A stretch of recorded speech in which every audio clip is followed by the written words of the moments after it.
Jerry, where are the floor mics? Jerry, where are the floor mics?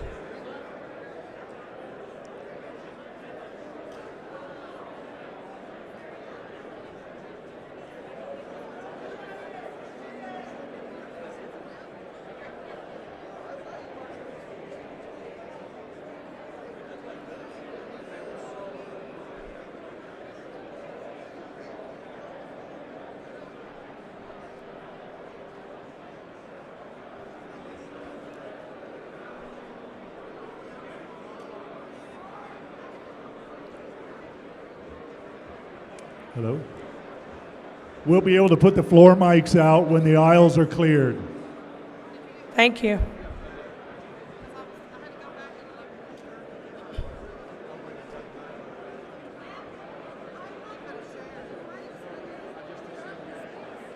What's that?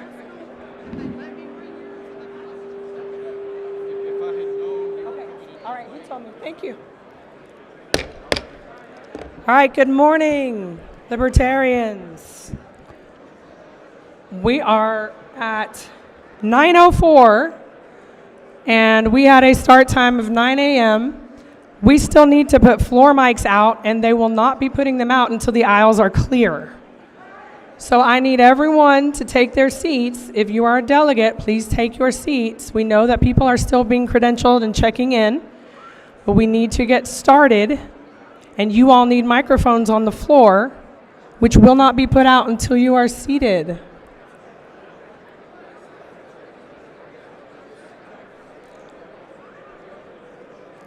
Please make an effort to clear the aisles so that we can get the mics put out for you.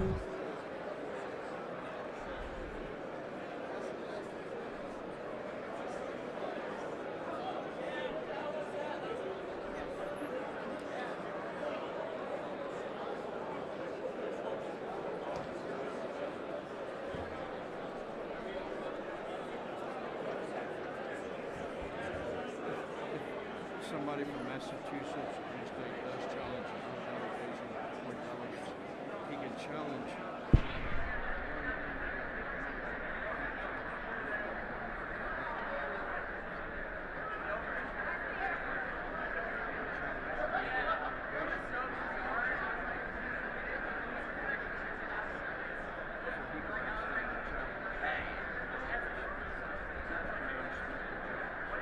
So we can do one or all.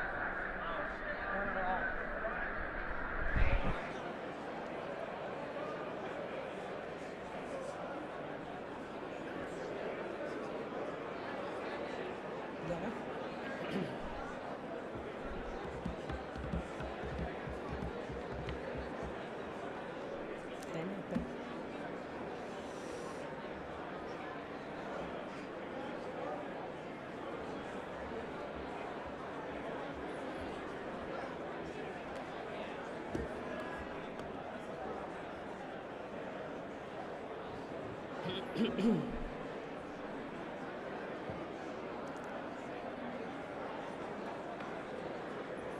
We're getting there, folks. Thank you for clearing the aisles.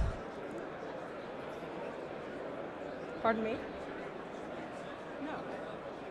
I'm waiting for the aisles to clear because we need to put the microphones out, and they won't put the aisle out. Not yet, but I appreciate it.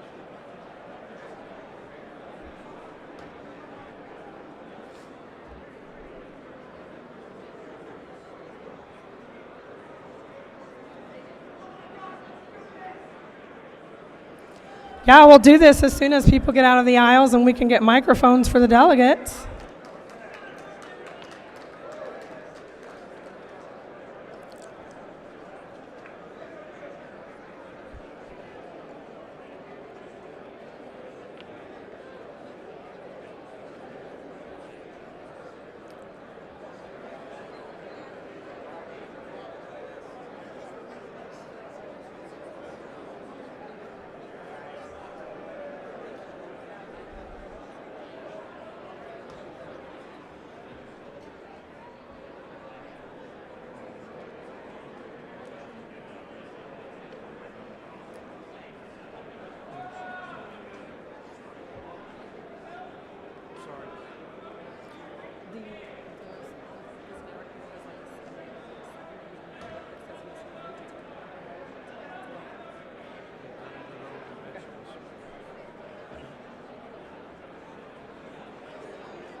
Hey, Texas.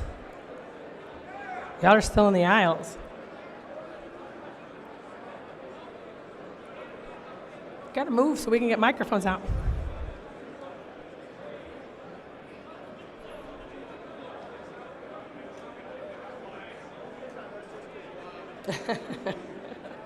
I can do that.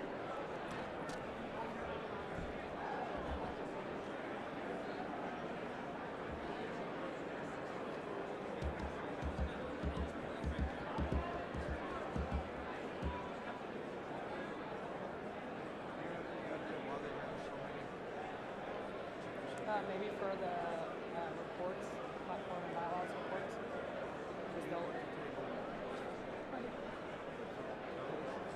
Maybe. John, do you suspect that down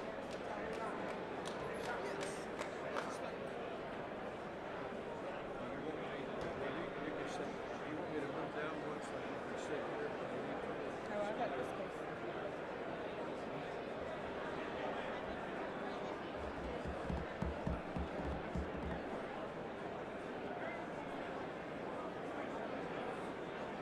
I see it as our larger delegations that are still trying to get in their seats.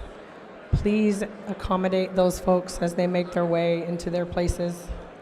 Thank you, everyone who is already seated and ready to go.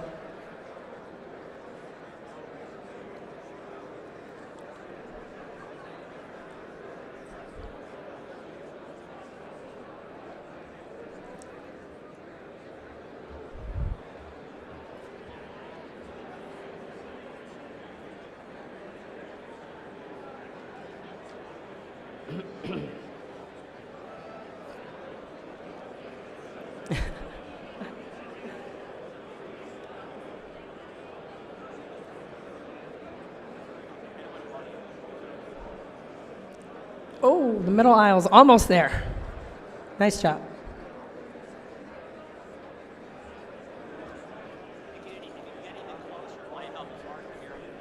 Thank you.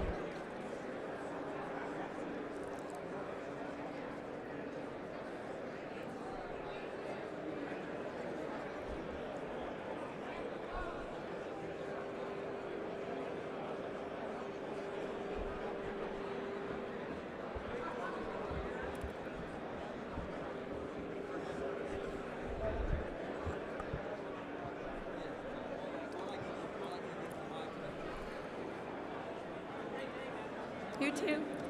Thank you.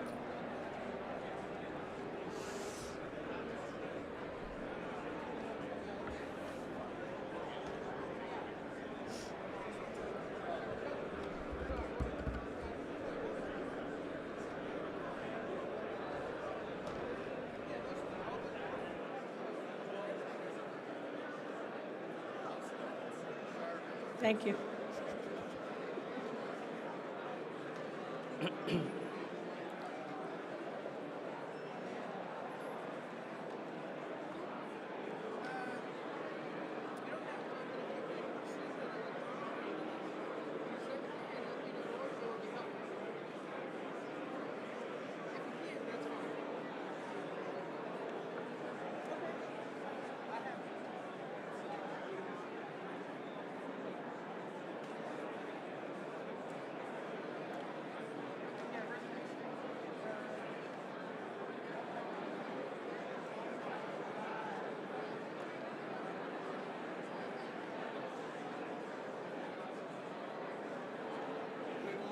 Thanks.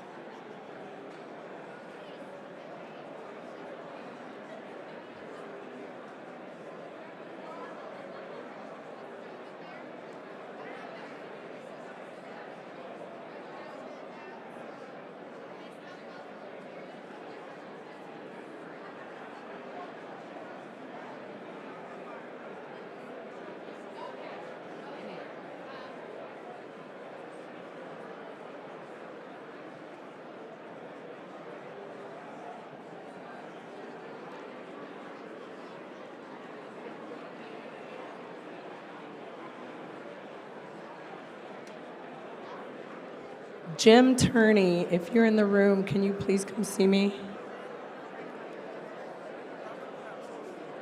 And Robert Kraus. If you can hear me, please come see me.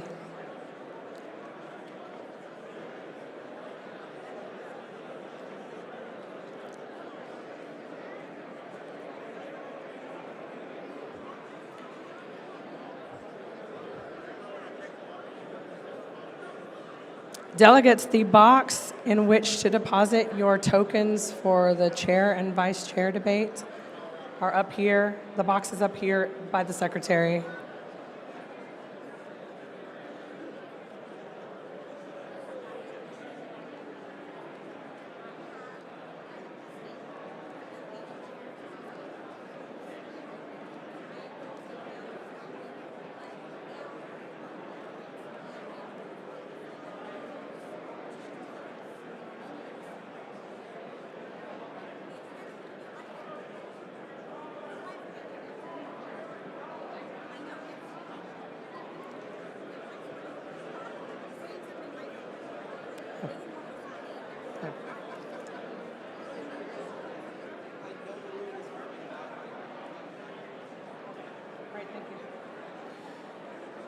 Jerry, can we get my volume up?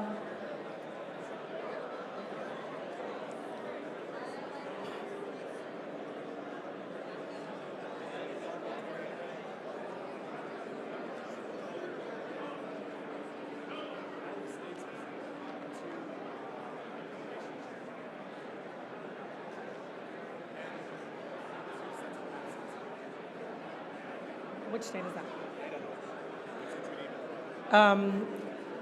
Did you ever talk to the Credentials Committee about it?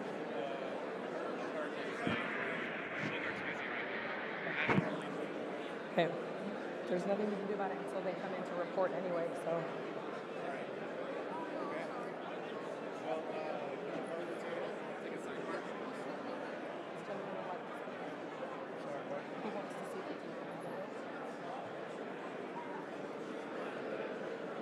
Jim Turney, I just saw you. Please come to the podium.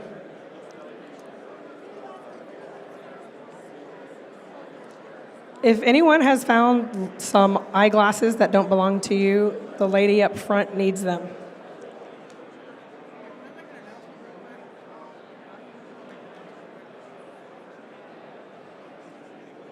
If you are running for an officer's position or LNC at large, I have forms to collect signatures of delegates.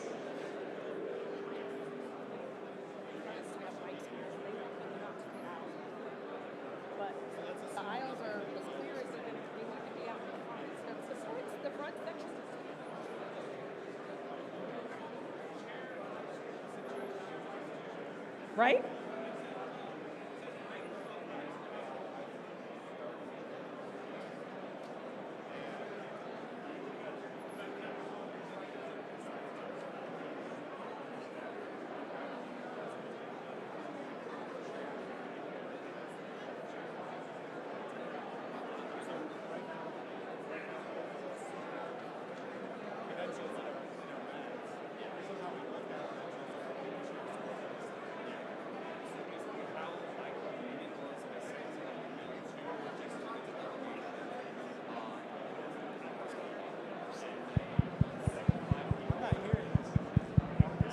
Check, check, check, check, check. I'm only hearing it from the front. Check, check, check, check, check. Here, right? I was yesterday. Check, check, check, check.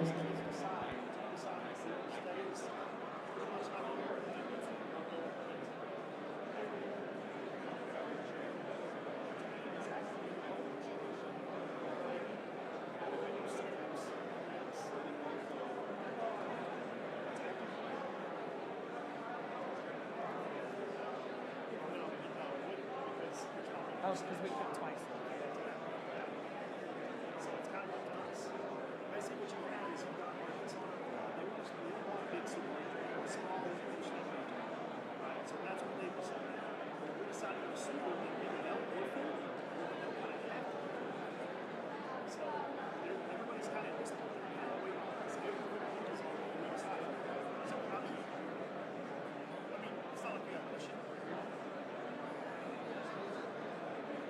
Add this to my list.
Dave.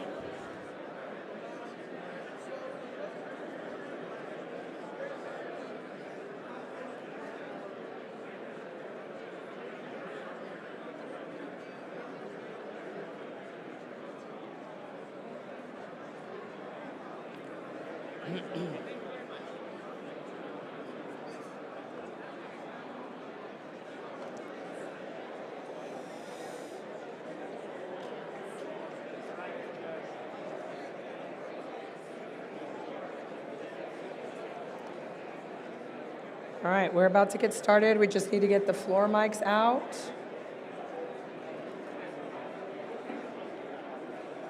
So please make sure the aisles are clear for that. The floor mics are out in the aisles. We put out the floor mics. I can't hear. We put out the floor mics. They're in the aisles. Where are they located? I can't see them for these lights. Are they halfway down? Yes, there's one in the center and there's one aisle left and aisle right. Okay. Thank you. The microphone's already turned on. They just need to go up to them and talk. Say that again. All right, everybody. We're ready to get started. Some people are still making their way in, but we need the room silent so that I can hear the people who are trying to communicate. We have the floor mics out now. So I would like to direct your attention to those so you know where they are. Please take your seats if you are delegates. If you are not delegates, please leave the seats at the tables for delegates. People who are eligible to be voting at this time should be in the seats.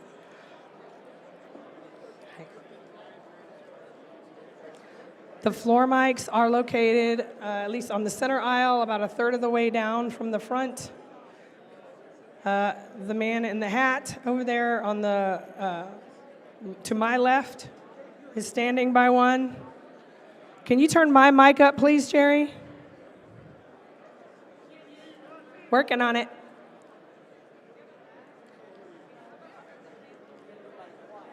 Yeah. If you're having trouble hearing me, part of it is because everybody around you is talking, so please help your neighbors calm their voices so that we can get this work done. Jerry, can you get my mic up higher? Okay. All right. Thank you.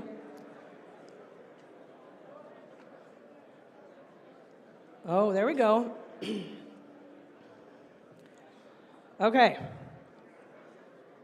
The microphone to my right on the aisle over there. Can someone raise your hand and show me where the microphone is over there? All right. Thank you, gentlemen. All right, so we have 3 floor mics.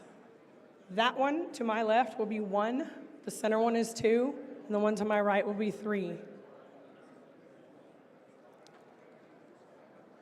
We're gonna try this again. We are 22 minutes from our original start time. Welcome everyone, delegates, Libertarian Party members, guests, members of the press, anyone else who wandered in. Thank you for being here. I know this travel-wise was a difficult trip to make, and I appreciate every one of you making the effort.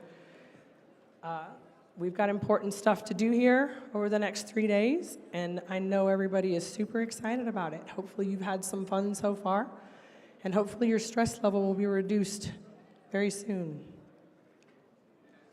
At this time, we need to move on to the credentials report. Is the credentials committee ready?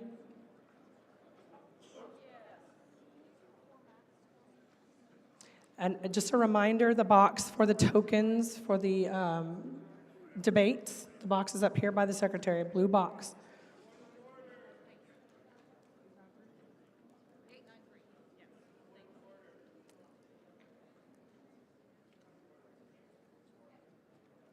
Who is this? Who's that?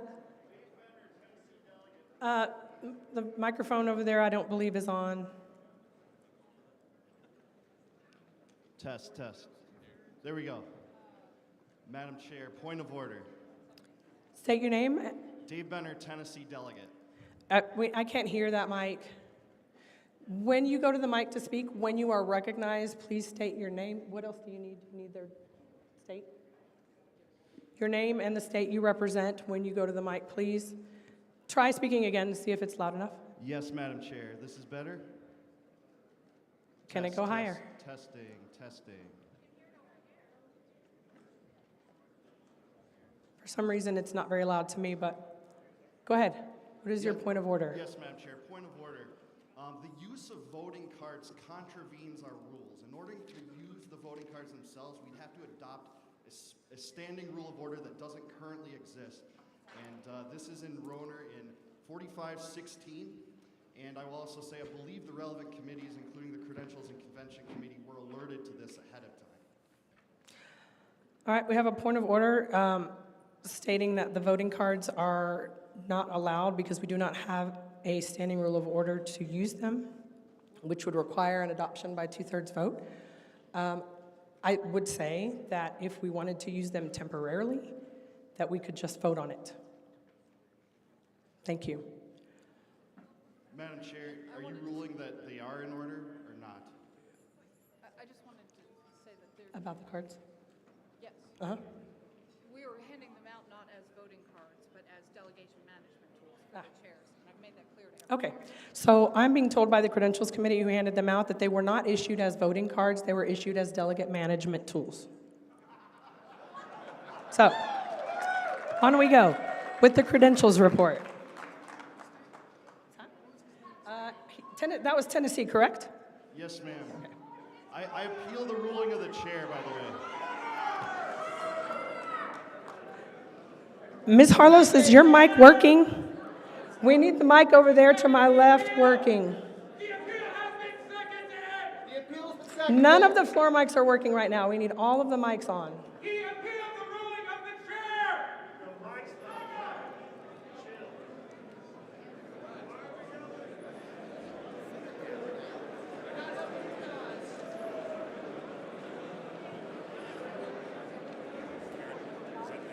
No, is this on? Oh, thank you. Chair, Madam Chair. Ms. Harlos, do you have a point of order? Yes, this is Karen Ann Harlos from Colorado. I have a point of order. Simply redefining voting cards as delegate management tools is like Orwellian newspeak. They are voting cards if we are required to use them. It requires a standing rule.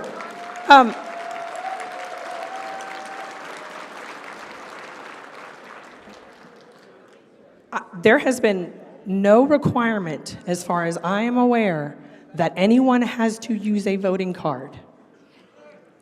Then I have a point of parliamentary inquiry, Madam Chair.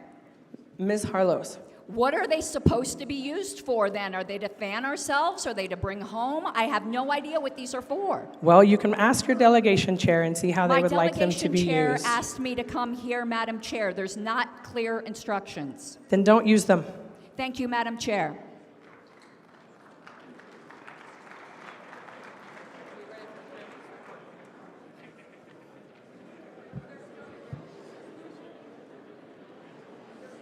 I'm here for the credentials report. Susan Hogarth from North Carolina.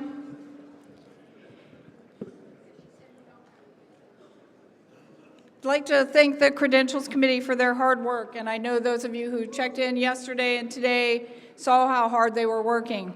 The members of the Credentials Committee, Jessica Tewksbury and Matt Hartley from California, Josh Blaka from Florida, Lee Lachine from Alabama, Justin Carmen and Mark Wagowski from New York, Tricia Sprangel from Ohio, Celicia Slafter from Florida, Scott Peterson and Billy Pierce from Texas, and Elisheva Levin from New Mexico.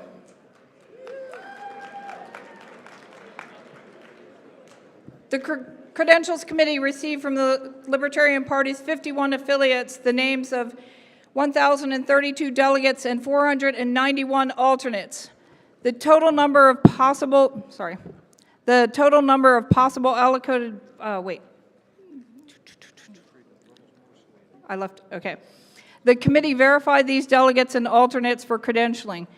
29 submissions were found to be ineligible as either delegates or alternates. That's right. I will in a minute. The 2 contested delegations were brought to the Credentials Committee for resolution. In the case of Delaware, the committee was unanimous in finding on May 4th that the delegation chaired by Mr. Hines represented the affiliate recognized by the National Committee.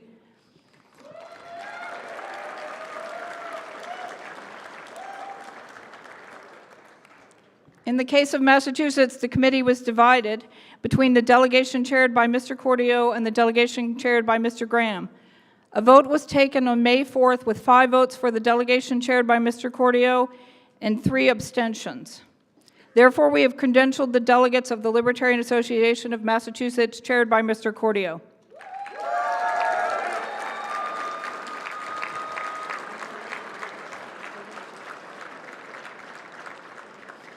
There was 1 delegation challenged, Pennsylvania. The committee found that this challenge was not within the committee's scope of review.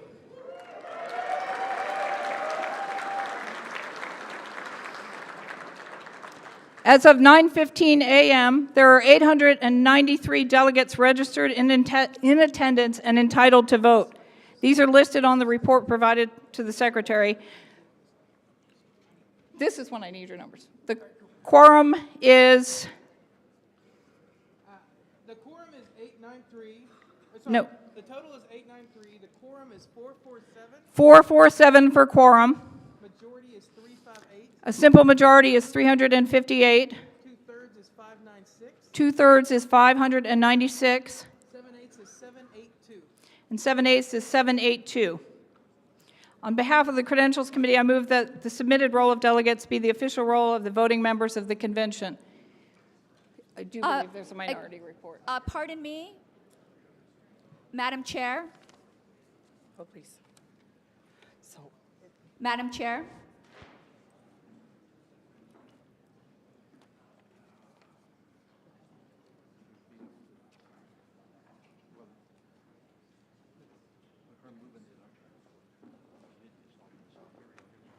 She's talking with somebody. Test. Center mic off. okay. Madam Chair, point of information. Does it still not work? Okay. No. The mic in the middle still does not work. At this time, there has been a motion to adopt the credentials report. Madam Chair, I am point of aware that there is a information. minority report, and at this time, I'm asking if there is any objection to hearing the minority report. Objection. So Objection. do we just vote? Do we vote? Okay. Ms. Harlows? Well, I do object to hearing a minority report, but I had a point of information prior to that. A request for information? Yes, a request Okay. for information, Madam Chair. What would be a majority of the entire membership? Mr. Wilford? I didn't write the numbers down. The entire membership numbers to give a majority. I would need that number. Do you have the entire membership? Check. Still, can anybody hear the center mic? Can we hear the center mic? I don't know. The number of delegates submitted? Check.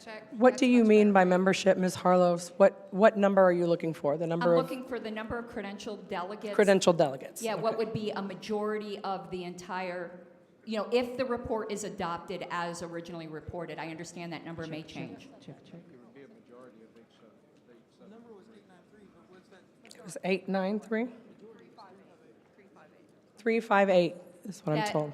I thought we credentialed 1,032, Yes, I'm giving but then a majority would be 500 and something. Okay, so there's miscommunication here. You want to know of all of the delegates who have been credentialed, not necessarily the ones who have checked in and are here. The want the ones number that of are all being of them that were- presented by the Credentials Committee that we will be voting on, a majority of those that will be considered credentialed if we adopt the Credentials Committee report. Madam Chair, point of order. There's a motion on the floor, and she shouldn't be making this argument right now. It's not an argument. I made the point of information prior to that motion, and I wasn't recognized. Chip, chip, chip, chip.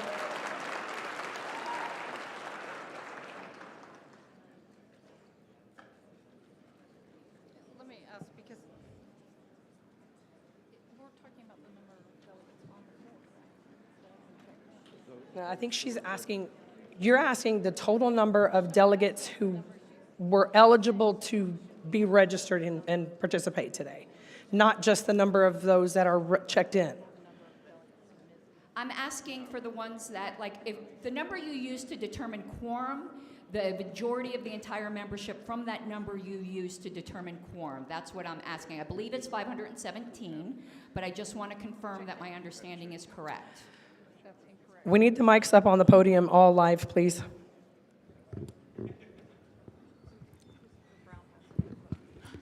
Testing, testing, okay. All right, I have been given a number of delegates of 893.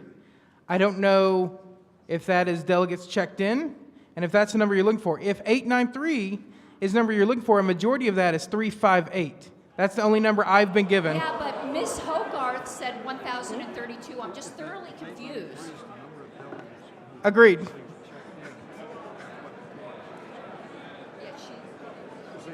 Yes, that is correct. That is correct. I mean, the majority is 358. 893 delegates checked in, considered registered.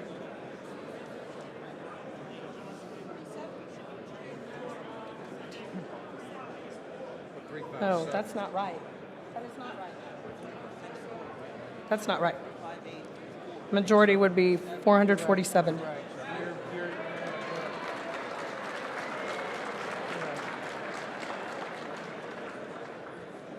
All right, so we need to do those again.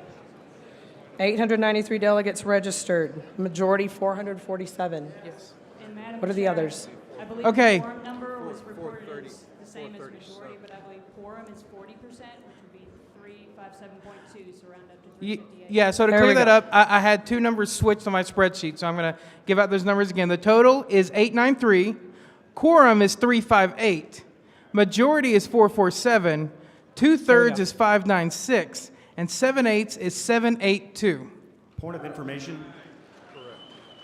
Request for information. We have a motion on the floor, which is to adopt the credentials report. Request for information. This is Billy Pierce with Texas, also a member of the Credentials Committee. The 800 some odd number that was given by the Credentials Committee chair, is that the total number of delegates, or the total number, or does that fail to include seated alternates? It does fail to include seated alternates. Because I'm concerned that that does not include seated alternates who are seated and voting alternates, and that would throw off our quorum and majority numbers. As a member of the Credentials Committee, I request, please double check that number. So you're looking for the number of delegates and alternates who are currently eligible to be voting. Seated delegates and seated voting alternates, which that should inform our quorum and our majorities. I'm concerned as a member of the Credentials Committee that number, because I saw how it was calculated, that number only includes people who were checked in as delegates, not people who were checked in as Mr. Pierce, is it possible for the Credentials Committee to know which alternates are seated at any given time? Or, because each delegation is deciding that themselves, are they not? I could not find a way within Civ CRM to have it output that information. But that's a problem that we haven't solved. But there are seated voting alternates who are not counted in that number, and that throws off all of our numbers, all our majorities, everything. There's only one way to do Okay, Mr. Starr, do you believe you have an answer for this? I need order in this room, please, so that we can get clarification on this matter. The floor mics, and your mic is not on, is it, Mr. Starr? Okay, thank you. So I'd like to reference the I need volume up on the floor mics. I'd like to reference folks to Article 10, Section 8. Quorum. A quorum shall consist of 40% of the total number of delegates registered in attendance at the convention. So the 893 people are the ones that are registered in attendance at this time. So 40% of that number would be quorum. Alternates? No, it does not say that. It does not say seated alternates. It is only delegates. It does say delegates. For purposes of quorum, It's 40% of the delegates, because we have no way of knowing how many alternates there are on the floor at any given time. Because some can vote, some cannot vote. It's restricted to delegates for purposes of quorum. I'd like to make a point of order. Where is that coming from? I'd like to make a point of order. Microphone 1. Holly Ward, Virginia.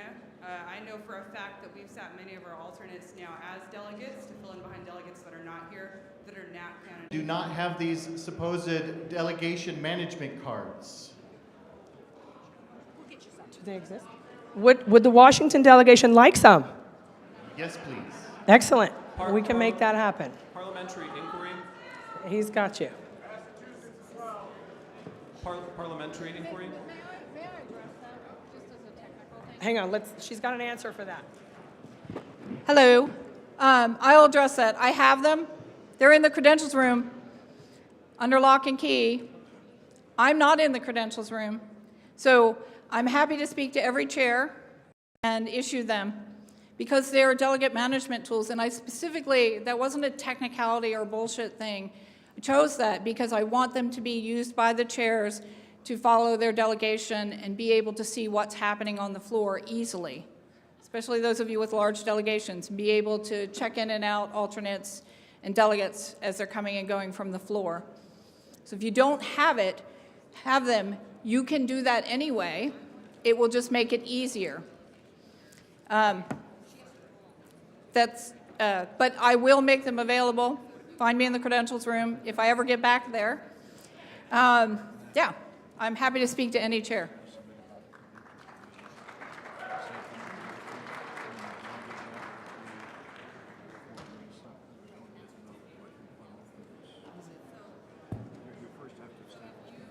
Okay. It's in the box.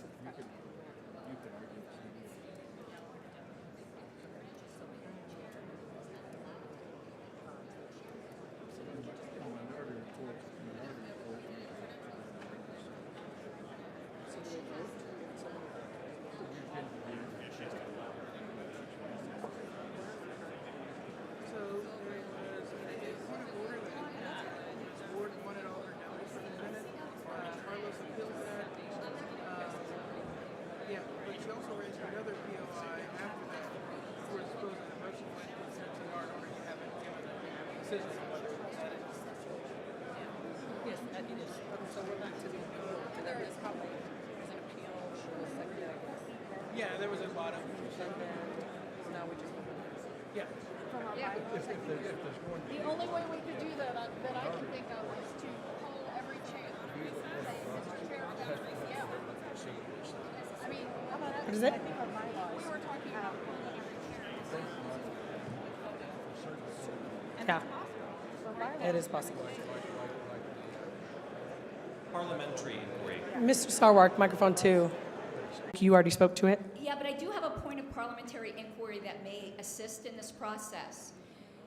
The issue is you don't know who's alternates at any time, and I appreciate that. However, if there's enough, isn't it correct that if there is, say from Colorado, my state, more people here who are registered than we're allotted delegates, then obviously we've maxed out at 35, and that's the number. So all the credentials committee, I'm asking you, would need to do is any state that has more people registered than they're allotted, then you just count them as their maximum number.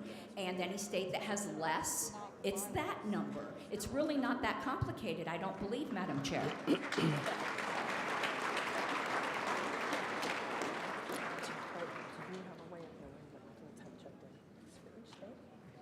we have a number. Yes, we do. And I don't have my laptop. We can also just poll the chairs. Yes. So I think the best way to do that, Ms. Harlos, if we were going to do it, would be to poll the chairs so that they could say whether or not they were in that situation. Okay. Madam Chair, call the question, please. Whoever that is has not been recognized. Microphone 2. We are still in the middle of an appeal. Microphone 2. We are still in the middle of an appeal. Is there anything else that needs to be said on the appeal? Yes, microphone 2. Okay, is that what you're waiting for? Microphone Yes. 2. My point of... State your name and inquiry- your state, please. Right, thank you. Omar Recro, delegate from Florida. We haven't established a body yet. In order to overturn the ruling of the chair, we would have to establish what majority is in order to do so. can do it with what's present, with the, We're back in Orlando. yeah. It is my understanding that we are able to do just this credentials activity with those who are proposed right now, Omar, as long as none are challenged. sorry, are you saying this is a point of order or a parliamentary inquiry? Or are you just saying it? That's a point of order. Okay, point of order. Thank you.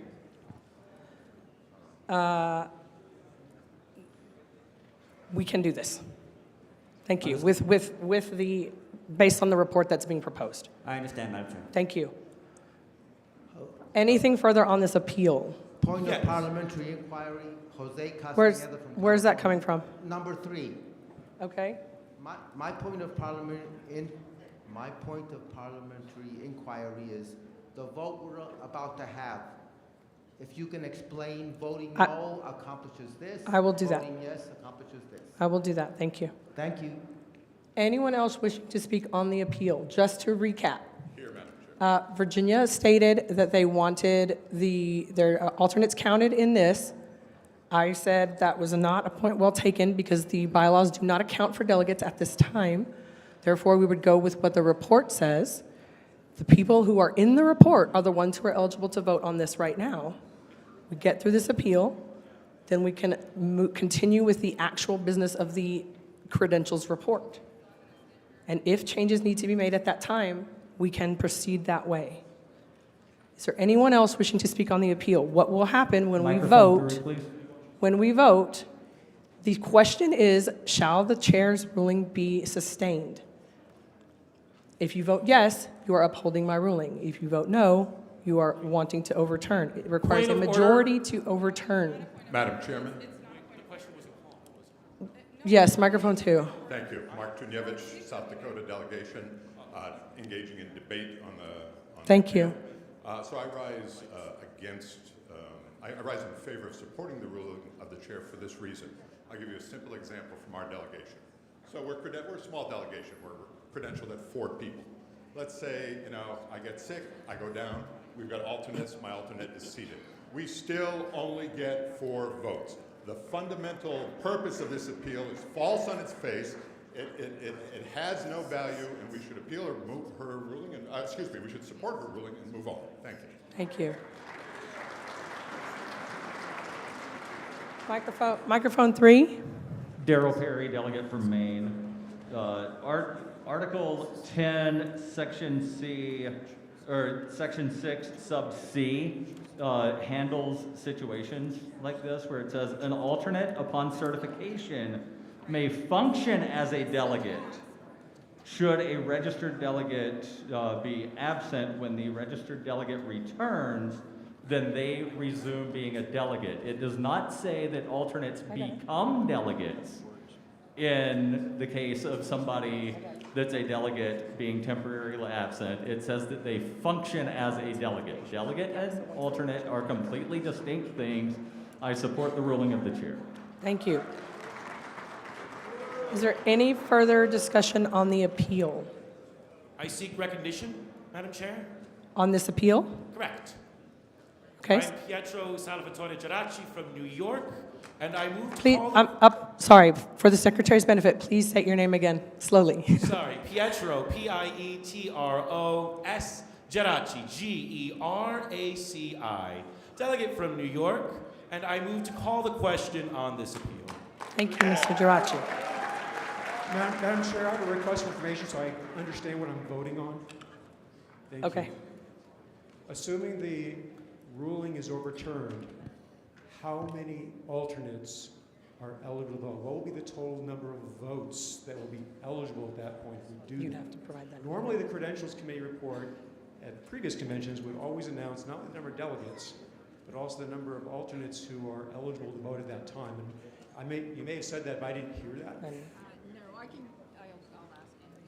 Yes. So the information you need is if this is overturned and we go back to now figuring out how to count the alternates in this report, then they'll need to be able to provide that number. Right, so we can't do any business till we actually understand Correct. how many people can vote. Correct. Thank you. So we would need to know how many alternates are currently registered and functioning as Is that delegates. information available now, or do we have to wait for that? She's working on it. Okay, so we'll be at ease? Yes. We will be at ease until she has this information for us, and then we will proceed to the vote on the appeal. Should we vote on the call question? The question has been called. Was it seconded? Yeah. There was a bunch of rules. I don't know if I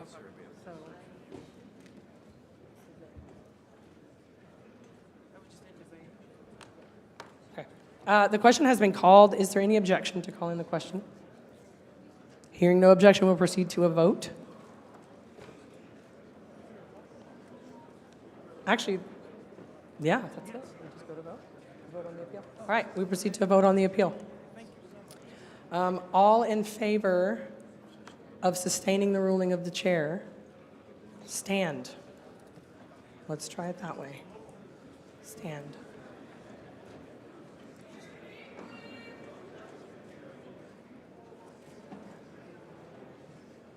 All right. All opposed?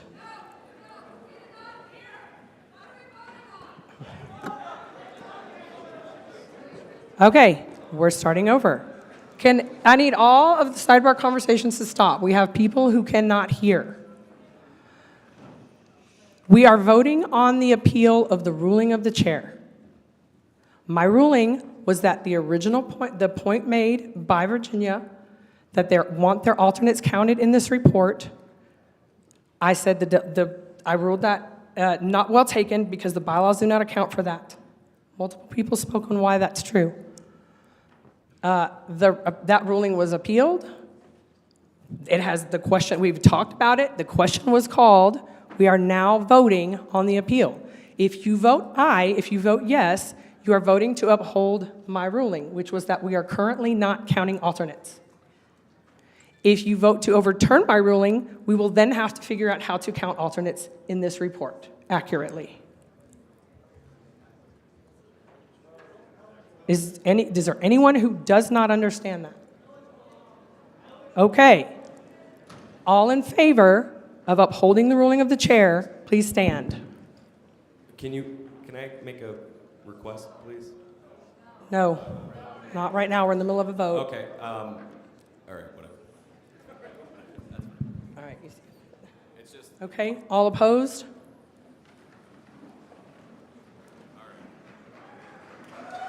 Okay. So we will now figure out how to get alternates. Yes. So we are going to have to poll each delegation. And then each delegation the delegation captains will report to us how many people they currently have seated voting. Madam Chair. Yes, probably.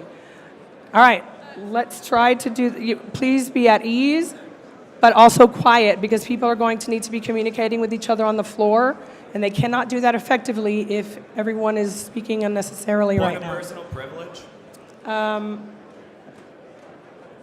Yes. Microphone 1. So as a point of personal privilege, I'd like to bring up there are several of us in the audience that can't stand to vote. And if everyone is standing around us, you cannot see our That is vote. a very good point. I would just like to bring that up for future reference. Thank you. I understand that there's some complications there, but there are Yes. some of us in the crowd that are Yes, and there may be times when we have to do it standing or counted or whatever, but I do appreciate that. Thank you. I will try to be mindful. Microphone 2, point of information. Microphone 2. Daniel Fishman, delegate from Maryland. I was wondering if we could get a rough estimate on how long Credentials thinks this would take. And I'm willing for within an hour. Hold on, please. Ms. Harlos, we are not in the middle of a vote. The vote is over right now. Each delegation is counting how many people they have voting and reporting it to us. Microphone 3, point of order. Mr. Fishman, can you repeat what you said? My question is, I'm wondering if credentialing or somebody could give us a rough estimate on how long it will take to perform this calculation, and then if we could stand at ease till that time. Okay. How much time do you think we need? Microphone 3, point of order. We'll call it 5 minutes. Okay, so we're at ease for 5 Yes, minutes? we will be at ease for 5 minutes while the delegations report in. Point of order. I hear a point of order. Microphone 3, point of order. Microphone 3. This is Robert Imhoff. Speak up, please. This is Robert Imhoff from the Idaho delegation. Huh? There's a vote in progress. However, the Idaho delegation has seated 2 chairs and it's still unresolved. We don't know who to give you the votes from. Are there 2 separate delegations? No. So would both of those chairs be reporting the same number? We don't know yet. We both recognize all the correct delegates in the correct way. So can you both count? Yes, but who officially gives you that? We're going to be here all weekend. You can debating both who bring them up is together. going to give you the votes. You can bring them together. How about that? I'm sorry, what? You can bring them together. If you anticipate them being the same, what difference does that make? I don't know. You tell us. You tell us one way or the other. Are the numbers going to be different depending on who brings them up? We don't know yet. We know on this vote they won't make a difference, but they may make a difference in future Hang on a votes. second. Say for a delegate leaves the floor and then somebody has to recognize an alternate. What would we do if you're split on recognizing that alternate?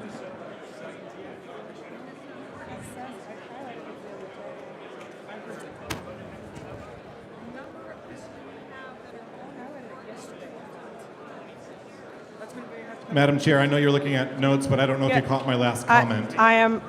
I did not catch your last comment. My What was last it? comment was, on this vote, we have the proper delegates seated, but what if a delegate leaves the floor and an alternate takes their place, and there's a dispute between the 2 chairs of who the delegate alternate is? Understood. What I'm looking for right now is the thing in the bylaws that actually says how you need to resolve your situation. Okay. Thank So, you. give me a moment. Madam Chair, Hey. microphone 3, point of personal privilege. From where? Microphone 3. Microphone 3. Matt Hicks, South Carolina. I understand we're at ease, but could you perhaps bring the room to order a bit so we can hear Say what's that going again. on? I can't hear you. He's complaining that you can't hear him, and he wants the room to order. Yes. I need the room in order. If your delegation has already been counted, please have your delegation chair bring those numbers up.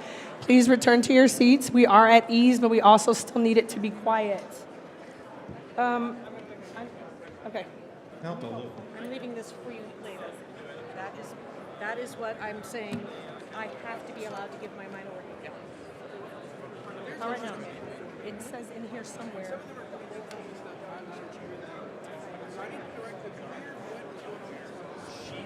Do you know what that is? Credentialing chair. She's taking the numbers from the stage.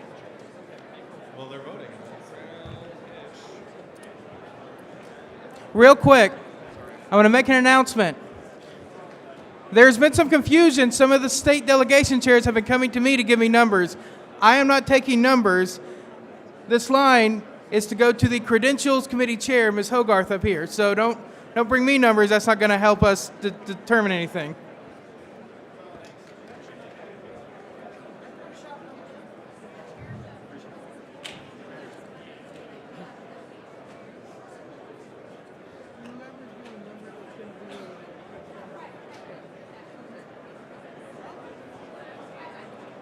Madam Chair, I need a moment. I'm trying to find Okay. something to help these Just folks let me know, resolve their Madam Chair. situation. Thank you. We don't. Susan's down there.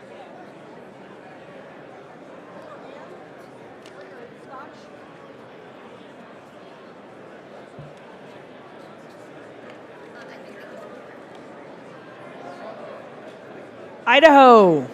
Hang on one second. Yes. I'm going to ask that you all refer to, in our bylaws, the Convention Special Rules of Order. Yes. Rule number 3, Yes. Section 1. Okay. And come back to me when you've taken care of that, please. Rule 3, Section 1. Yes.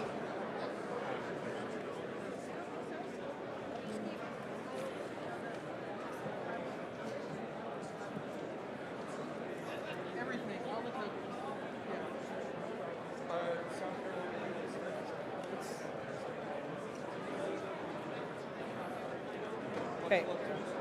Ms. Hogarth?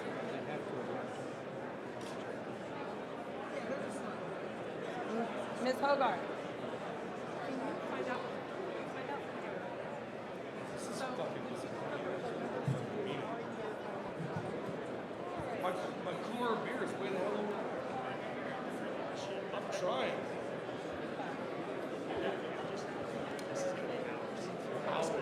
Madam Chair, Ms. Harlos, microphone 1. thank you, Karen Ann Harlos, Colorado. I'm going to ask again for quiet in the room. We are still trying to get questions answered the best we can while we are polling the delegation. Ms. Harlos. Thank you. I think, and I know this is true on my behalf and why I thought there wasn't a vote when there was. I blacked out for a second apparently. But if it would be possible to see the secretary's live minutes on the screen as is typically done so we can follow what's going on, I think a lot of people are getting very lost because we can't see the notes on the screen. Thank you, Ms. Harlos.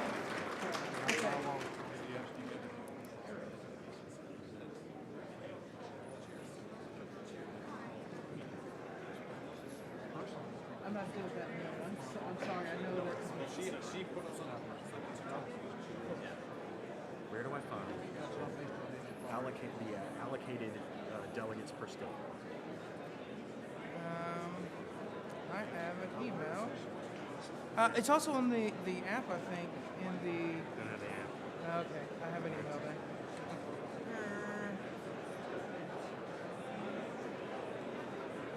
Did she make a point of order or anything? Huh? I don't think so, no. Okay.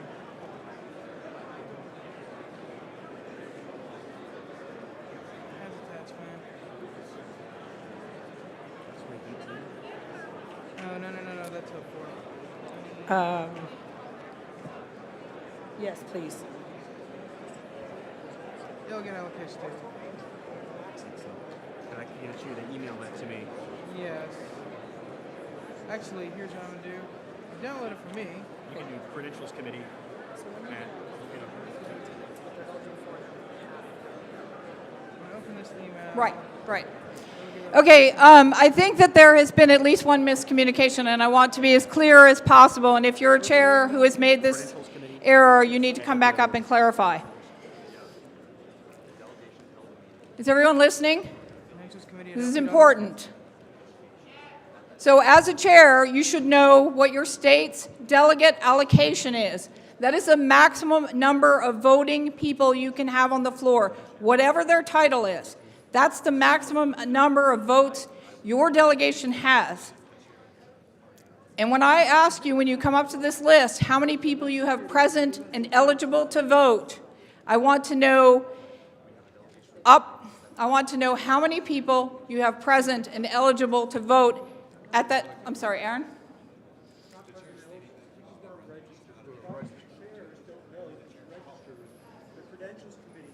Right.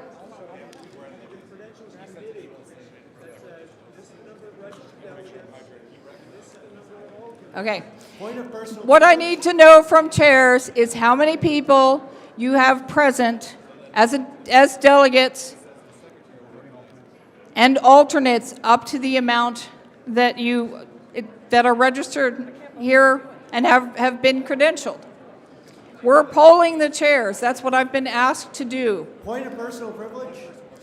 I'm sorry, I'm not chairing this meeting. So I just wanted to clarify. I don't need to know your entire number of people sitting here. When you're a chair and you come up to tell me your number, I need to know how many people you have present and eligible to vote up to your allocation. That includes the fact that they have been credentialed. Right. It has to be people who have been credentialed by the credentialing people. Is that not clear? Well, I have a question. Yes. So,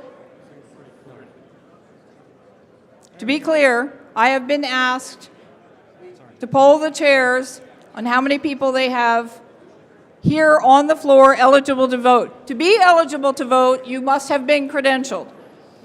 So I need, well, that's a sticking. It wouldn't snapshot all the way. Okay. The chairs need to know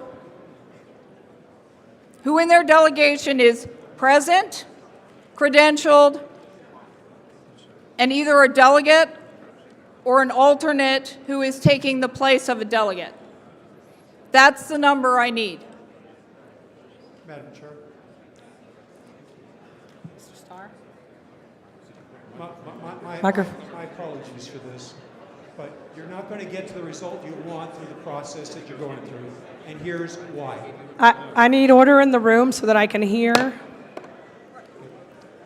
The purpose of this exercise right now is to establish how many people are eligible to vote for each delegation this time, correct? Correct. There's no way that the chairs can know who is registered as an alternate and who's not yet in the room. The only way to get to the answer here is that the Credentials Committee needs to amend the report to show this is the number of registered delegates we have, and this is the number of alternates we have who are registered to vote. The total of those two numbers should not exceed the number of allocated delegates. So asking each chair for how many people are present here doesn't get you the answer you want. When I posed the question for the polling, it wasn't how many are present, it was how many are here seated to vote, eligible to vote. But they don't know that. There's no way you can know because you have people who are outside the room. People who are credentialed as alternates who are outside the room wouldn't be included in your count. You would be undercounting the number of people who are actually eligible. So you're using the word here to mean in this room, seated right now? Yeah, so I mean, I'm saying the number of people seated in the room is not the number you're looking for. Right. You're looking for the number of registered folks. Okay, thank you. Madam Chair. I think they understand what you're saying. Madam Chair. Microphone 3. Mr. Secretary? Yes, I would just like to make a quick announcement. I've caught a I couple... need everyone's attention, please. The Secretary has an announcement. I would like to get everyone's attention. I've caught a couple people and stopped them. When you are turning in your tokens, take them out of envelopes. Do not paperclip them together. Binding tokens together can invalidate them. So make sure you put them in as a stack is fine, but not in an envelope. Madam Chair, microphone 3. Yes. I rise to a question of privilege. The room is getting warm.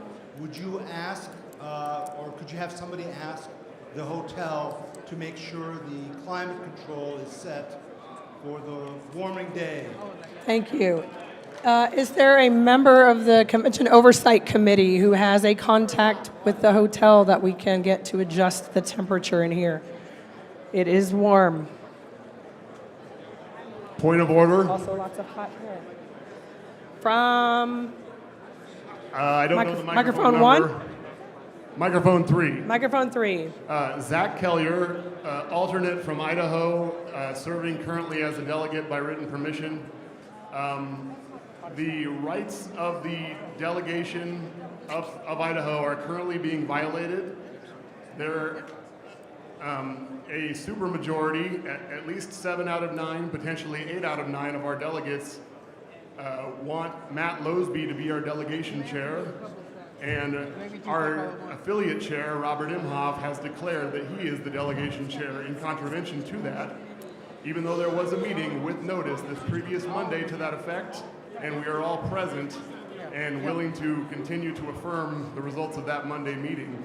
But the secretary here has affirmed that Robert Imhoff is indeed the delegation chair and not the rightful chair, Matt Losby. So I'm first of all having a hard time understanding why that cannot be resolved within your delegation. Have a meeting right now. Have a meeting right now and elect your delegation chair. Thank you, Madam Chair.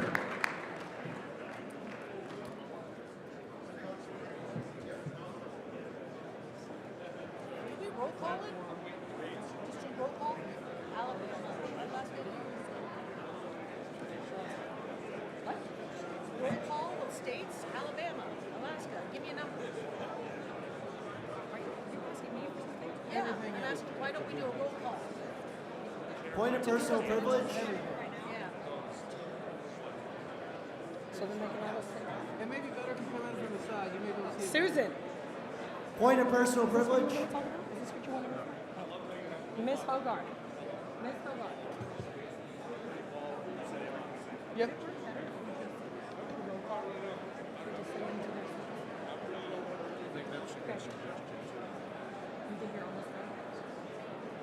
You have occasional good ideas. Okay. She says she's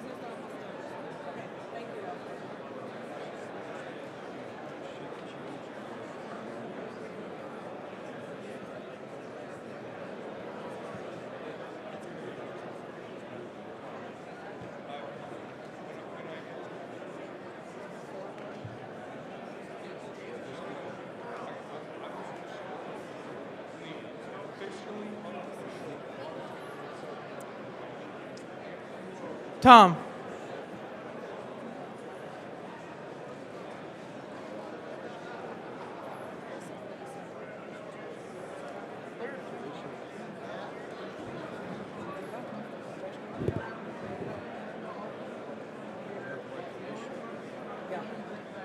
You know. I think we're at ease.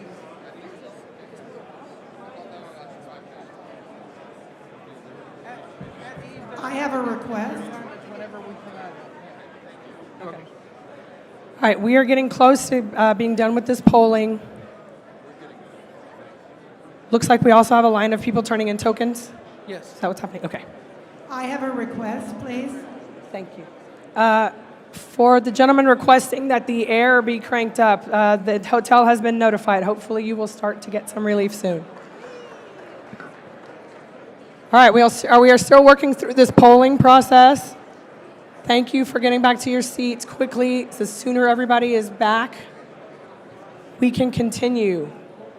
I have a request. Where is it coming from? Could we see a list of the people that Where are is running? where is this request coming from? Microphone 3. Also, Idaho. Microphone 3. Hang on a second. Idaho. Is somebody sitting for Idaho right now? Can somebody move Idaho's thing there? Thank you. Or scooch it like 1 or 2 seats that way or somewhere else because I cannot see that microphone. Thank you. Microphone 3. Hi, I'm Kara Cliff, chair of the Alaska delegation, the Last Frontier.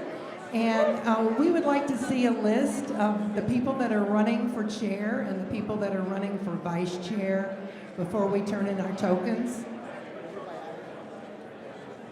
What was the question? I'm sorry. There's Just a list of people who are running for chair and vice chair, but we haven't done nominations. Wait, we haven't taken nominations for those yet, so you just have to fill it out with who you want to see.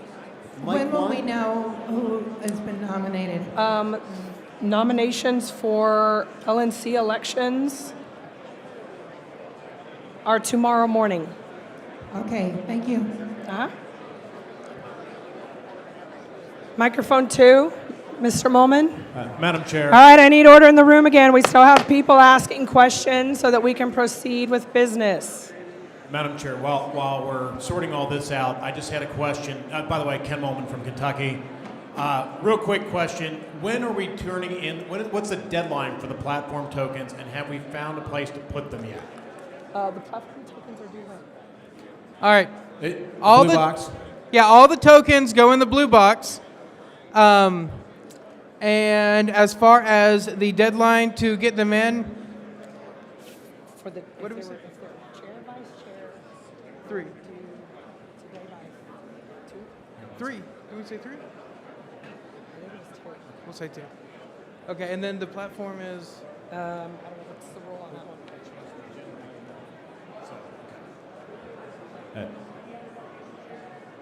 Madam Chair.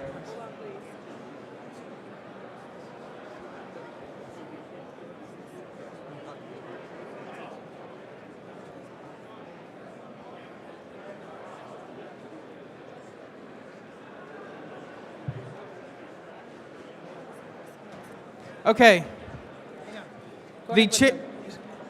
We're getting information on the platform right now. The chair and vice chair tokens need to be in today by 2 to be eligible for the debate so we can get them sorted and counted. Okay, so just to reiterate what I just heard in a very loud booming voice that everyone can hear. The platform tokens should be turned in next to you, Mr. Wolford, right in the blue box right up front here. So if you have platform tokens, people should be getting in line to turn those in right now. Yes. While we're doing this other stuff. The chair and vice chair tokens need to be turned in the same blue box, is that correct? Correct. By 2 p.m. today, is that correct? Yes. Okay, and then that's all the tokens, right? That's Yes. everything. Okay, thank you. Microphone 1.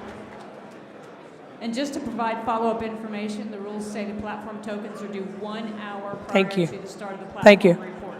Yes. Thank you. To clarify that previous question, the platform tokens are due 1 hour prior to the platform report. Microphone 1. Elijah Gizzarelli, delegate from Rhode Island.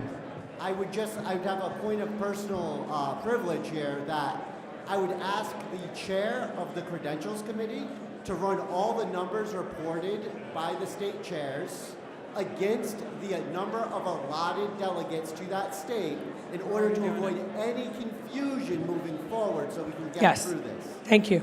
Yes, she's aware of that, and that's the expectation. Thank you. Madam Chair, microphone 3, Matt Hicks, South Carolina. Could you please, excuse me, point of order. Could you please bring the room to order so that we can hear these discussions happening? All right. Thank you. It looks like we are done with polling of the delegation, so everybody go ahead and get back to order.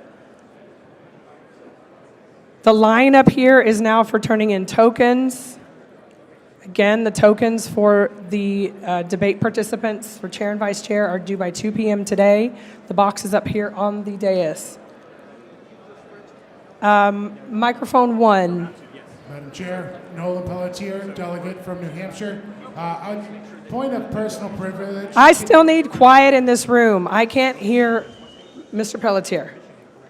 I am trying to hear microphone 1. Is there any way to get the floor mics up higher? Thank you for quieting down. Check 1, 1, 2. Much appreciated. Point of personal privilege. New Hampshire does not have enough tables for their delegates. We're just sitting in. We didn't even have enough chairs. We remedied the chair situation, but having another table would be great. Thank you. I missed the very last part of what you just said. You trailed off a We little. didn't have enough chairs or tables. We took care of the chairs, but having another table to conduct business would be most helpful. Thank you. Okay.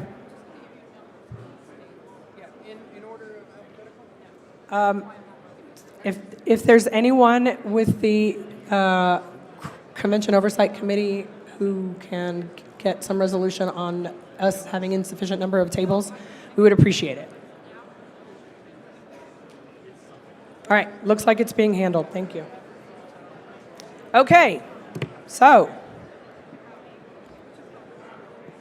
at this point, we are waiting for the Credentials Committee to report to us the results of the polls from the delegations. Okay, they're in the process of confirming the numbers. So please go ahead and make your way to your seats so that we can pick up where we left off.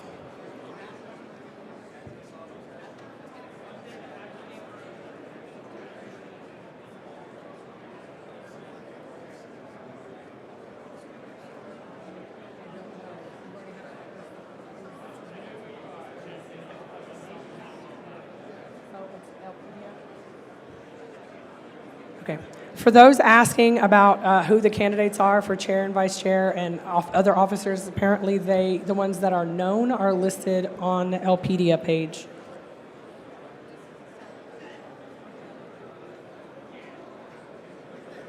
Are we going to be able to get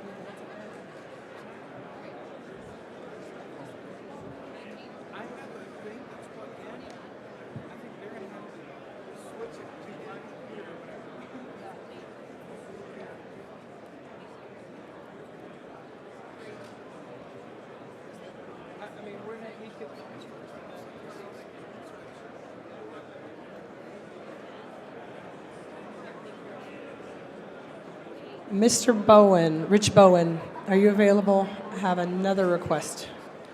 Madam Chair, point of order, microphone 3. Can you please bring the room to order? I can't hear anything that's happening. So far, nothing is happening, so you're not missing anything. Mr. Bowen, I need to see you if possible, or anyone else from the Convention Oversight.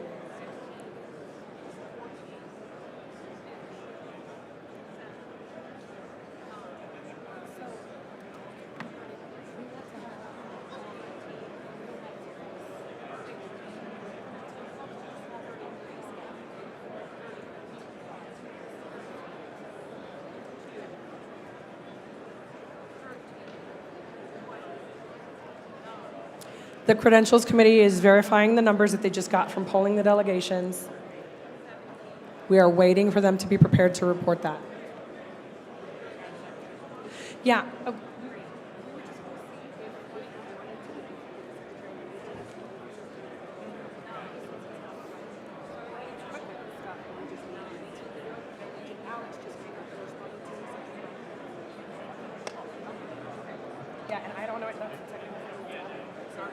Okay. Okay. Madam Chair? Microphone 1? Yes. Yes. Madam Chair, this is Tyler Danke from... All right. We have someone wishing to be recognized at microphone 1. Can I please have order in the room? I realize that we are waiting. Thank you for your patience. If you can be patient and quiet, that would be super. Please proceed. I did not catch your name. Tyler Danke from the Wisconsin delegation. I would like to make a request for personal privilege. I believe that we can't hear, not just you can't hear us loud enough, it's also you as chair. I believe that the volume needs to be higher. Yes, I've asked for that a couple times, and it seems like if they do it any louder, it gets kind of wonky. So I will try to project more as well. It would help if everyone would just stay quiet. That would help some.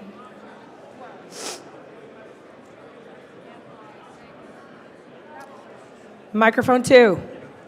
Madam Chair, I have a question, and one that I hope will move things along more quickly.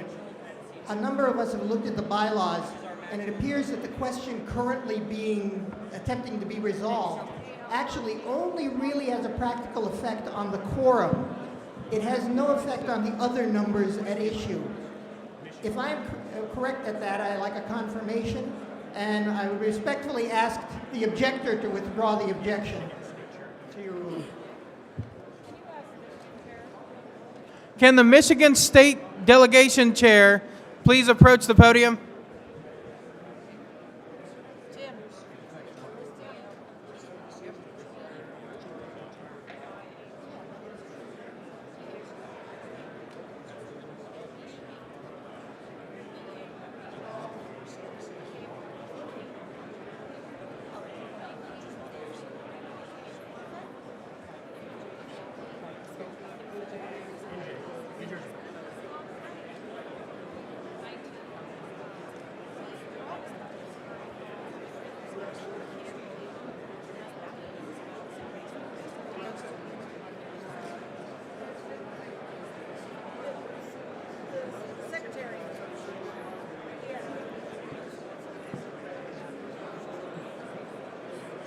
Who? That was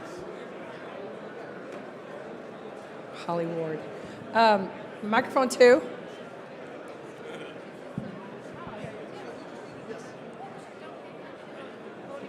Microphone 2.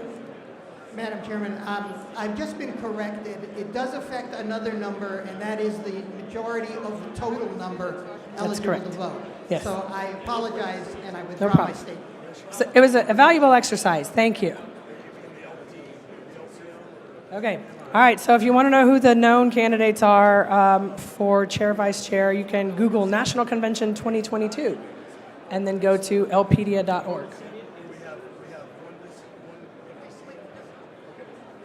All right. We are still waiting for Madam the Chair. results to be reported. Microphone 1. Thank you. I did raise a point of personal privilege earlier. Is that point denied? Where I had asked that the notes from the secretarial... We are working on it as we speak. Thank you, Madam Chair.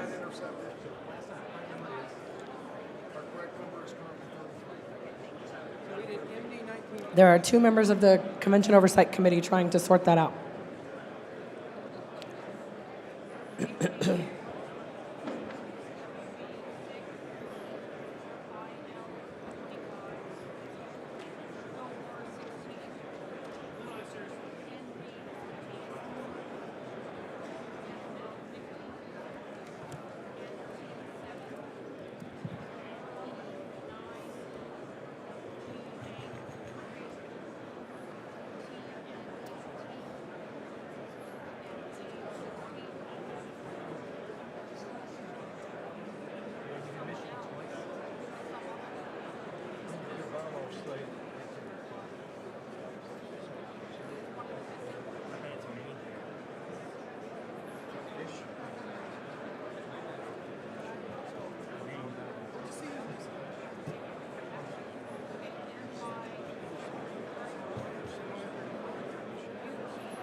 Okay, that's helpful.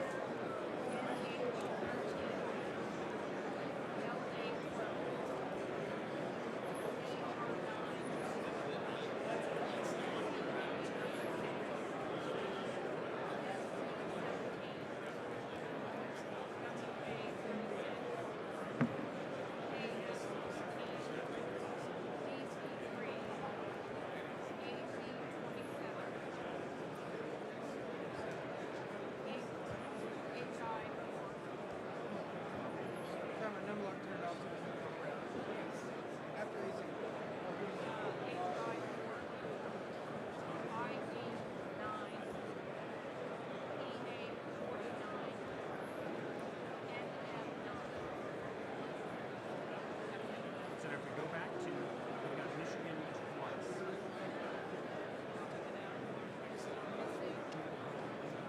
Where's Maine?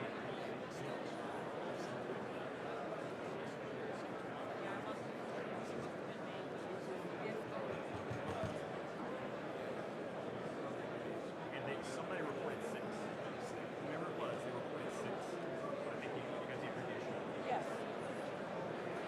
It's Maine. Is Maine on there anymore? Without any question, you can issue. Yes, the delegation chair for Problem is whether you present it to the assembly. Robert's rules is pretty clear that it can be presented to the assembly only with the consent of the assembly. That it's a privilege the assembly can afford to, but it's not. You can, for example, publish it on the internet, on the website, in printing. You can make 1,000 copies and have them. The question is whether you have the right to present it. Okay.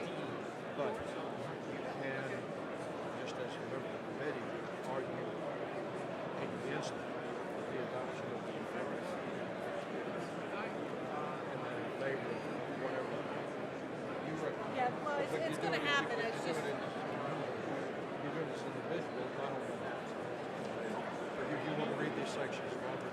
I was reading that, and that's what I thought originally, and then he told me about the bylaw that says we definitely have the right to do it. I'm making a distinction, and I think Robert does, a distinction between issuing a report, which can be in writing, and making a formal presentation. And Robert says that presenting it is a privilege that has to be afforded by the assembly. It's not a right. So there's a distinction. But there's a distinction. The bylaws say you can issue. It's the bylaws say you can issue. What's Robert says also. You can print off 1,000 copies and give everyone. That would be my interpretation, based on reading Robert's written bylaw. There's no doubt you can issue. Because Carrie Ann already objected to us giving my Yes, she did already. I know it's not Personally, I would prefer that it be heard, but the rules are pretty clear. That is how I read it too. That it's a privilege to assembly. Yeah, I see this station. Issuing and presenting to you. I don't know. We'll argue about it a little bit.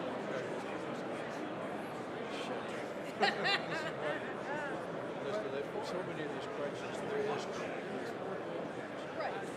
Sure, I don't care. Trying you to. have to use your best judgment, try to make a decision, people disagree with it, they can appeal.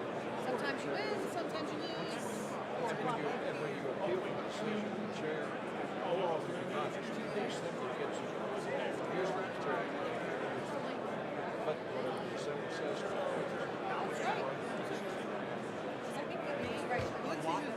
Hawaii has 4. But I'm going to keep checking on this point. Delaware has 4. I've got a lot of respect for Alicia Madison. Alaska has 4. Everybody here knows her, Alicia Madison, and she told me when I came in, she said, Richard, I'm officially registered as Alicia myself, so that's the news. On my count, we're still missing 2 delegations.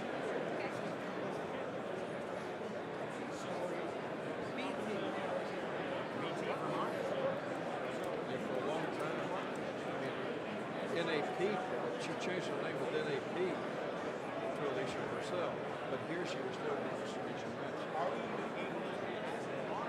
That's all I've ever known her as. Same here. And actually, for a while, she was known as something else.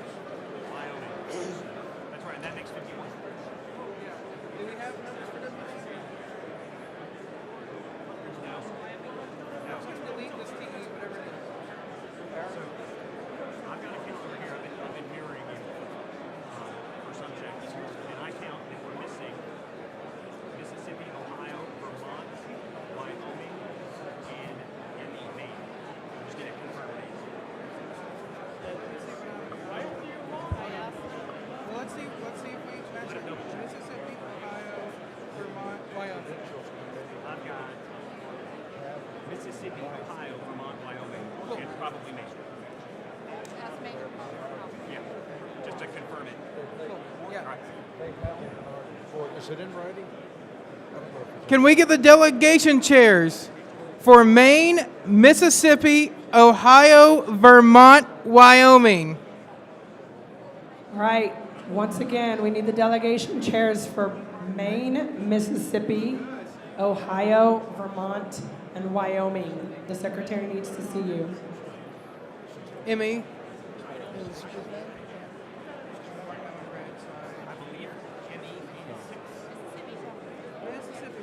how many voting people do you have? 6. Mississippi, 6. Thank you. That checks. Good. Those were the minority. Vermont. How many? Seated.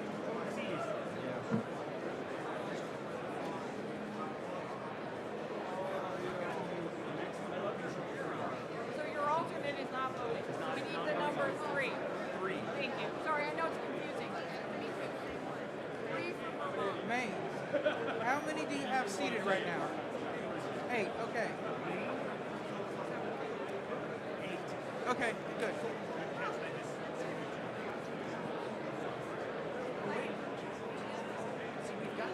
Yeah, we did. We deleted that. We're missing Wyoming and Ohio. You're doing the Lord's work. My beer's empty and crushed. Oh, okay. Thank you.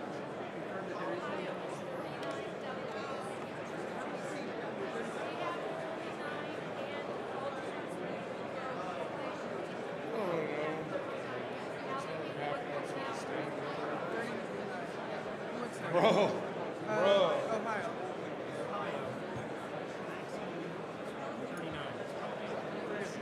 No, I'm just. Okay, we're gonna take a few extra I'm not. seconds to get this I'm right. not. I'm not. I'm not. I have all of them listed. How many total nominations? 51. Okay, what's your total number? Sum 997.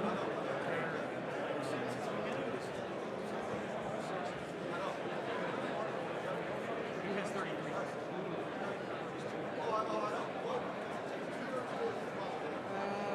MI.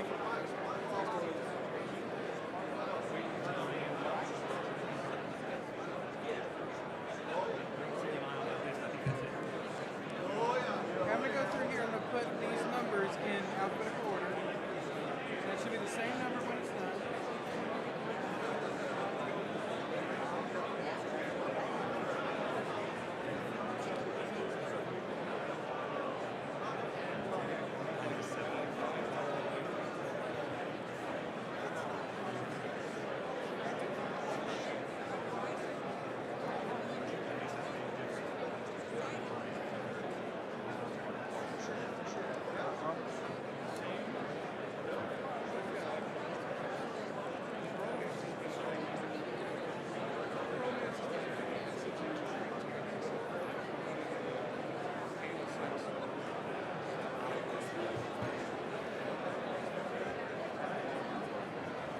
Madam Chair, point of information. Microphone 3. Michael Heiss, Pennsylvania delegate. Mike 3. Please speak up because we have someone wishing to be recognized at microphone 3. Please be quiet on the floor. We've got people asking questions. Mr. Heiss? Point of information. Is there an ETA on when we're going to have this report? We've been waiting a while.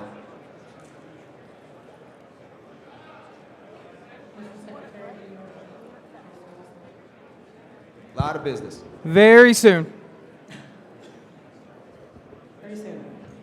Everyone has reported. We're just clarifying a couple things. Thank you, Madam Chair. I wish I could tell you how many minutes. 1 second.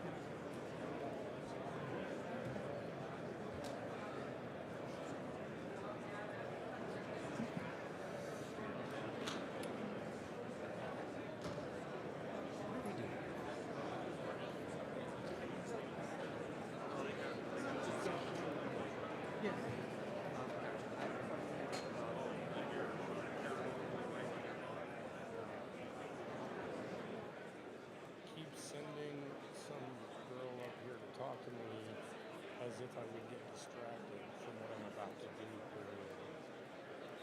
No bloke is shut up. All right. Uh-oh. Here we go. All right. Let's have order in the room. This moment we've all been Let me waiting for. get this so I can display it. If we can get my screen up on the projectors. Okay.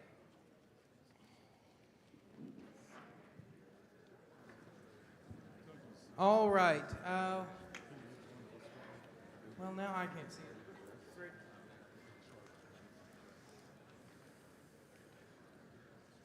We're going to try something else.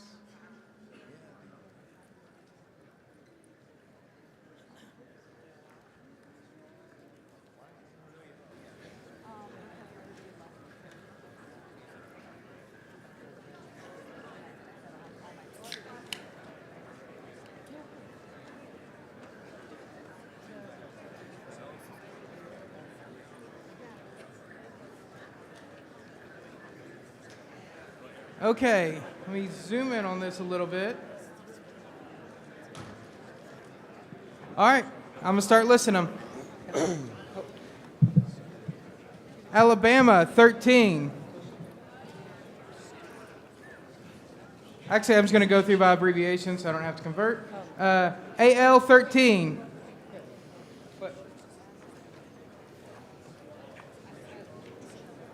So we're not gonna do that? Okay. Go ahead. Okay, based on the numbers that they ran from the polling, Ms. Hogarth has an amended report she would like to present.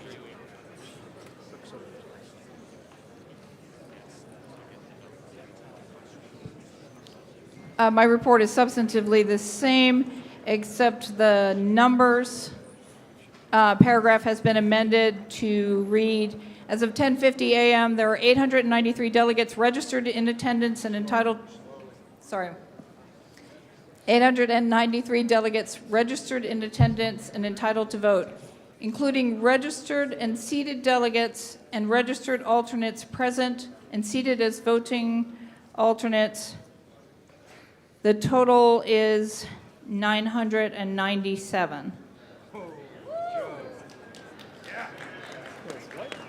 These are listed on the report that will be provided to the secretary. That gives a quorum of 440? No, 400.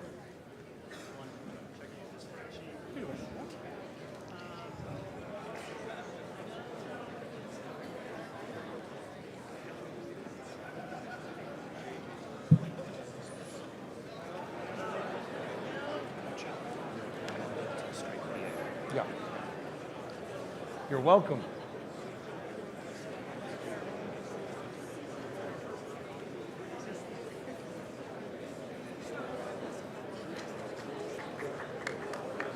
All right. Oh, just wait. Total 997. We're not even Quorum 399. Majority 499. 2/3, 665. All right, I'm gonna go again. Total, 997. Quorum, 399. Majority, 499. 2/3, 665. 7/8, 873.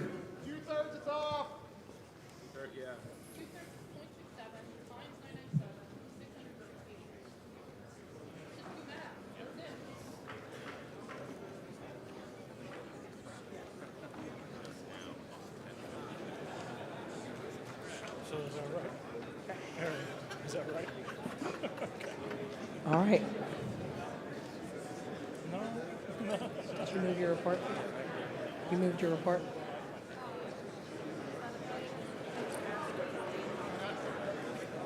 Yeah, there's a procedure for that. Okay. So it was brought to my attention that there was a minority report issued, which the members of the Credentials Committee have the right to do. And there was a pending objection, Madam Chair. Yes. Of course there is. They wish to present it at this time. There was an objection to that.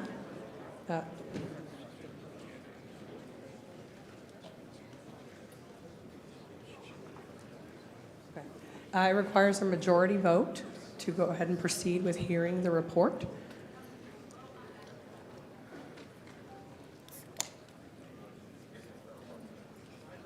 Point of order, Madam Chair. Ms. Harlows? There is not an automatic right to a minority report for the Credentials Committee in our standing rules or in our bylaws, so it defaults to Roberts, in which the convention has to vote whether or not they wish to hear the minority report. That's exactly what I'm doing. Thank you, Madam Chair. They do have the right to issue a report. They have the right to issue it. Whether or not they report it or deliver it is what we're working on right now. Okay. So, there has been an objection to hearing the minority report. So we will vote on whether or not to hear the minority report. All in favor of hearing the minority report, raise your hand.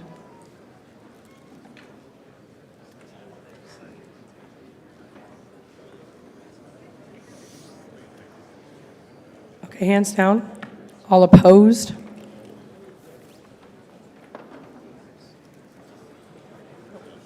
Nope, it fails.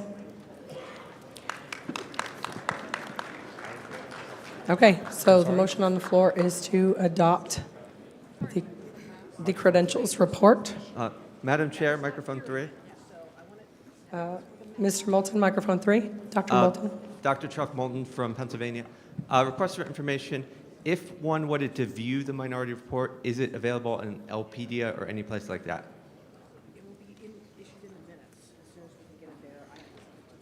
Okay. It's going to be sent to the secretary and it will be in the minutes.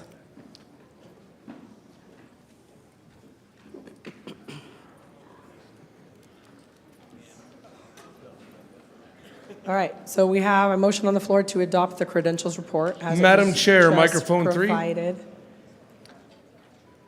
Madam Chair, microphone 3. Gravy King, also known by my government name as Matt Hold on, Hicks. please. Hold on, please. Was there a second to adopt the motion, the credentials report? Second. Okay, never mind. My apologies. It doesn't need one. It came from the committee. Thank you. Was there any objection to adopting the credentials report? Objection, Madam Chair. Madam Okay. Chair, microphone 3. Microphone 3. Yes, ma'am. Once again, I am the Gravy King, also known by my government name as Matt Hicks from the South Carolina delegation. I move that we amend the credentials report to strike the entire Pennsylvania delegation. And thank you very much. I stand to speak in favor of, assuming that it gets seconded. That sounds like a second more than once. All right, we have a motion to amend the credentials report by striking the entire Pennsylvania delegation. It has been seconded. Is there any objection to that? Of course. Shocking. All right. Oh no, I'm burying this bullshit. This is debatable. Mr. Hicks, would you like to speak to your motion? Yes, Madam Chair, thank you. You can refer to me as either Gravy King or Mr. Hicks, whichever you like. The reason that I move we strike the entire Pennsylvania delegation is because the manner in which the Pennsylvania delegation was seated was in direct contravention to Pennsylvania state law and the bylaws of the Pennsylvania State Party.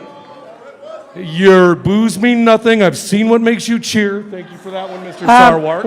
I'm asking that everyone show respect to whoever has the floor so that you will get the same when it's your turn. And further, Madam Chair, any actions that this body undertakes with the Pennsylvania delegation seated are now on, at best, tenuous and shaky legal ground. Thank you very much.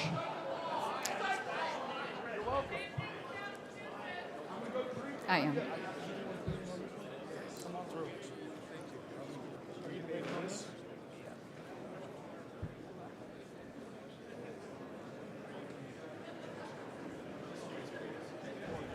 Yes. Is there anyone? Excuse me, Madam Chair. Are you wishing to speak on this motion? Yes, please. Okay. This is completely specious. I move the previous question. Second. Second. Others want to debate. Pardon me? I object to it. I need your name and state. Yeah. So. Andrew Bukovich from Mr. Colorado. Mr. Starr, were you in line? And I am in line. I was were in you line in line first. before him? Okay. All right. So the question has been called. Seconded. Is there objection to calling the question? Yeah, I'd like to debate this. We will proceed to a vote on calling the question. It requires 2/3. All in favor of calling the question, raise your hand. All opposed? Okay, question has been called. We will proceed to a vote on the amendment. All in favor of the motion to amend the credentials report to strike the entire Pennsylvania delegation, raise your hand. Opposed? It fails.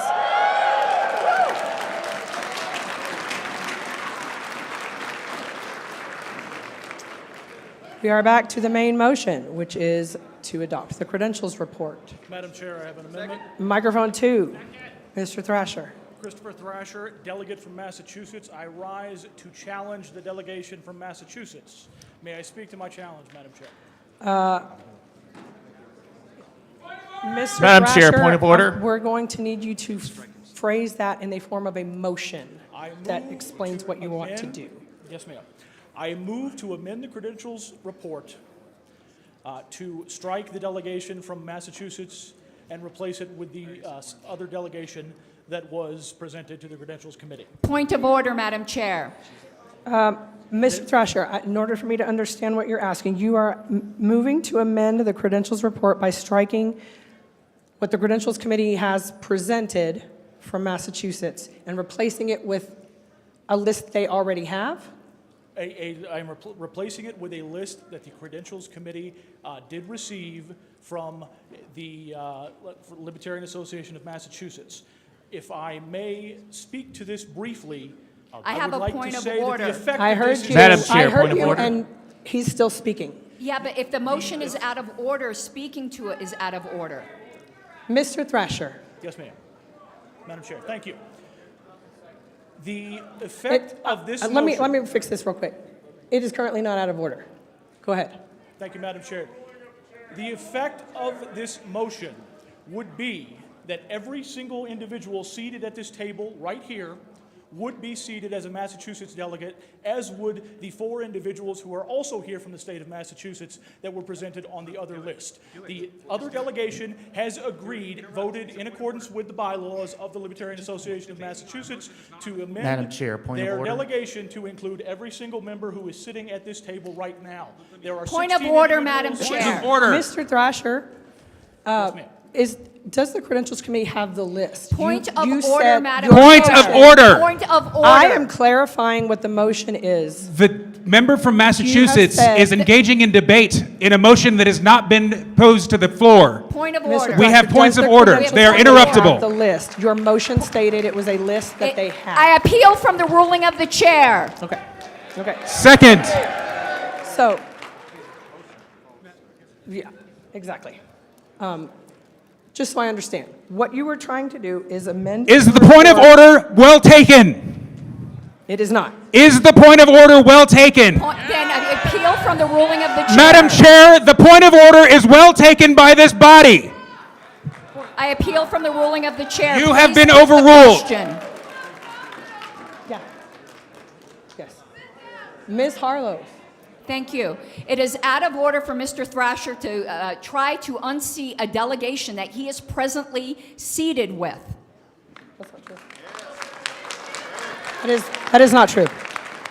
I disagree, and I appealed the ruling of the chair. I understand. I you second disagree. the appeal.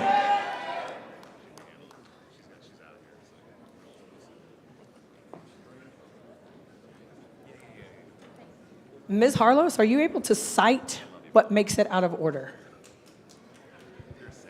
I don't have the citation, but it would be up to the body to decide. I am not required to. Okay, so that doesn't count.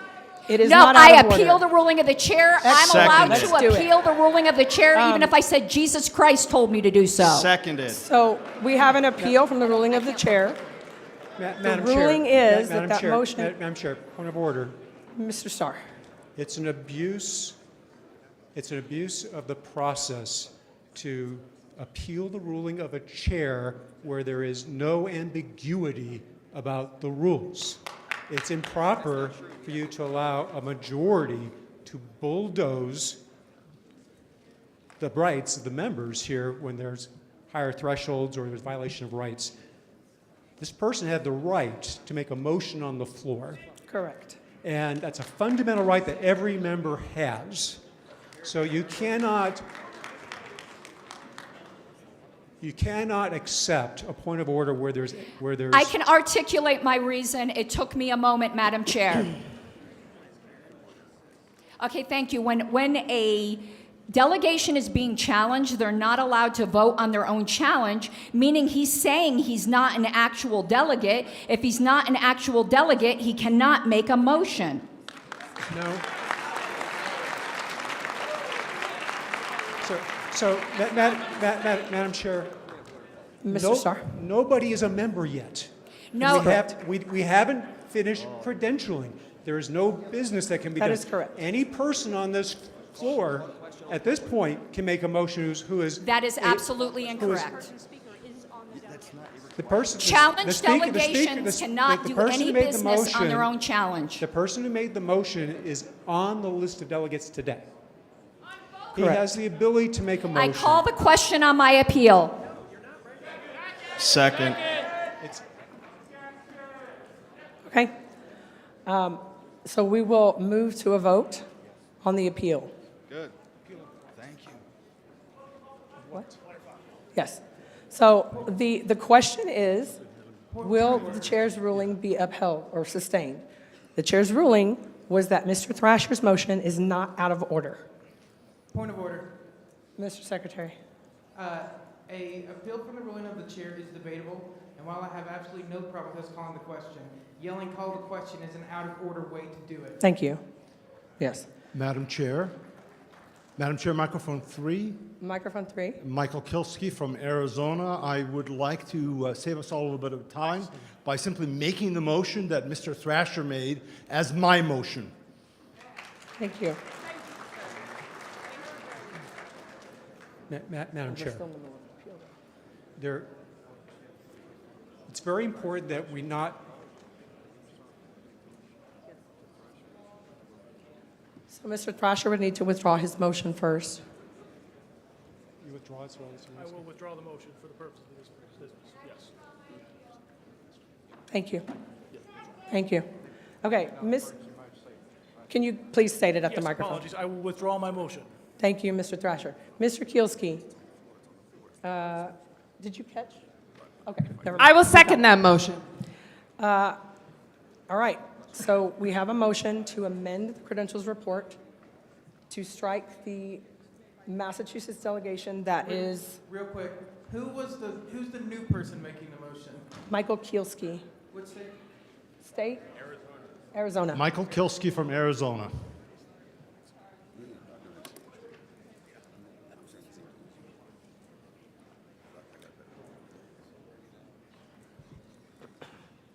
Request for information. Okay, let me finish stating what the motion is at this point. The amendment, the motion is to amend the credentials report, striking the Massachusetts delegation as it was reported and replacing it with the people here. Mr. Kielski. Yes, we're going to need to know specifically who. Yes. The motion is to to amend the credentials report to strike the presently seated Massachusetts delegation and replace it with a delegation that includes the presently seated Massachusetts delegation plus 4 others. There are 6 of us here, sir. 6? 6 of us. I'm sorry, I misunderstood. There were 6 others that are also will be added to that. Are they? There is a list that has been presented. I don't have it. Madam Chair? You need the list. Madam Chair, I can read you those names. Hold on, please. It would be better if they were brought to us in writing. Absolutely. Madam Chair? Where's that coming from? Microphone 1. Thank you, Madam Chair. Joseph Eklund from Wisconsin. I would like to call the question. Second. Madam Chair, point of personal privilege. Where's that from? Microphone 1. Mark Montoni from Colorado. Can we please have a reading of the exact motion that we are working on? Yes. We are waiting for a list of names that will be part of that. Yeah. And the calling of the question is appreciated, but we are not quite sure what the motion is yet until it's recorded. So. Let me get it up.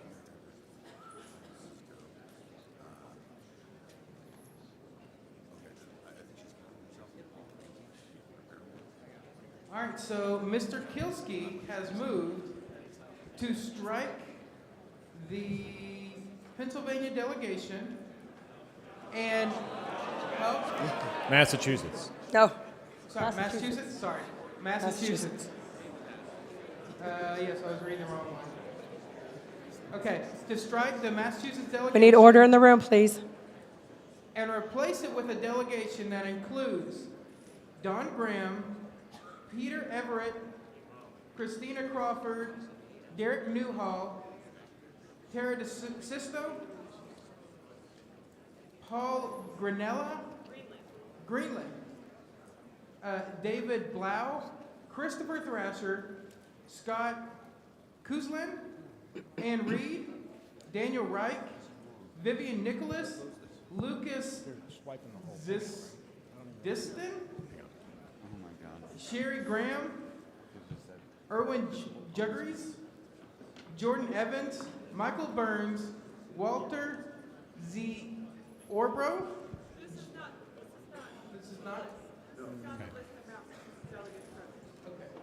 Do you have the list? This is a list of Massachusetts delegates. There we go. Thank you. And that includes the 6 that you said? Yes.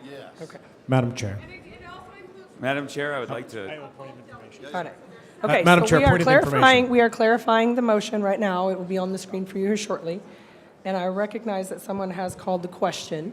All right, thank you. We are waiting to find out what the question is. Madam Chair. Mr. Molman. I have a point of information. Ken Molman A from request Kentucky. for information? Yeah, request for information. I need order in the room, please. If I understand the motion correctly, we're taking and adding 6 people to this delegation, but I have been informed that I believe they only have 4 open slots. How would that be handled? Would we be overdriving their delegation to give them 2 additional delegates? They are sorting that out. Okay. And Thank it you. will be on the screen shortly. Thank you very much, Madam Chair. Point of order. From 3? Yes, ma'am. Dave Benner, Tennessee delegate, volunteer forever. Madam Chair, the question's been called. Please do take a vote. The question was called prematurely because we did not have the full text of the motion. I believe it can be called regardless if we see it in any shape or form. No, Would you be people voting don't know what the motion is. There are people standing in line right here who have already asked what the motion is. Point of information. We're working on it. Point of information. From There's an appeal Lee of the ruling of the chair in a Koritzer- second. Lee Koritzer, Florida. Can we see There's the an appeal list of the ruling of the chair in a existing- second. Can we see, point of information. Is the appeal of the can we ruling of the see- chair well taken?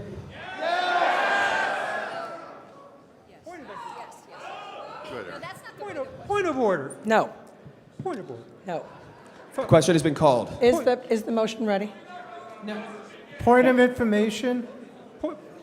Microphone one. Thank you. Lee Koritzer, Florida. Can we see the list of the existing Massachusetts delegates so that we know who we're looking to exclude as well as those we're looking to include? Yes, we will provide that.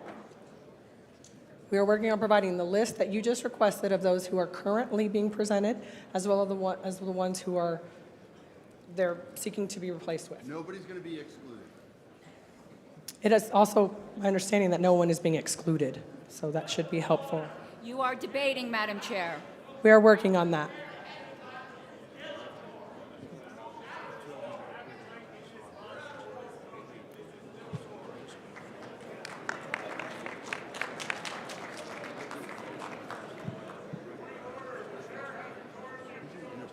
Point. Point. Okay. The motion in question is to, basically merge the next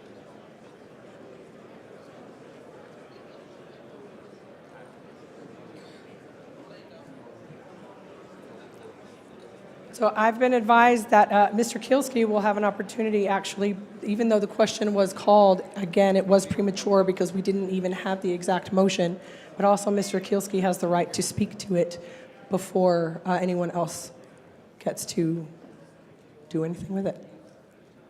So thank you for your patience.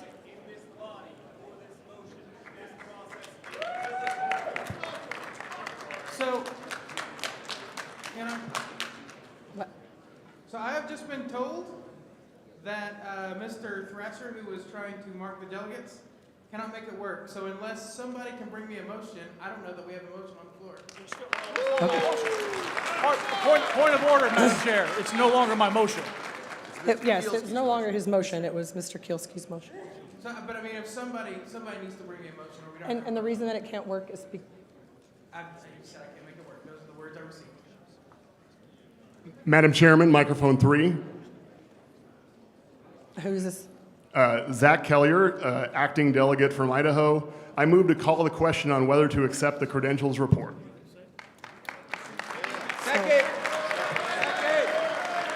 Second. There's a point of...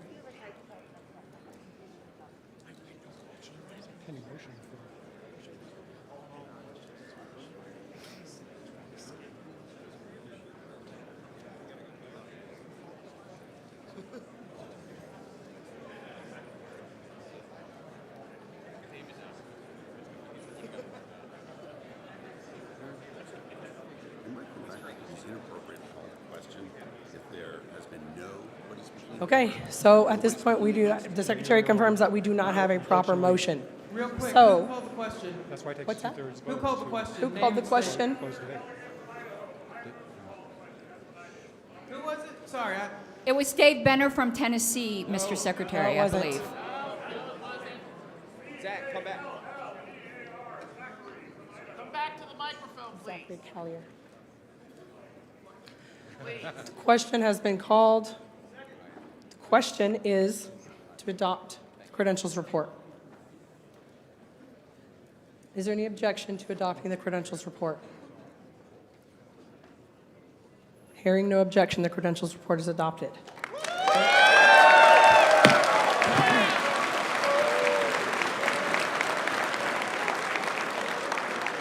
All right.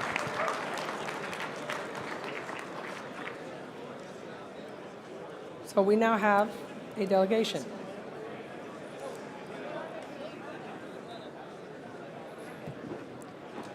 Just a quick announcement.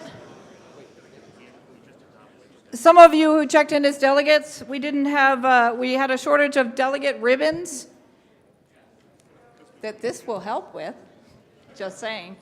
But we have received a supplementary supply of delegate ribbons, and they will be available in the credentials office by noon. And I'd like to acknowledge Mimi Robson and her wonderful husband for overnighting them to us. Thank you.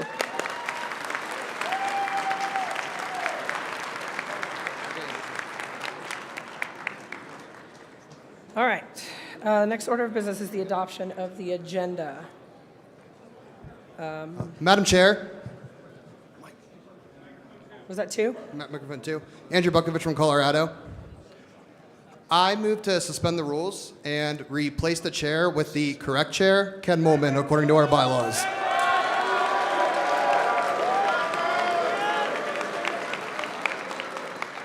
Point of order. That motion, point of order, Madam Chair. That motion is out of order. Such a motion would require a motion to rescind first or reconsider one or the other actions taken by the Libertarian National Committee several months back. Thank you. I agree. It's not debatable. We're suspending the rules. I agree. The motion is out of order. This is not that. This is a motion to suspend the rules and remove the chair. This is not the. This is not a point of order regarding our. Oh, you're trying it the right way. Madam Chair, motion to adopt the agenda. Okay. Who was talking? Microphone 3, Daryl Perry, motion to adopt the agenda as proposed. Yes. All right, if you're not going to do it the right way, point of order, Madam Chair. There is a motion to suspend. Point of order, Madam Chair. I am repeating your motion. That's what I'm doing right now. There is a motion to suspend the rules, to remove me as chair, and let Ken Molman preside over this convention. That requires a 2/3 vote.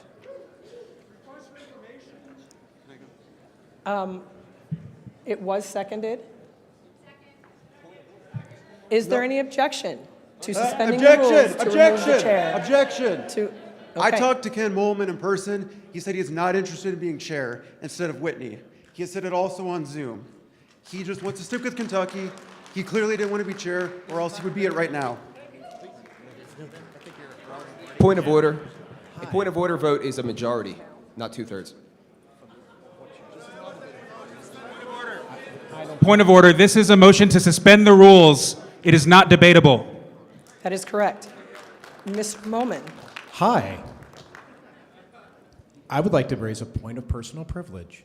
Okay. I do not wish to take the chair's seat.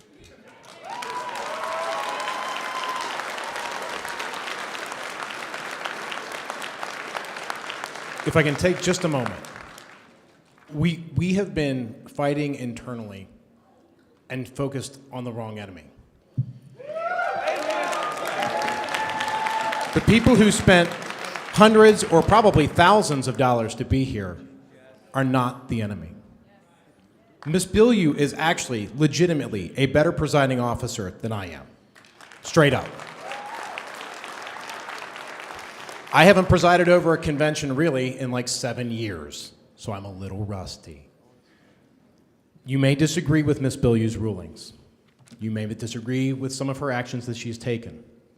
But as you have seen, she has just heard the motion that she does not want to hear. I'm pretty sure anyway, unless she's really trying to get the gavel out. Which she is free to do, because I am the vice chair, and if she needs my assistance, I am here to help. But I would like to ask everyone, we have an important mission here. Our country is going bankrupt. Our civil rights are being taken every day. Privacy is, we've had privacy problems for the last 2 decades. Please, let's focus on the business that we need to get accomplished. And yes, there are going to be debates. And yes, I know what's coming, some of the next motions. And let's talk through those and pass them in an orderly fashion. I do believe Ms. Bilyeu will hear those because I've worked with Ms. Bilyeu. And like many people in this hall, she is my friend. And I know that she will do the right thing. So I would ask you to please not make me do this. Thank you.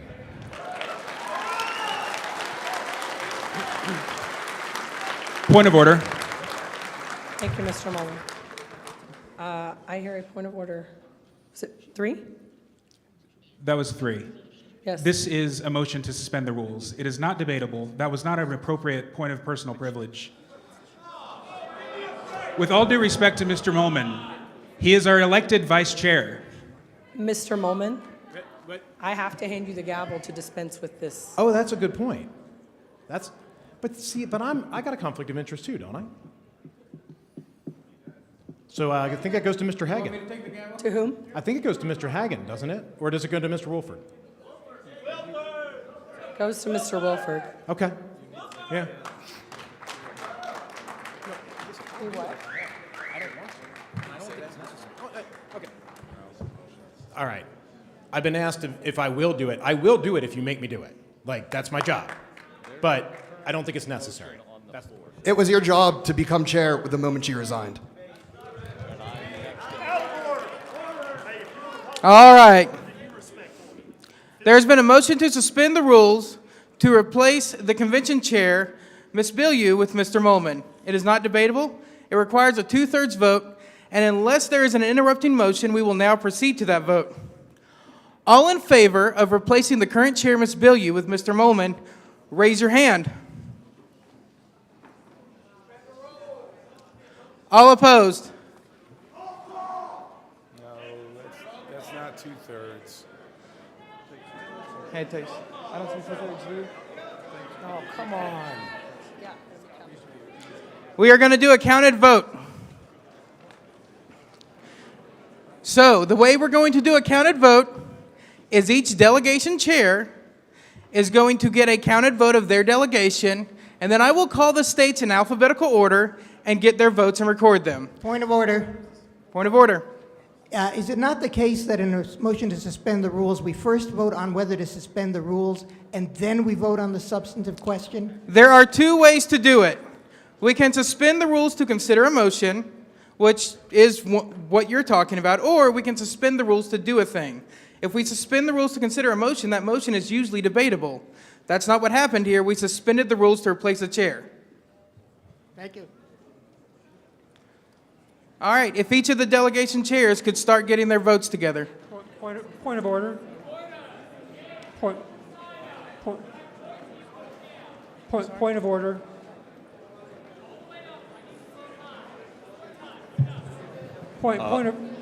order. I heard a point of order. Which? Microphone 2? Microphone 2. So I heard that there's going to be a counted vote. Yes. What you are proposing is different. You are proposing that the state chairs be polled.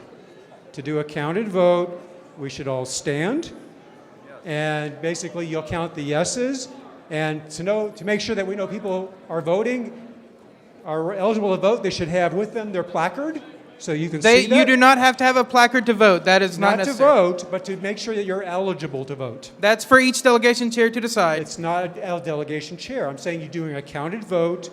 You have people stand. You count off one by one, just like we've done counted votes many times in the past. That's what a counted vote is. We all count, not by delegation. All right. There's been a point of order as to the process in which we are taking a counted vote, and it is well taken.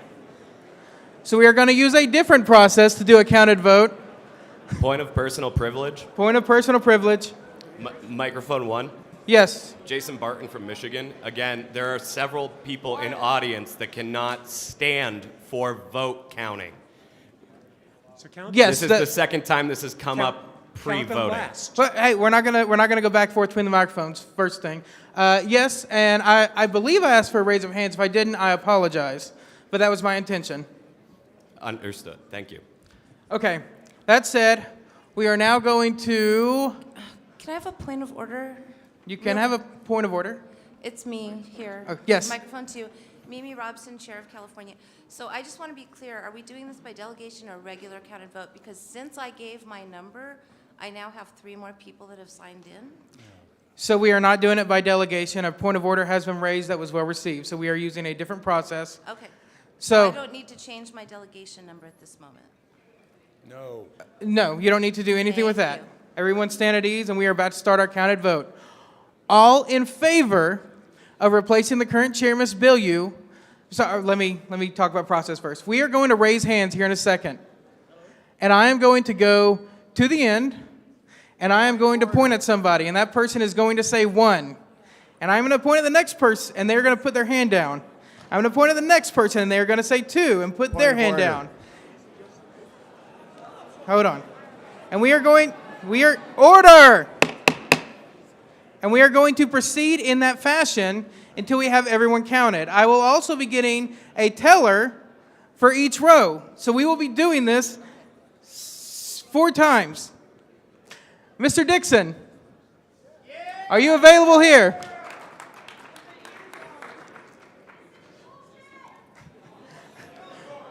Miss Robinson.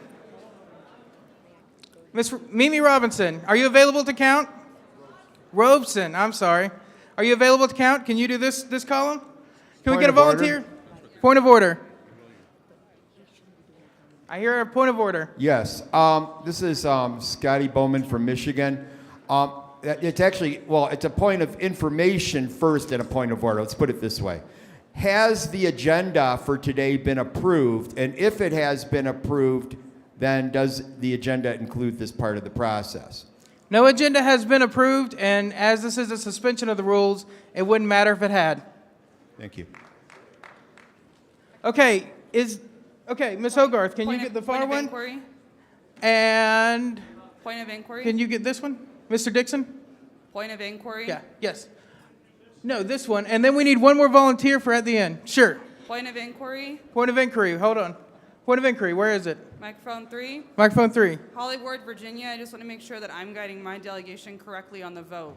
So right now, are we voting to suspend the rules and remove Whitney? Yes. Both combined in one. One motion, one foul swoop. Thank you. Okay, with that said, we will now start with the count. Point of order. Point of order. Mark Uppingut, New Jersey delegation. Mr. Chair, the previous point of order was incorrect. The procedure for roll call is clearly spelled out in Rule 3, and it should be conducted by a state delegation.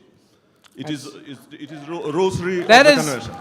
That is roll call. We are doing a counted vote, which is not a roll call vote. Those are distinct things. That said, we will now proceed with the counts. All in favor. This is Point of Dean order. Ahmed in microphone 2 from Maryland.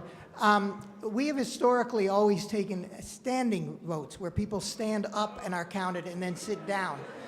I would really like to know why we were changing that, and if we are changing it, I object to it. I feel that raising hands is not as accurate or reliable. Your objections are noted. We are changing it because some people are unable to stand. Can't we just accommodate them by allowing them to raise their hands? We accommodate every delegate in this room.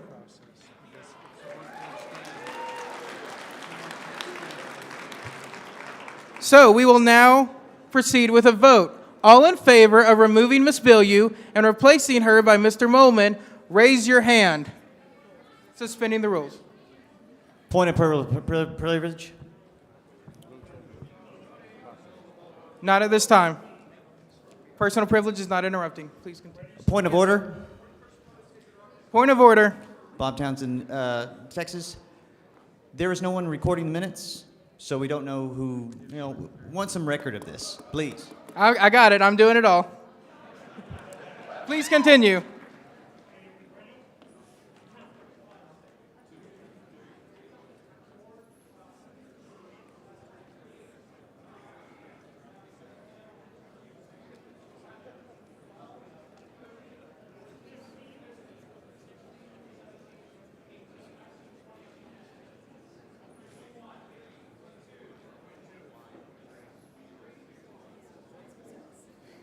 Point of order. Point of order. I would like the call for division is clearly dilatory. This is definitely more than 2/3 of the room. Your point is not well taken.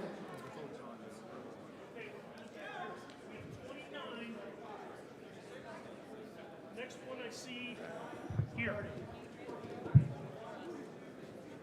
Okay, so we still have 29.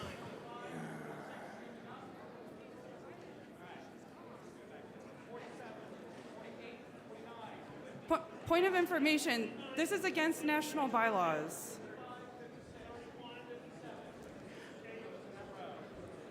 Point of information.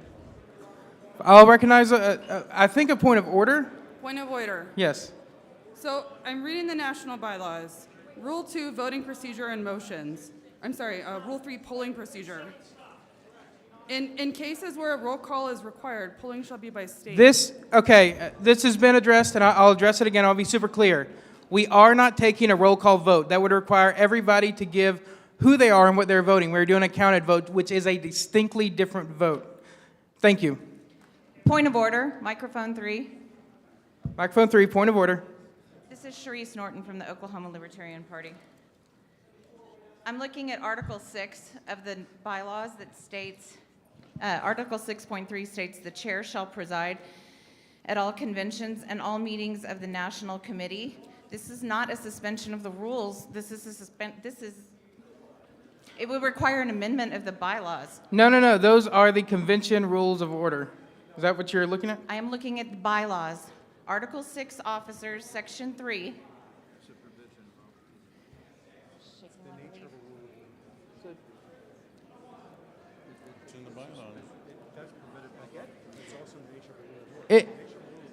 It is. Okay, that rule is in the. I'm coming from the parliamentarian here. That rule is in the nature of a rule of order and is suspendable. Thank you. Microphone 3, point of order, or information, I'm not sure. June Jennings, California. I understand the need to accommodate those who can't stand, but I have grave doubts about getting an accurate vote on hand raising and suspect we may just be facing another challenge. Is the chair willing to consider another way to accommodate the people who can't stand so that we can get an accurate count the first time? Like ask them? Okay. We don't have that many. So here's what we're going to do, because this point has come up 3 times. We are currently raising hands for a vote, and I'm sure people's arms are getting very tired, so if we could please dispense with these, we could get this vote done. However, if somebody feels their vote wasn't counted, please bring that up. If nobody in this room feels their vote isn't being counted, let's move on with the count.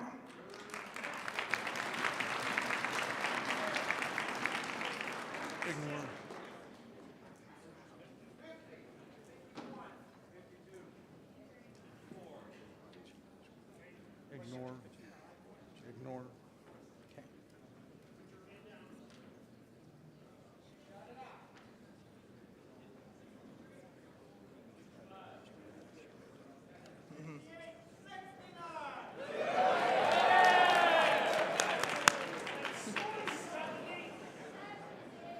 On the far?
All the fun.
Whoa. Just give me the fours.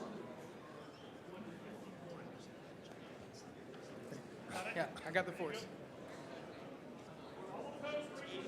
Whoa, Mr. Dixon, we're not doing that yet. 89.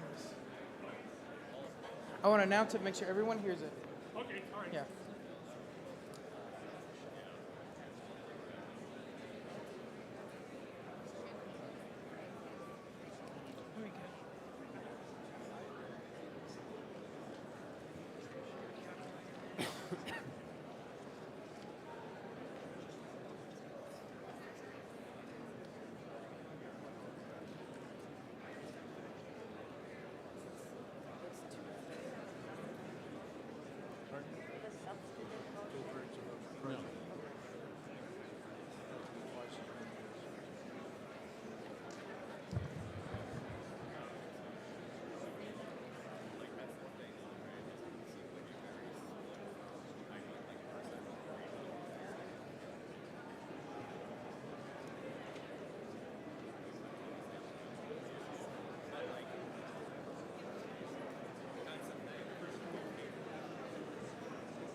Did you ever get your coffee? Okay. So, whoever brought it to me, they said they couldn't find food, which is why somebody brought me coffee. Well, I will take the coffee if you don't want.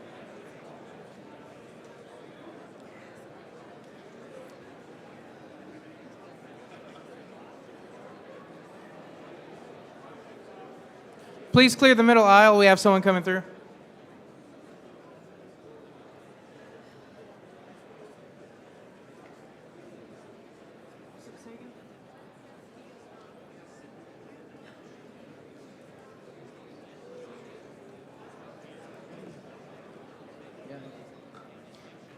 Okay. Yeah. Everybody opposed, raise your hands.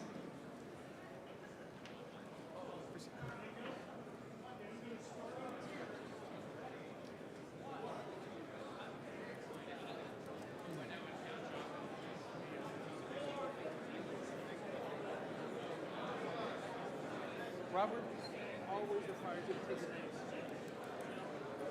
Robert's rules of order.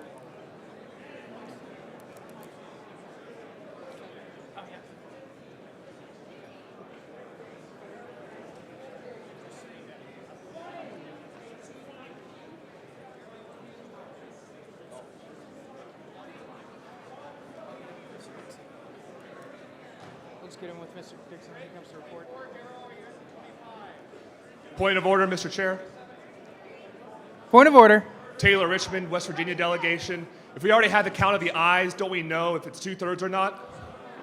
So, a couple things. No, we don't, because it's 2/3 of those voting, not the entire convention. And second of all, even if we did know, Robert's rules requires always taking the nays. Thank you, sir.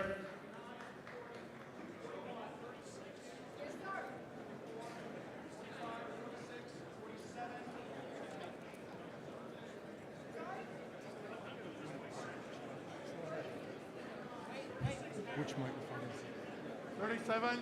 Microphone 3. Point of order. Microphone 3. Joe Bookman, delegate from Utah. There were two of my delegates in our delegation who were not counted in the prior count. They left their hands up. Nobody ever came by. Could you have them come to the front? Yes, thank you.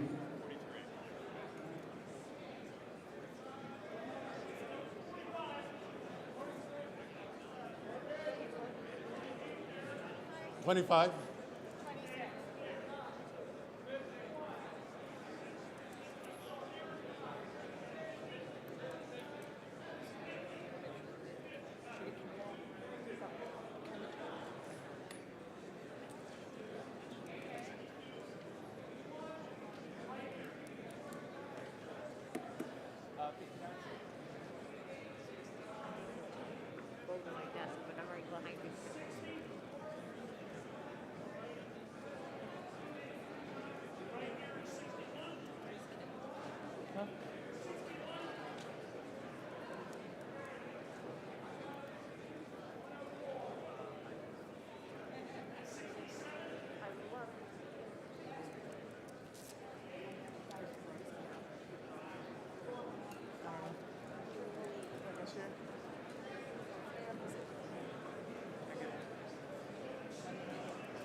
On the ayes? Or the nays, sorry.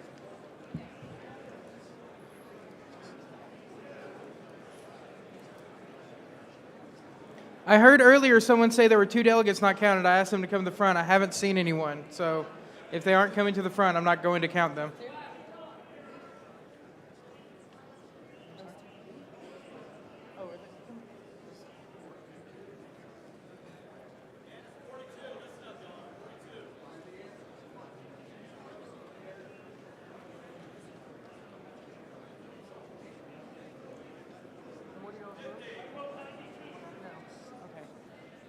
Wait, they're taking the nays now. They're taking the nays now. That's currently going on. Yeah, okay.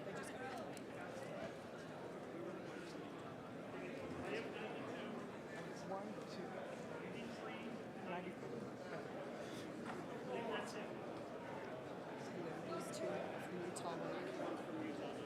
Okay, and y'all were in that far section? And what was y'all's vote? Yeah, both of y'all? Okay.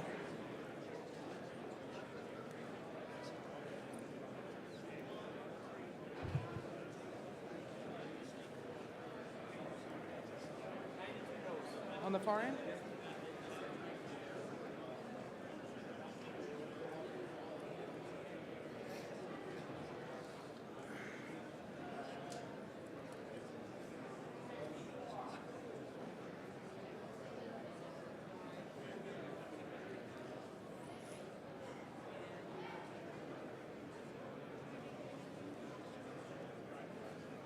It doesn't look like it's going to pass. This section's going to have to be really heavily weighted.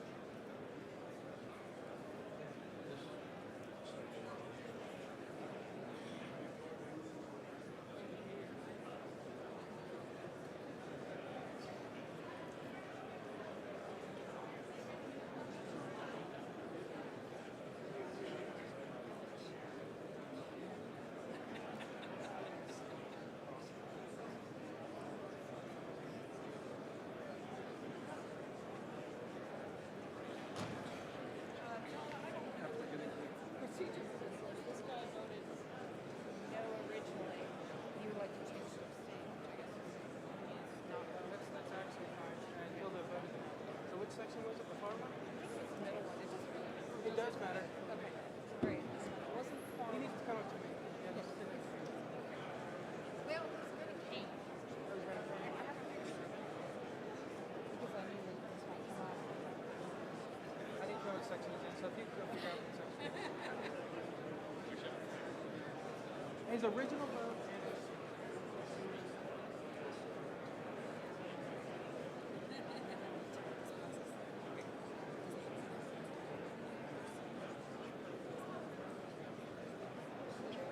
He was.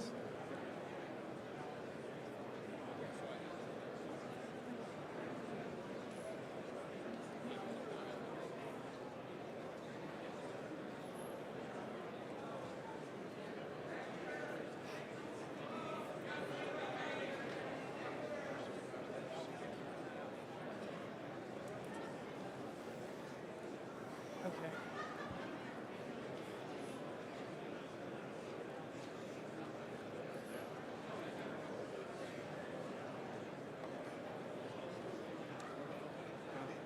fun.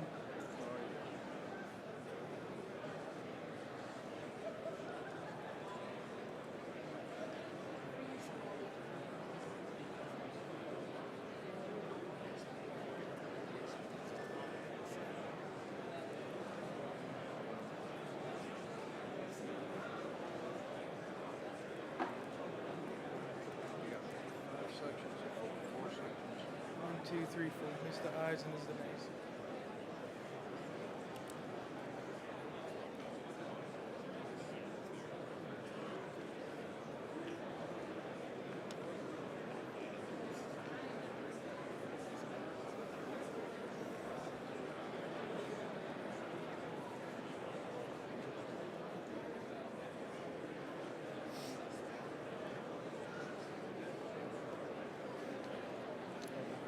All right, we have the results. Those in favor of removing Ms. Bilyeu and replacing her with Mr. Molman, 5-4-3. Those opposed, 3-8-9. Motion fails. Madam Chair. Madam Chair, microphone 3. Madam Chair, point of personal privilege.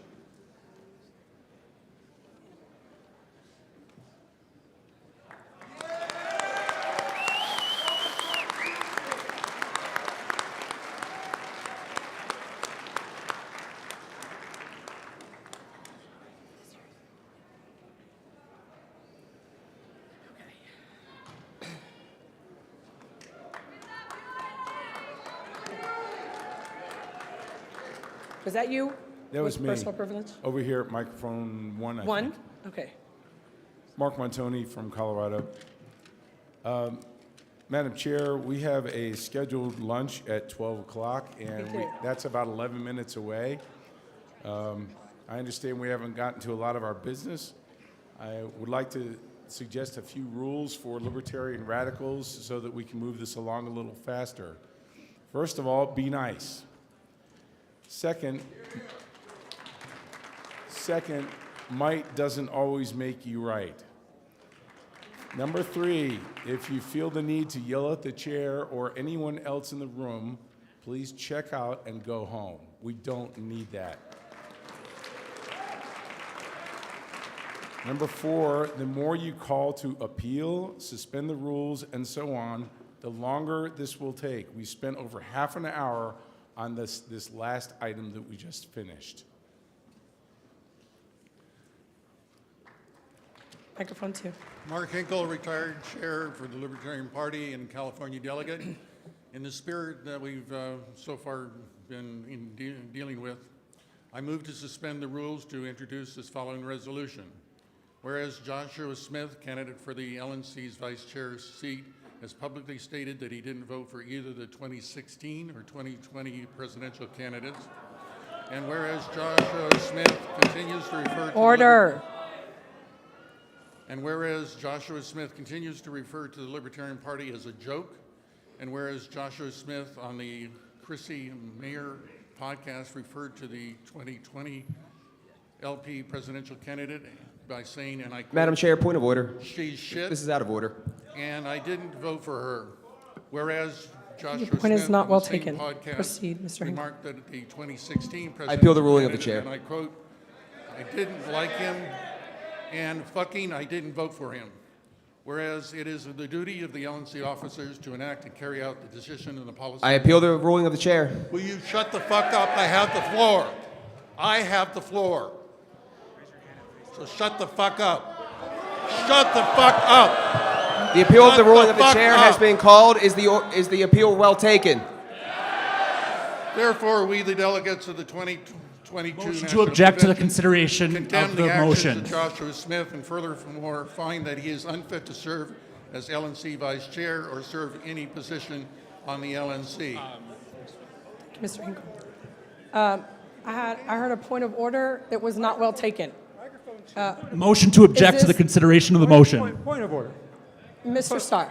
Folks, cool your jets. The ruling of the chair has been Mr. appealed. Let me finish, please.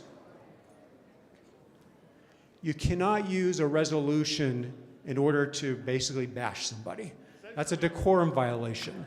So it's out of order for that reason. Otherwise, I could come up with resolutions all day talking about how I dislike Nick Sarwark for some other reason. It's just not appropriate to do that. So this is out of order, and it should not be considered. Thank you. And by the way, let's be kind to each other. I'm kind of critical for both sides here on this. We've got one side attacking the other side, another side attacking the other side. Let's just stop doing that. We are all allies here. We all are on the same mission to improve liberty. Let's treat each other with some decency. Mr. Perry, I believe earlier you moved to adopt the agenda. Yes, I would like to adopt the agenda as presented.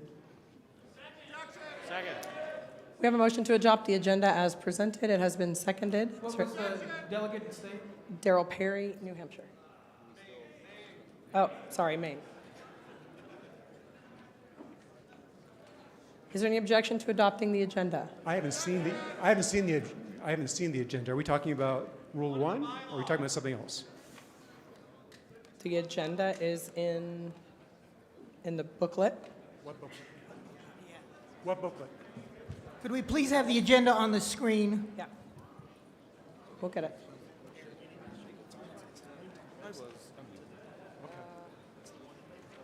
Sure. Let's at least look at it. The agenda is also in the app version of the, it's also available to everyone's phones as well.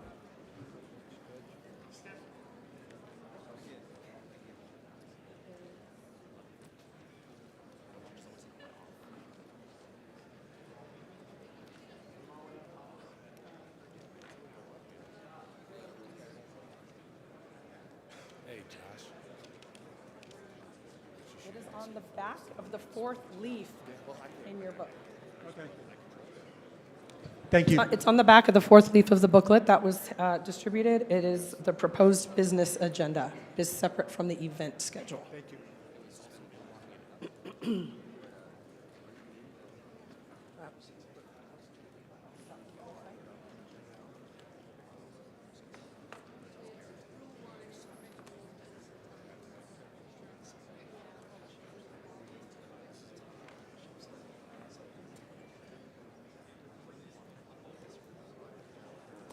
Request for information? Mr. Starr? Yeah, are the times that are shown there basically estimated times of how long each should take, or are these limits on each item? So the times in the minutes, where it says 20 minutes, 10 minutes, those were the proposed times for each item. So The times of day is when we have, well, for the lunches and the breaks, we had hard stops. okay, so for example, the treasurer's report is 20 minutes? Correct. So if he wanted to speak for 25 minutes, we need a suspension of the rules? Correct. Thank you.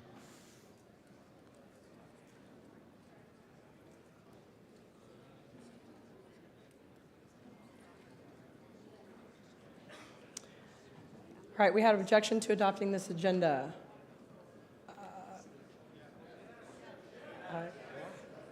Objection. Yeah, we heard that. Who's speaking?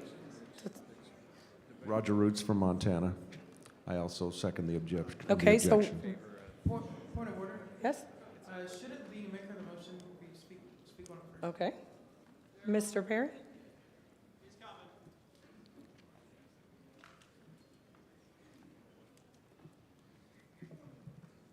Yes, there's been an agenda that was proposed by the Convention Oversight Committee, I'm assuming with input from the LNC.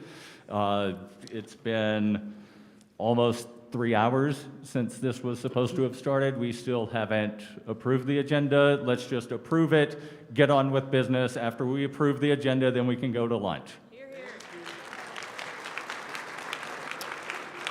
Anyone else wishing to be recognized to talk about the agenda?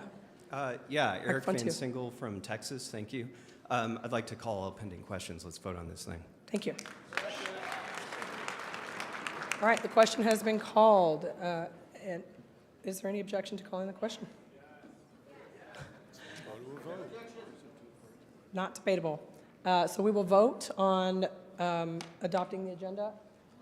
Oh, on calling the question, it requires 2/3. All right, all in favor of calling the question, raise your hand. All opposed? Passes. So, Yes, it does. the question has been called. We will now vote to adopt the agenda. No. All in favor? Raise your hand. Point of order, Madam Chair. I call for division. On All the calling of opposed? the question. On the calling of the question. Now,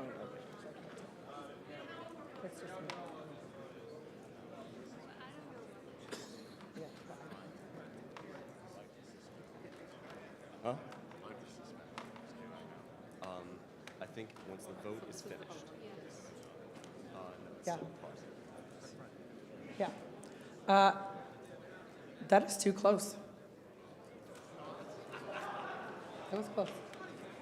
Don't think so? We can't because we already said that. All right, let's do that again. All in favor of adopting the agenda as proposed, raise your hand. Opposed? The agenda. Adopting the agenda. These are the no's for adopting the agenda. Okay, so it fails. Okay, so we are back to the agenda. Madam Chair, point of parliamentary inquiry. Yes? Donovan Pankey from Texas. Just wanted to note that given that the order of business is specified in the national bylaws, since we have not adopted as is, that is it the case that we can amend to change the times for each agenda item, but not the order unless it's under suspension. Correct. Okay. Correct. No, I don't. I move a suspension of the rules to adopt an alternative agenda that has been sent to the secretary to display on his screen. I second that.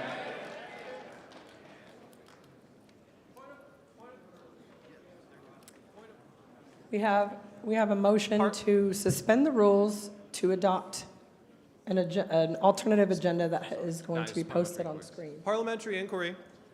Microphone 3. Nicholas Sarwark, Ohio delegate. Is the... I can wait as long as you guys want.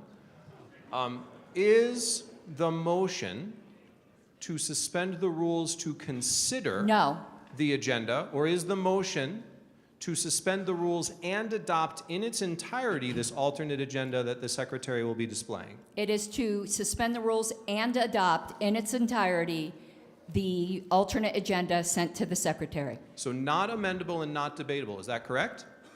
Correct. Thank you, Madam Chair.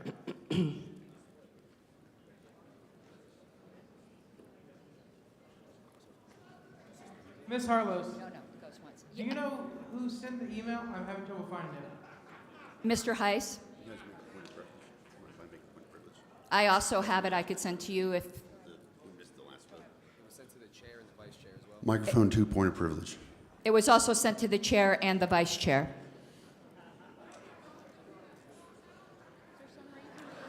Microphone 2. Dan Fishman, delegate from Maryland, where we have a wonderful group of people who are all trying to work together in spite of some different political versions. We missed the last vote because it went so fast. I would ask the chair to consider maybe a 30 seconds of, does everybody understand what we're voting on, and then allow us to vote, because we were confused over the last vote. Thank you, Madam Chair. We actually did it twice, too. I may be slow. We're in the middle of the room, but thank Got you. it, thank you. I'm not seeing it, as you can see in my email displayed on screen. If you could send it again. Yes, sir. A point of information, microphone 2. Microphone 2. Starchild, alternate seated from California. I was wondering if yourself or some neutral person could succinctly summarize the differences between the agenda that we would currently have versus the one that is being proposed to be adopted via suspension of the rules? You asked for myself or a neutral party. I certainly can't, and I don't know if there is a neutral party who can. Ms. I mean, I would ask for the maker of the motion, but under the Michael Heiss circumstances, from maybe it would be Pennsylvania. I better can to answer that have. question. It just came through, Ms. Harlow. It was just late. Point of privilege. Microphone 3. Nicholas Sarwark, delegate from Ohio. I believe that it would be a lot easier for the body to understand what they are voting on were we to allow people to go to their ticketed lunch and take this up after.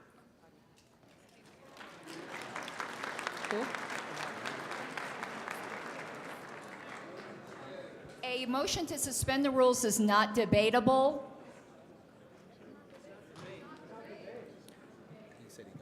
We're not debating, we're waiting for the agenda, the proposed, or the alternative Mr. agenda. to be Sarwark was posted. making a debate point about moving to go to lunch. Ms. Harlow, you're the one who made the motion. You're the one who made the motion, right? Is this agenda that is on screen the agenda? Oh. Yes. Yes, sir, that is correct. Okay, thank you. Can we see them side by side? Madam Chair, point of information.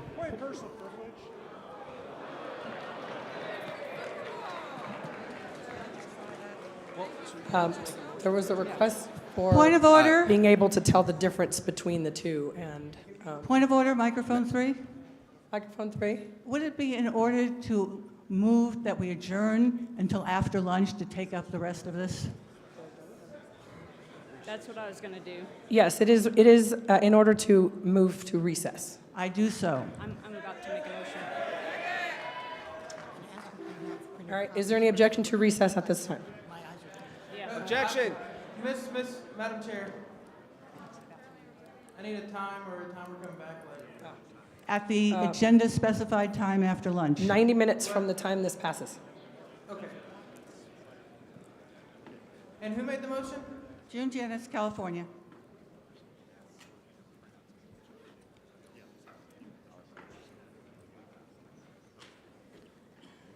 And with a request that this be provided to delegates to review during lunch, because many of us have not seen it.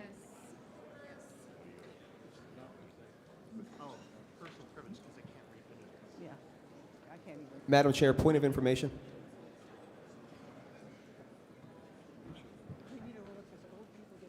We have a motion to recess for 90 minutes for lunch break, and it is not debatable. You have the what now? Michael Heiss from Pennsylvania. I can speak to the differences in the agenda. It's very simple and straightforward. No, it's not debatable. Point of personal privilege. Point of personal privilege. It is not debatable, so Let him.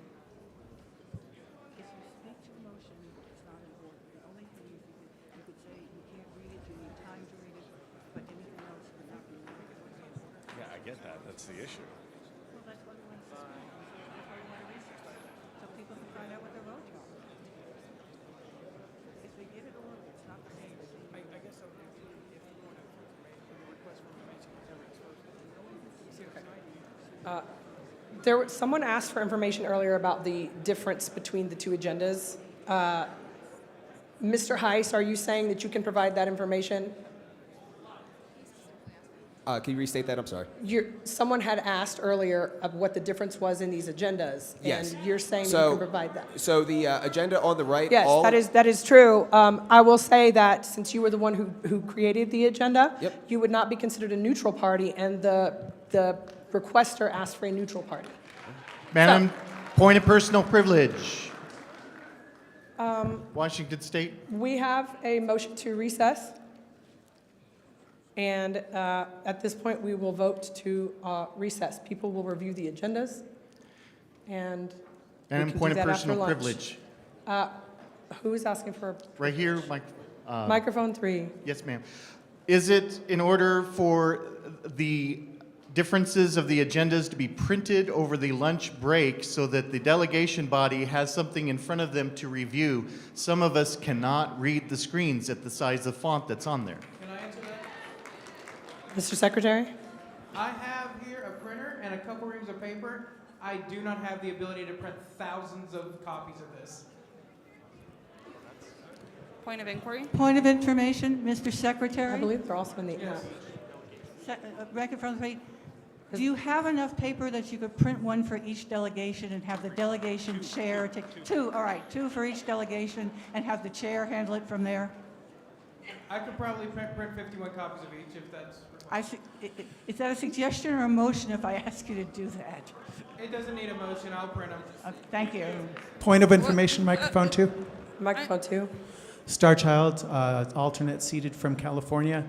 Would it be in order to ask the maker of the motion to, instead of proposing to substitute an entire alternate agenda, to amend the current agenda with whatever change or changes are being desired to be adopted?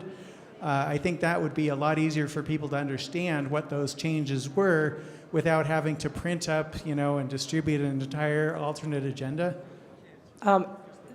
That is possible, but we're going to deal with the motion to recess right now. Point of information, microphone 3. Hang on. Microphone 1, what is it that what kind of point do you have? You've been there for a while, do you know? I have, thank you. Hollywood, Virginia. 2 points. One is the delegation chair and also someone that needs to adjust her blood sugar now, quite literally in a medical sense. I need to go eat. Yes, thank you. So we need to dispense with the motion to recess for lunch for 90 minutes. There was an objection, so we will proceed to a vote on the recess. All in favor of recessing at Point this of time, information, microphone raise 3. your hand. Microphone 2, Nathan Kimmin from Texas. Would it be possible for Mr. Wilford to send a blast email to all the delegates? Mr. Kinman, you have not been recognized. We are in the middle of a vote. We're in the middle of a vote. All in favor of recessing at this time for 90 minutes and returning to deal with the agenda, raise your hand.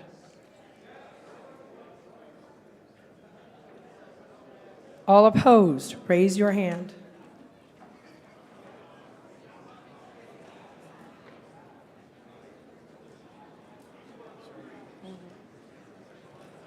John?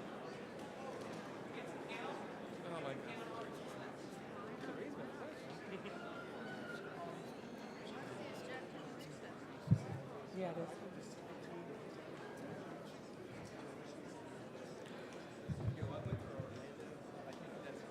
We're going to have to count.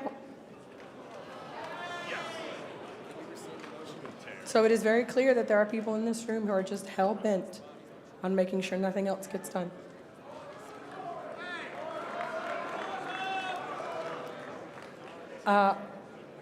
We're going to have to count. Parliamentary inquiry. Microphone 3. Nicholas Sarwark from Ohio. May I ask the chair to consult the parliamentarian as to what the chair's prerogatives are with regard to providing a recess for people who have raised a point of privilege and a need to eat for medical reasons, and whether or not the chair can dispense with the counting vote. We can walk out and force a quorum call, too. Madam Chair? If we're going to be assholes and dilatory, let's go ahead and do it all the way, hold guys. On. Order. Let's do it all the way. Let's Mr. just walk Hale. out, go to lunch. Mr. Hale. Madam Chair? Mr. Hale. Mr. Sarwark, will you please repeat? There was a distraction up here. I apologize, and I'm willing to wait so I can be heard. I would like to ask the chair to consult with the parliamentarian as to what the prerogatives are of the chair as the presiding officer to respond to a point of privilege related to a medical condition and blood sugar that many attendees have and the need to go to lunch. What are the prerogatives of the chair for the comfort and the well-being of the body?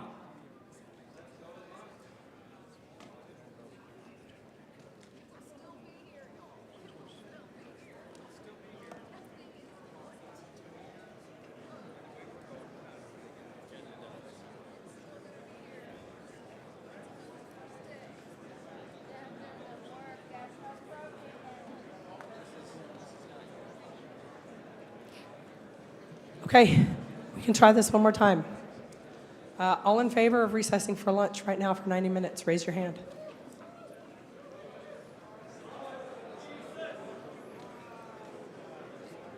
All opposed? We're going to lunch. Thank you. May I make a request? Madam Chair? I don't know where this is coming from. All right, we'll be back in 90 minutes, so that would be 202. 202. No, that's not right. 232. What time is it? 1:32. 1:32, we return from recess.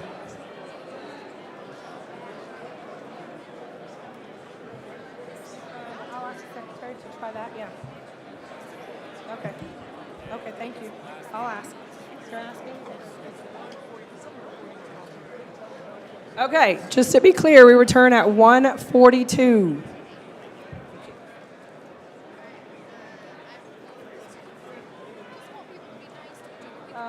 I'm not sure. Mr. Flores? Mr. Flores, is it possible to have the question has been raised, if it's possible to have the alternative agenda also in the app for people to see, should they choose that way? We will also see if we can have them back up on the screens when we return.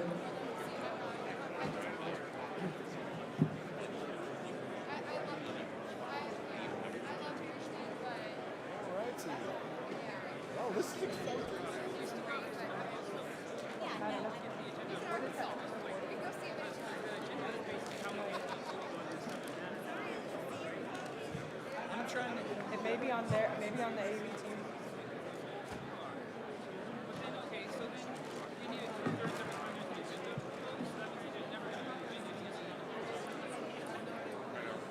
Well, maybe that's why we bought our package.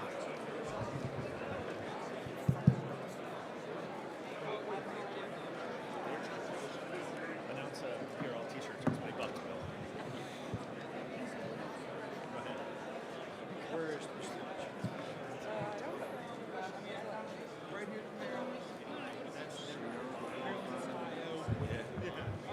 Oh, which means they can follow the question. I think that would be appropriate. Later. Where's lunch? Although maybe I should have to show what confidence I have. Josh. Go, Josh. End of the day, yeah. You know where?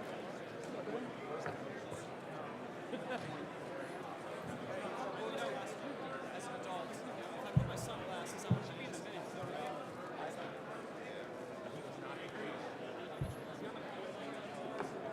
Okay, so he probably did that shot on purpose because she was actually saying, "Oh, you're gonna put the right way," and she said that like basically, and then that was like her strategy to like say on the way that required a majority. Yeah. Is Mr. High still in the room? Actually, Miss Harlow. Miss Harlow. So it's gotta be back there at 1:30. They said 1:30, right? I did it all night last night. Yeah. But there was a lot of caffeine in that tea that I had it with too. So. That didn't help. I do have some in the room. Yeah, in the convention room. Very, very odd rule. I think it's in, I think after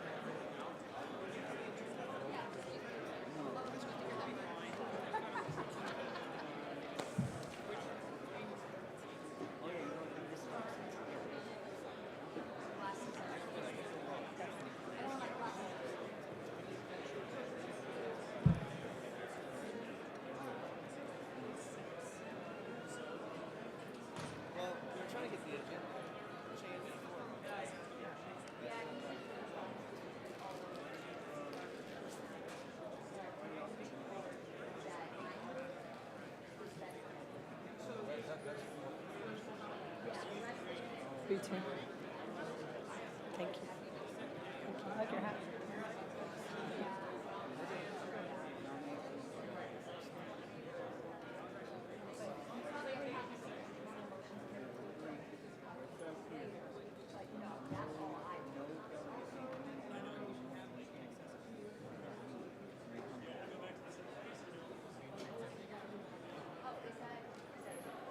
because I see people trying to get these signed, and they're like, "Oh, I signed one of it, crap." They're like, "Oh, this is that large." No, I did not. And I feel like that means, I feel like the spirit of the rule is the opposite.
Well, we're not leaving for a distinct time.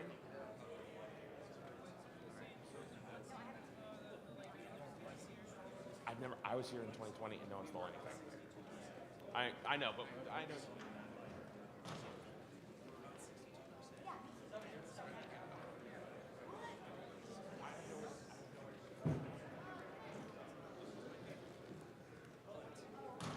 Hey, John. Outstanding, brother. Thank you. Outstanding, brother. You took command. That's the way you do it. You just said, listen, this is how it works. Suspend the rules and take up in one motion. Yeah. Yes. Yeah, I'm hanging around. It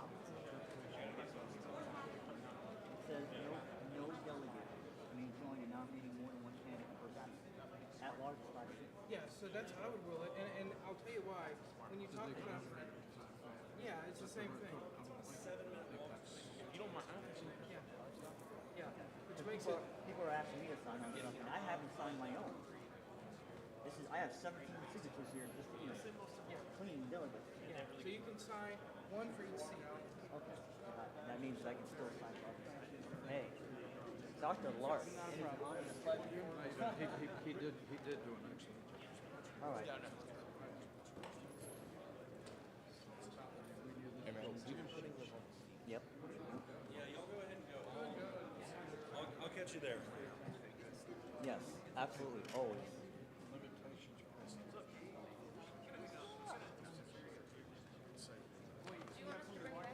John, you want to know? Might as well. This is in my back pocket. I think I'm just gonna maybe use it. Yeah. I'll stick this over there. I need to get mine going. Do you mind signing mine? Yeah, for secretary? Yeah. Absolutely, brother. No, right here. We're staying. I gotta guard this with my life. This coin thing.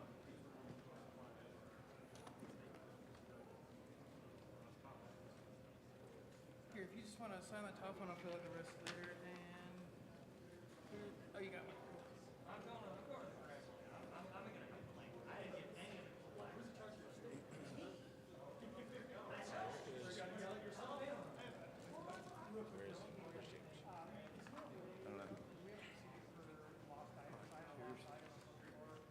Okay, cool. You got it. Might be a minute.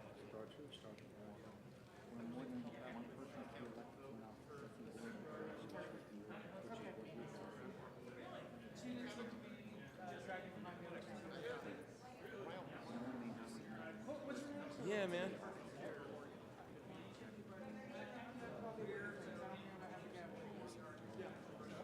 Probably just getting some delivered here so I can leave. So basically, I'll be making 2 stacks. And it's going to be up to the secretary to double check that you didn't nominate more than 5 people, I guess. Actually, I put it on that table so that Yeah. these papers. If someone, I guess if someone objects and says, say no. yeah, Exactly. yeah, That's what it I would want to see the signatures, and we'll be here all day long. Yeah.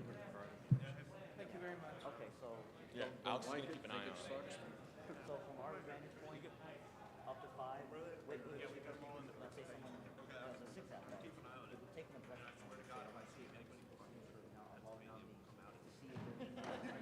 see if one person is there more than 5. Well, honestly, the reason I put 17 is if you get more than 15 signatures, likely, even if 1 or 2 gets thrown out, you know. Unlikely they get thrown out. I've got state circuit. Yeah. But I'm saying, like if somebody did find a signature on ballot, you No, could it's a good idea. Yeah.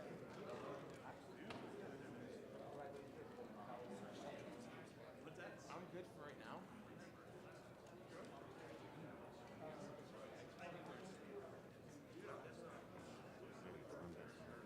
Yep. Agreed.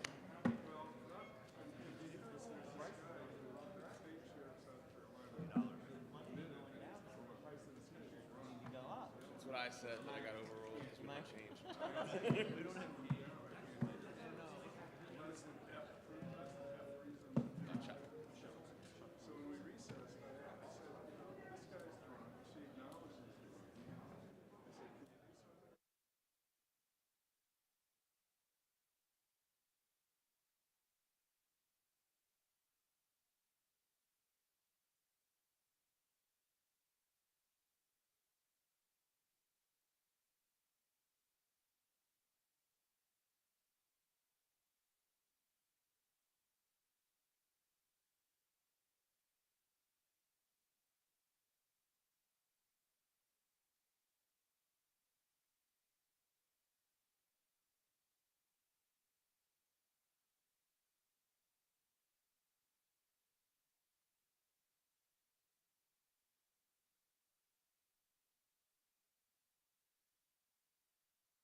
if there's another room available that's big enough.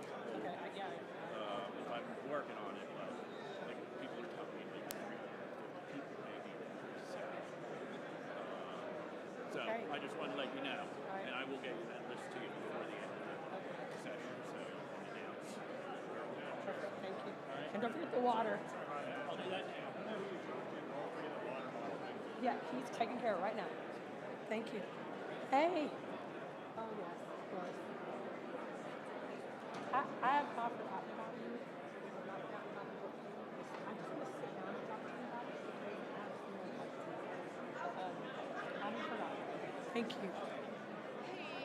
Hey. We just discovered there's like several boxes of bylaws committee reports and platform committee reports in the commissioners. So apparently someone thought we would distribute them maybe. So, but we didn't because we had no idea. Now Karen Ann came in yesterday with a stack of addendums to the platform committee report and asked us to hand those out. So we were. That was that one-page thing? Yes, because I assumed that everyone already had their report. So what should we do? Should we just put them up here and ask people to walk by the stage and grab one? Or I know, or should we hand them out or put them by the doors? Or dump them on the registration desk? I don't want people dialing through their credentials. You do? Check, check, check, check, check. 1, 2. Mic check. Mic check. 1, 2. 2, 2. Tell them it would be best to have one person from each delegation come up together. Okay. All right. Thank you.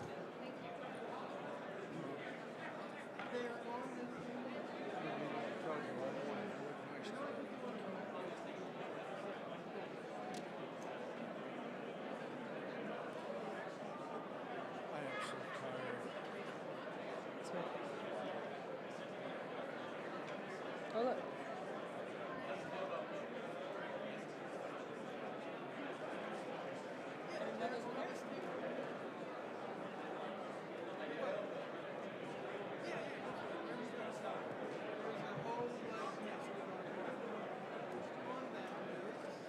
So what's that, their proposed agenda?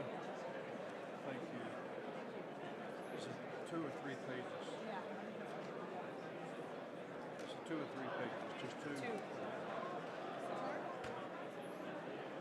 This one's the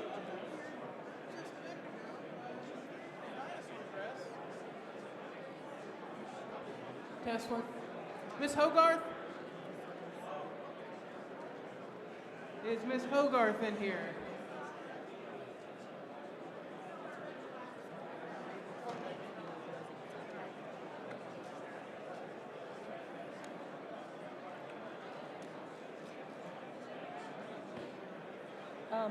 There are copies of the agendas down there.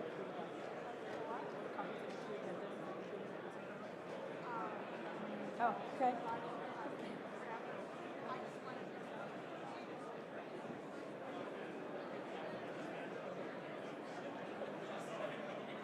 Thank you.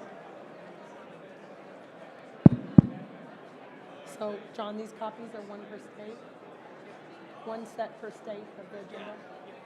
I think people have been taking them, so I don't know if it's Okay. As requested, there are printed copies of the 2 agendas that are being just considered right now. They were printed 1 copy per state. So if you have a representative to come up and grab 1 of each, that would be great.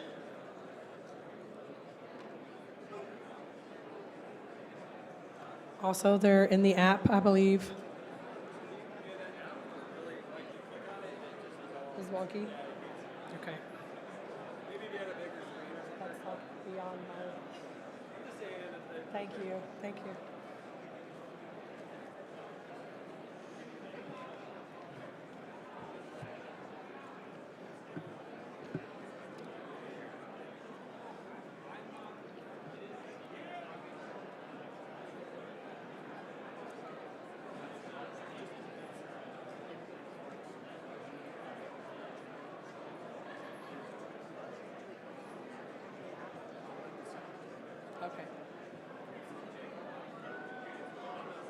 Also, just a little bit of housekeeping.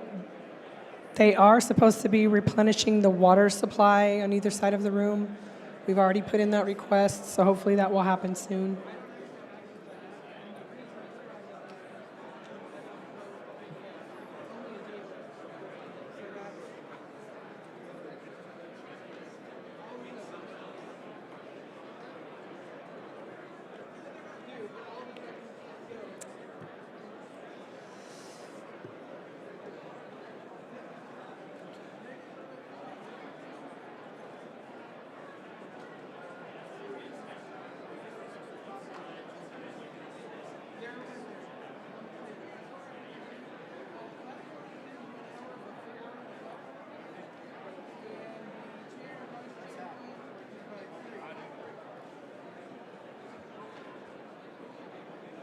Attention, everyone.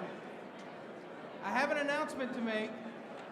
The chair and vice chair tokens are due by 3, which is in an hour and a half. So if you have not turned those in, I would get them in quickly.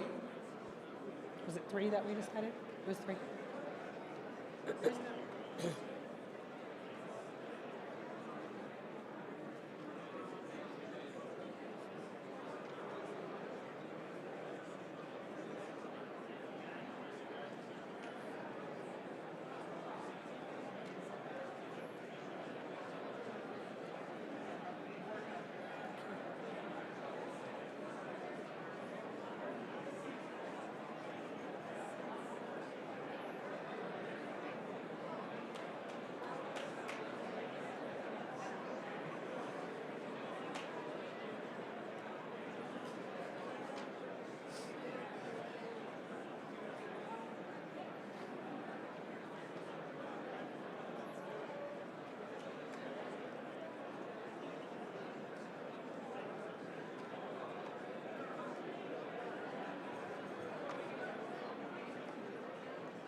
So I don't know if we're going to do this, if this is going to be the whole.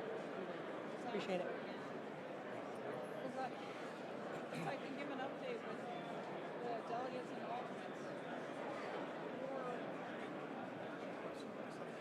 but I can't tell them what alternates are voting. I mean, that's the same thing.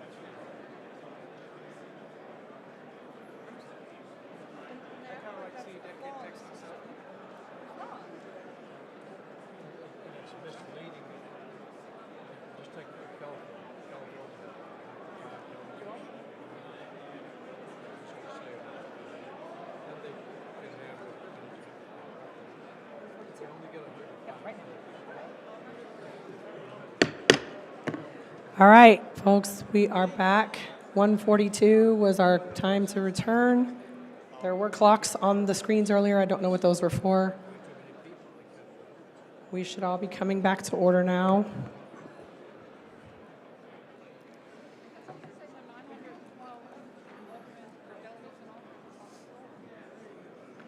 Just a reminder, the tokens for chair and vice chair debates are due at 3 o'clock. 3 o'clock in the blue box up here on the stage.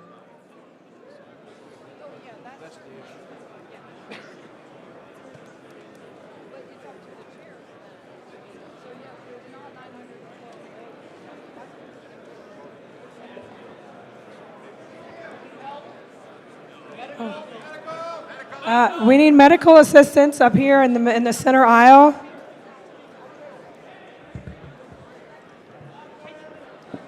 If there is a doctor in the house, we need attention on the center aisle. Please keep the area clear so that medical help can get there.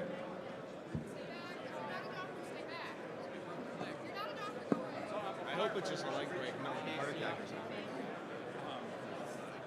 A lot worse things. Please keep the area clear so that appropriate personnel can respond. Thank you.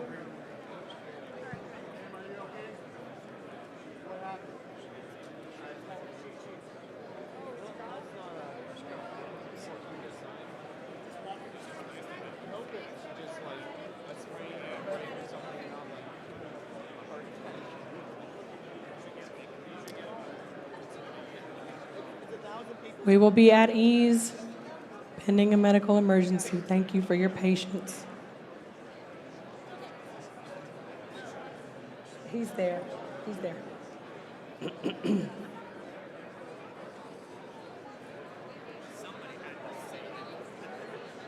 Security's there, and doctor, there are physicians there now. Yeah, thank you, though.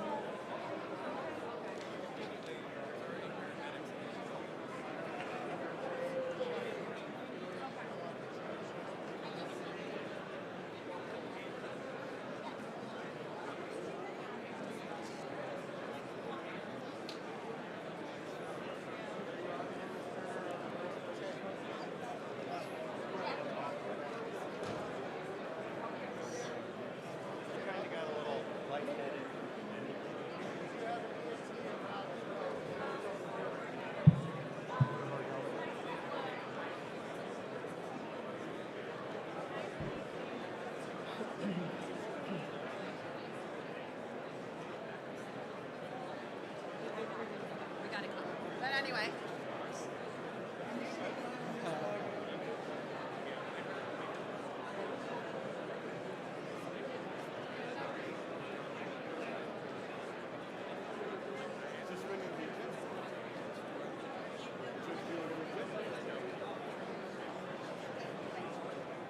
Yes, we're suspending the rules to replace the agenda. Oh yeah, you can tell us.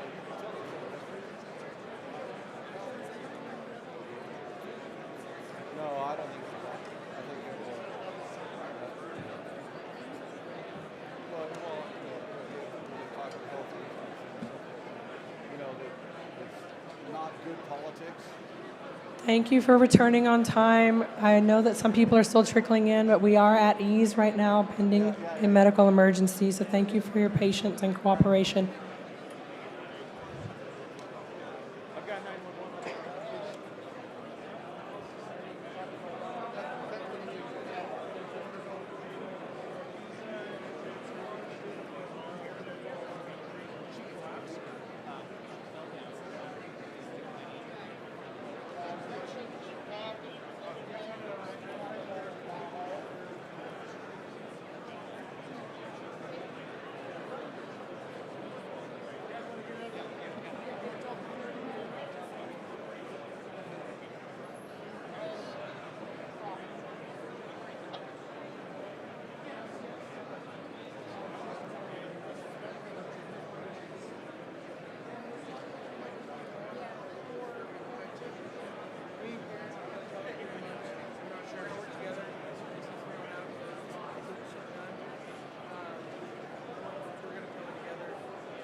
Who does parliamentary procedures really have the question?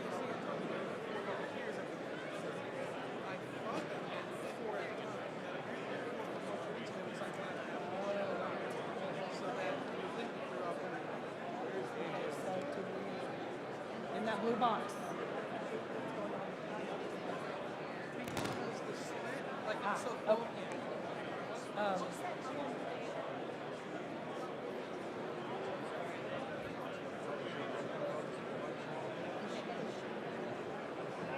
You all set, John?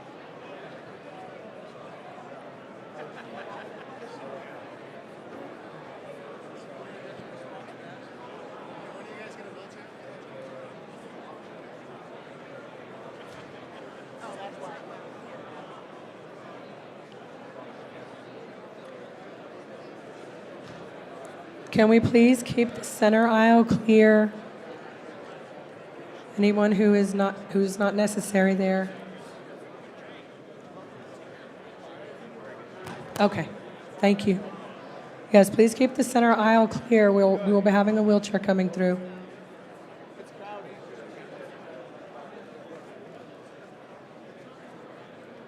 You want me to? Do you want Bernie? I'm gonna say, do you want just make?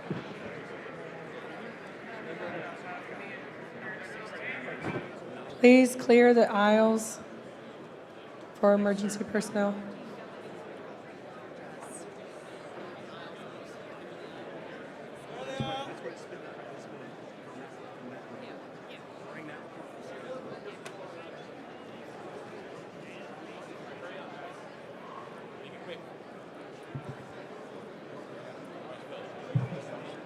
Nothing's happening right away.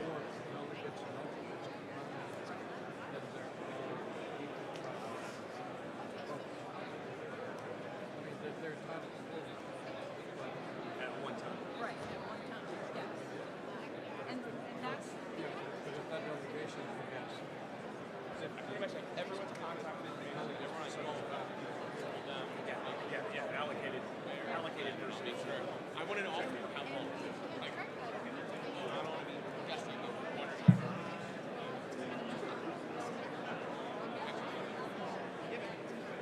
But I'll give them all.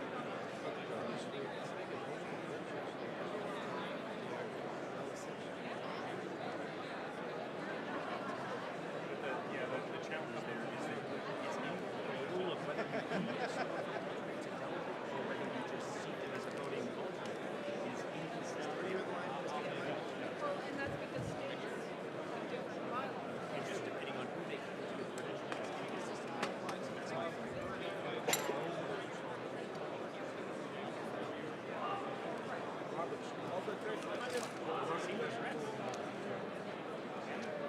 So that's what I'm doing there. I'm here to help. Sometimes I'm a Gen Xer too, but I'm a millennial and takes me. so I may not see it just Huh? because there's so much going on. I'll tell you this, I don't even hear phone. Right on.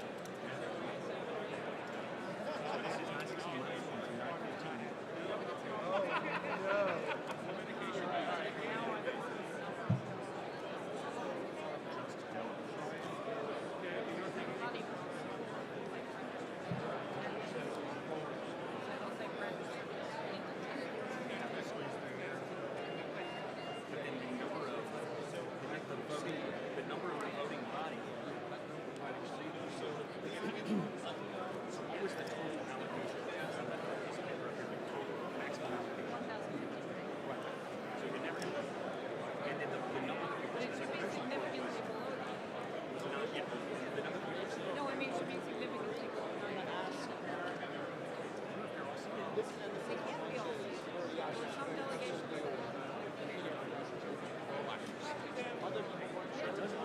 No, we know it does. No, it exceeds the limit state by state. So there's not 915 votes. There's charges over there that Yep, no question. Also, that be a point of parliamentary inquiry or point of information? I think parliamentary inquiry, right? Okay. Oh, yeah. Blue box right there. Well, I was more saying, if this agenda is happened, what would the rules say happen? If you go to the credentials office Adopted, what rules say happen? and ask for Again, the tokens for chair, vice chair debate are due by 3 p.m. Blue box right up here by the secretary on the stage.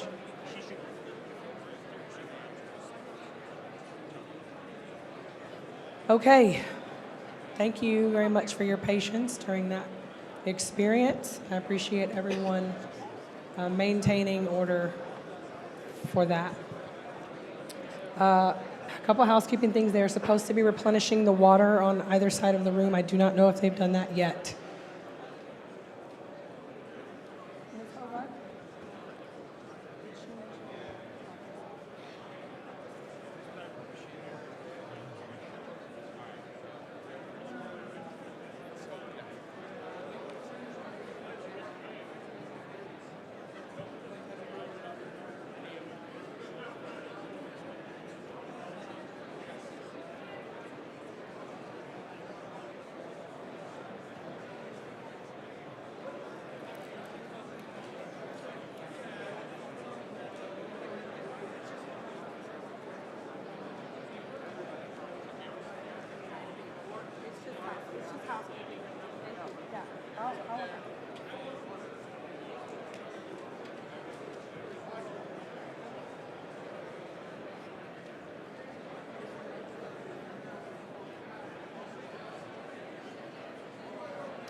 All right. We are still getting notices from people, particularly in the back of the room, who are having trouble hearing, so please do keep the noise level down or off when not necessary. There should be water coming soon if it's not already. I think that's the only housekeeping to do at this time. Do you want to tell them about reports? You're about to do, do you need to do something? You're, No, about when we the come back, do committee you need to do any report? Yeah. Okay. I just wanted to know. You ready? Yeah. And then you can tell them. Just a credentials update. As of 1:30, we have 915 delegates and alternates registered. Wait, where's Billy? Okay, sorry. I erased something from my phone, I think. Did we ever get the breakdown? Okay. Just sort. Count the one part in the row. Sorry, while I'm getting the specific number, the platform committee report, the bylaws committee report, and I believe the financial report are available for delegation chairs to pick, well, for anyone, but it's probably best if delegation chairs pick up enough for your delegations at the water station. There are more in the credentials room. If we run out, let us know and we'll go get more boxes of them. People may not want paper copies.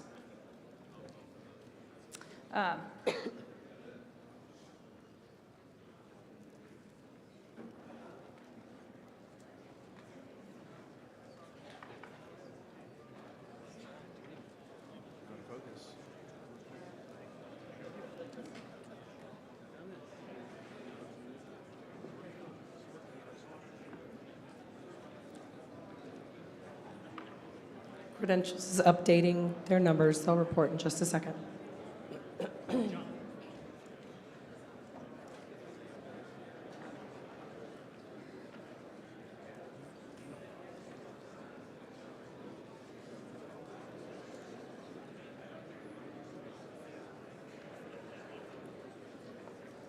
I can't hear you.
Perfect.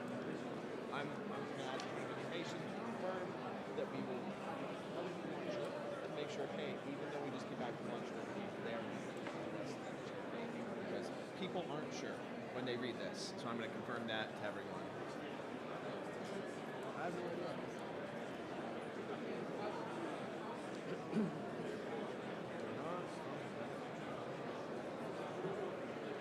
Right? I have no idea.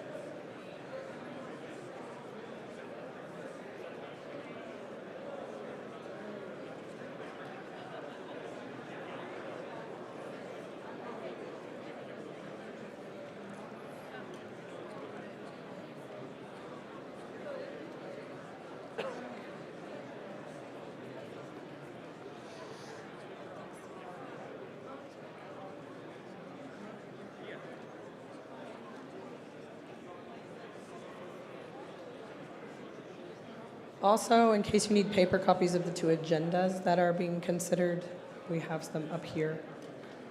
Not enough for everyone, but one per state, I believe, is what was printed.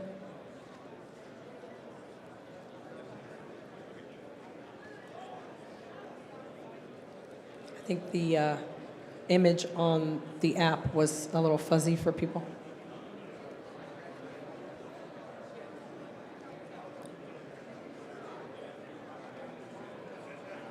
How's it going?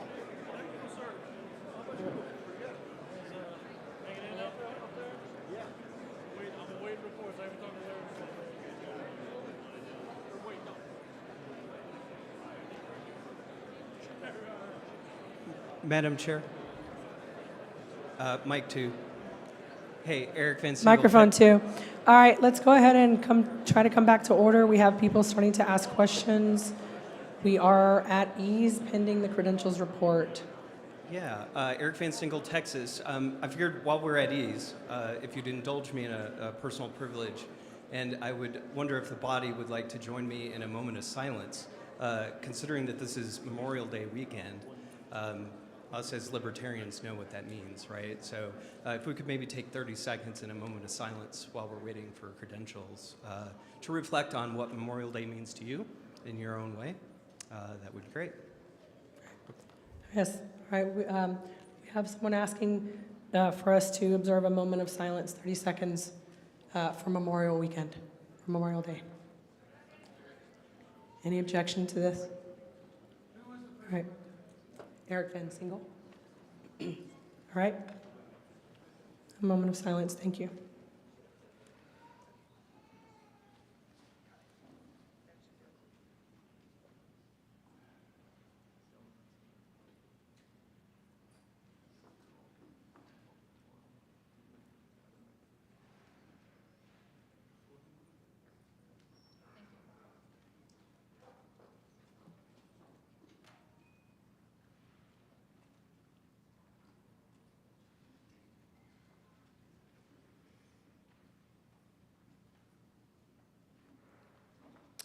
All right, thank you for that, Mr. Van Siegel.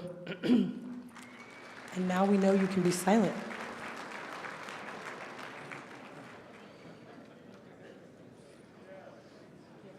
Yeah. Thank you. So just an update to this morning's credentials report. We have 1,118 delegates and alternates registered and in attendance today. Of those, 915 are registered as delegates. Not a lot of people arrived. Thanks. So we need the numbers. Right? Do we need new?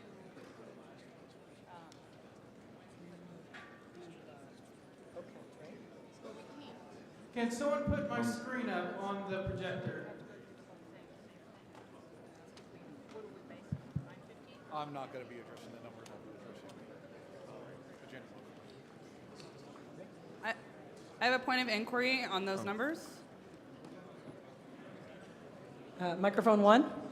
Hollywood, Virginia. This morning it was 997, and now we just said that there are 915. Do I have that correct? This morning, the 997 was delegates and alternates. And in fact, that was actually the delegates. That was the process where we asked the chairs how many alternates they had assigned voting status to. So typically, we just report the number of delegates in attendance, and numbers are based on that. But this morning, the body asked for the number of, so the 1,118 number is the total number of delegates and alternates that have registered, been credentialed, showed up, and checked in. I understand that. So, but if we're saying our total from this morning is 997 and now it's 915. Correct. I mean, that's not correct. So that's not what we're saying. The number of votes possible is going to be higher than 997. So if we want to poll every chair again and do the count like that, that's a floor management issue, and I'm not sure. So, but I thought 997 after we did the state or the delegate chair Yeah. count. I thought that was what the 997 The was. 997 Okay, was I'm sorry. the total. Now the total is this. Okay, The okay. 915 was just Okay. delegates. The chairs, unconfuse me on your confusion. Yes, the 997 was, again, delegates and alternates, and now it's 1,118. So if it's 1,118, does that not change the quorum and majority numbers? Yes, but not in the way you're supposed to. Right? It does. But that's more, so the problem is the number 1,118 is not the number of possible votes we have on the floor. Let's be very clear about this. So there's 1,118 delegates and alternates registered and in attendance here right now. So some states have not filled delegations with their delegates, and their alternates all have found voting spots within their delegations. Some states have more alternates than they need, which is the purpose of alternates, and those alternates will not vote. So we can't say that we have 1,118 votes Point of order. on the floor at the moment. But then we're Yeah. saying there's 950. I'm just trying to understand what quorum is and how Virginia is represented. Right. Point of information. Point of order. I can't, sorry. Mr. Starr. Point of information. Point of order. So the credentials report is supposed to. Can you speak up, please? I'm looking at Roberts and section 59, paragraph 23. 23? Yeah. So it talks about how the Credentials Committee needs to give the total number of convention members entitled to vote and the number of registered voters. So we need to have a number of those entitled to vote. We know that it can't be more than 1,053 because that's the allocation for all states combined. It's going to be a number lower than 1,053 because some states have fewer than their max. Right. So we really need to understand the number of those who are entitled to vote. I'm wondering if perhaps the Credentials Committee could provide that to us. Yeah. We cannot. Again, do what we did this morning. Related point of information. So, Mr. Starr, the process to determine that would be what we did this morning. No. So- No, it should not. No, it should The not. Credentials Committee has the information for Okay. each state.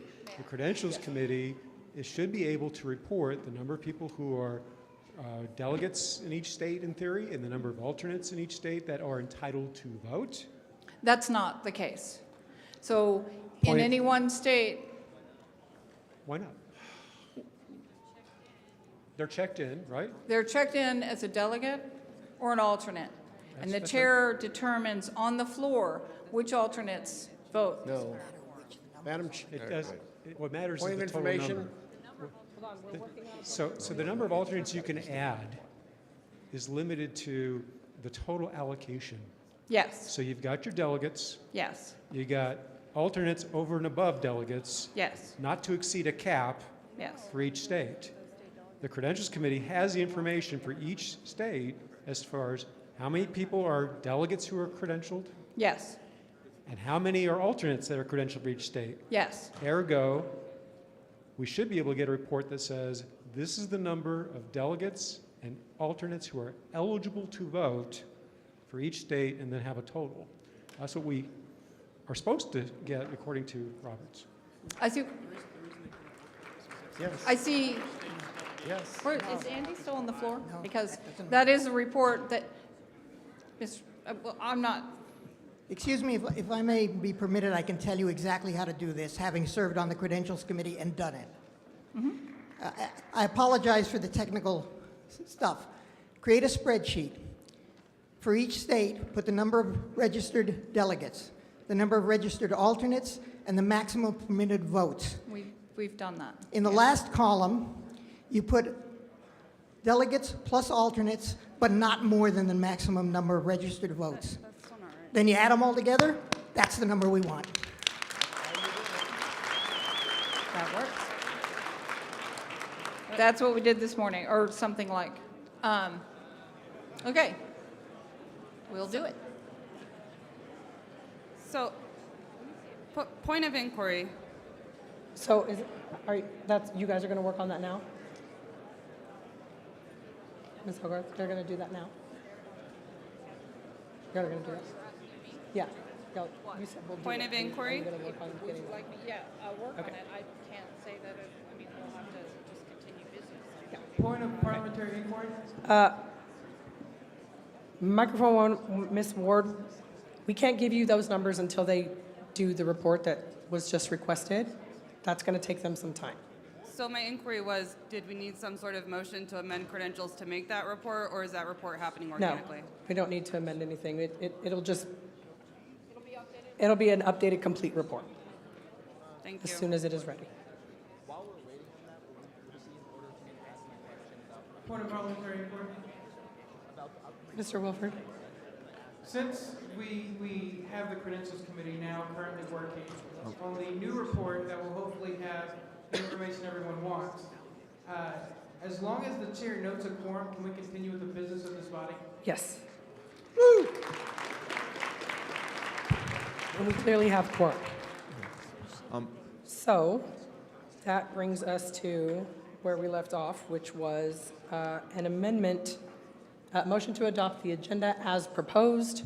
We had an amendment, and we left off with people looking at the amendment. There had been a request for information of an explanation of what the difference was. That had not yet been provided. So we are still in discussion of the amendment, which is the alternative agenda. I can provide that information. If she wants Mr. Wilford? If my screen can now be put back up, I have a tiny URL that a delegate has provided me where he has taken both agendas and put them on a website where people can go look at them and hopefully they aren't fuzzy. It's up there. If you will go to that tiny URL, I am told you can look at the agendas side by side. The point of privilege, Microphone 3. there was a request for you to read off the letters for people in the back who are unable to read them. The letters of the URL? Yes. Okay. Just to read them off. I need them. I can do it. Okay. All right. We'll do it. I'm going to do two things actually. So ultimately, we can be forced to vote for people who are not participating. All right, and I will read off. It is tinyurl.com/5H2 lowercase x, lowercase f, lowercase m, 4, lowercase m.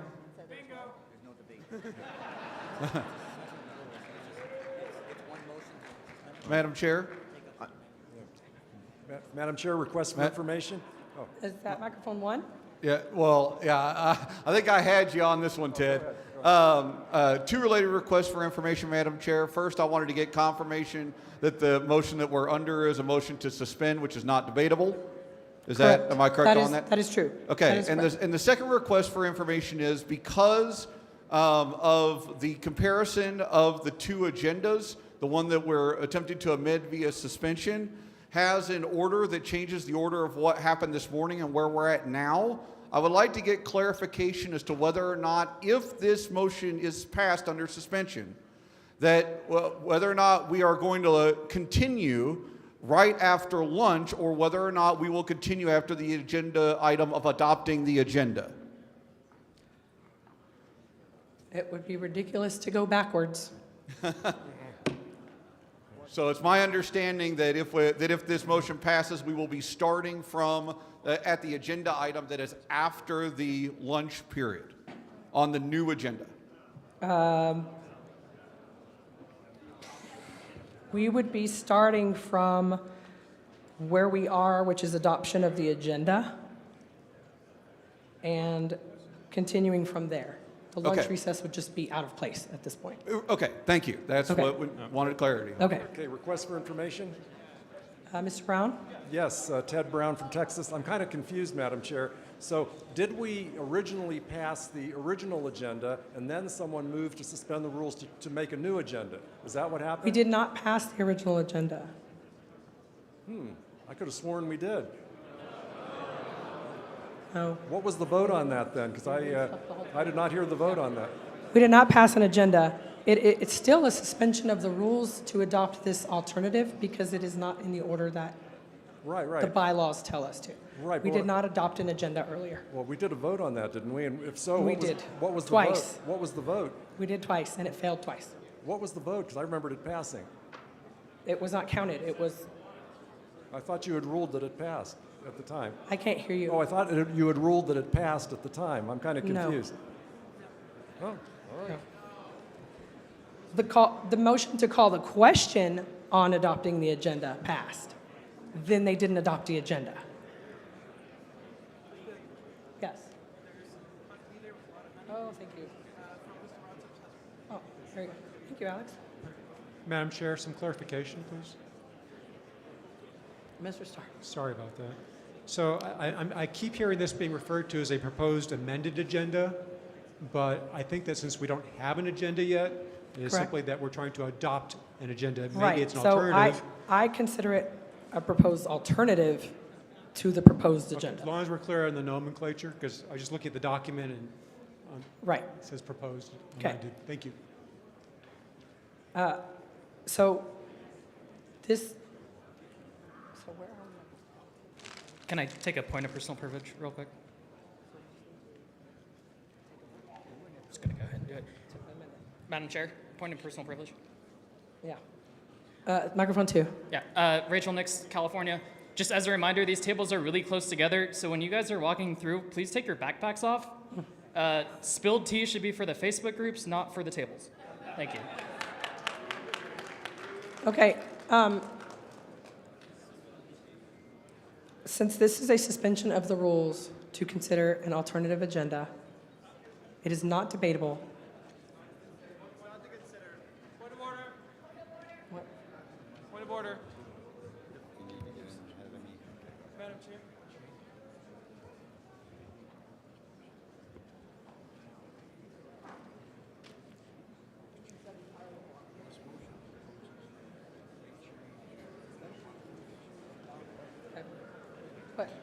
I have it recorded that this was a suspension of the rules to adopt an alternative agenda, not to consider it.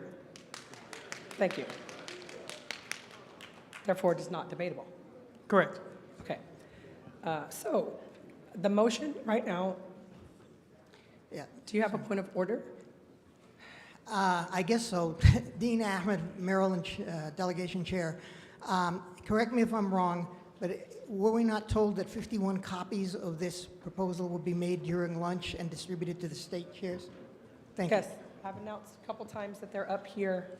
I know some people came in. If there are not enough down there, there's some more on top of the table. There are copies of these two agendas up here available if you need paper copies. One per state, as far as I know. Trying to get the URL. It was up there and she took it down. Point of information. Microphone 1. Microphone 1. Evan McMahon, Chair of the Indiana Delegation. Madam I Chairman, need to hear. Please be quiet. Madam Chair, what numbers will we be using for the 2/3 vote total? The ones we already were using before. Can you restate those for us? Point of order. As the threshold is 2/3 and not 2/3 of the entire body, it will be 2/3 of the people who voted, I believe.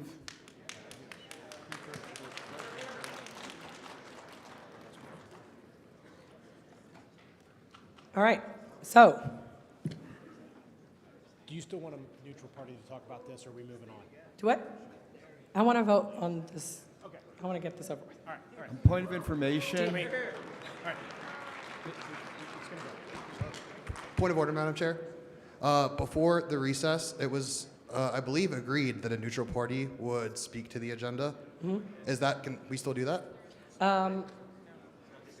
It's It's not a not- debate. it's not It was debatable. a request to speak for, and everybody agreed beforehand. Yes, that was a point of information, and we were trying to address the point of information. Can we? Is that what you're trying to do, Mr. Mullman? I was just going to, yes, Madam Chair. I was just going to say it doesn't cut anything out of the agenda. It just rearranges the chairs. Not the chairs, but you know what I mean. It just shuffles everything. I don't believe anything has been cut. It just rearranges the schedule. It does change the times. It does more than that. It does. But keeping in mind that the body can always move to extend time if you don't like the times. Well, Point of order. It moves stuff from the unofficial evening stuff. Mr. Wilford. I think we are getting into I'm opinions. not trying Point to of debate, so information. I Thank you. apologize. It's Okay, the motion on the floor is to adopt It's information about the debate. what? Point of information, can you repost the URL that was up there? Because I didn't have time to put it in, and has Justin Amash agreed to be rescheduled? Not that I'm aware of. Can you repost the URL? I have it up on my screen if they can put my screen on the projector.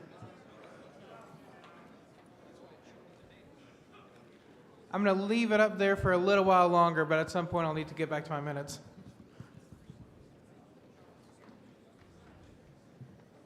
Yeah, since you asked about one of the speakers, it appears as though the speaking times for the other ones are also different than what was originally proposed, so. Request for information? Point of Where's information. this? Microphone one. Hi, Tony DeRazio from the New York delegation. I want to address what Mr. Molman said about the agenda being functionally the same and nothing being cut out. I don't see a chair debate in that, and there's a chair debate scheduled for tonight at 7 p.m. I do see a chair vote scheduled for this afternoon before any scheduled chair debate. So to be fair to Mr. After the election? Well after the election. Look, well, the chair debate is before All right. the election, but But we've already had lunch. So am I understanding that we're? Do you, So we're do gonna you have start- a we're gonna- question? So I'm wondering, is this truly a functionally identical agenda where It is we are not. hitting It is every not at all single- the same. Thank Not you. at all. Thank you, Madam Chair. Completely different. And no, the Call that speakers, order today. as far as I know, have not agreed to these changes. call the question. I- Let's call the question. We are going I to have a proceed motion. to a vote on this. This is all in favor I'm of adopting, all in favor of adopting the alternative proposed agenda that was proposed by Karen and Harlos. Raise your hands.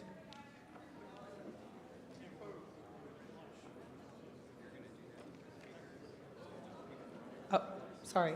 All in favor of suspending the rules to adopt this alternative agenda? Raise your hands. Opposed?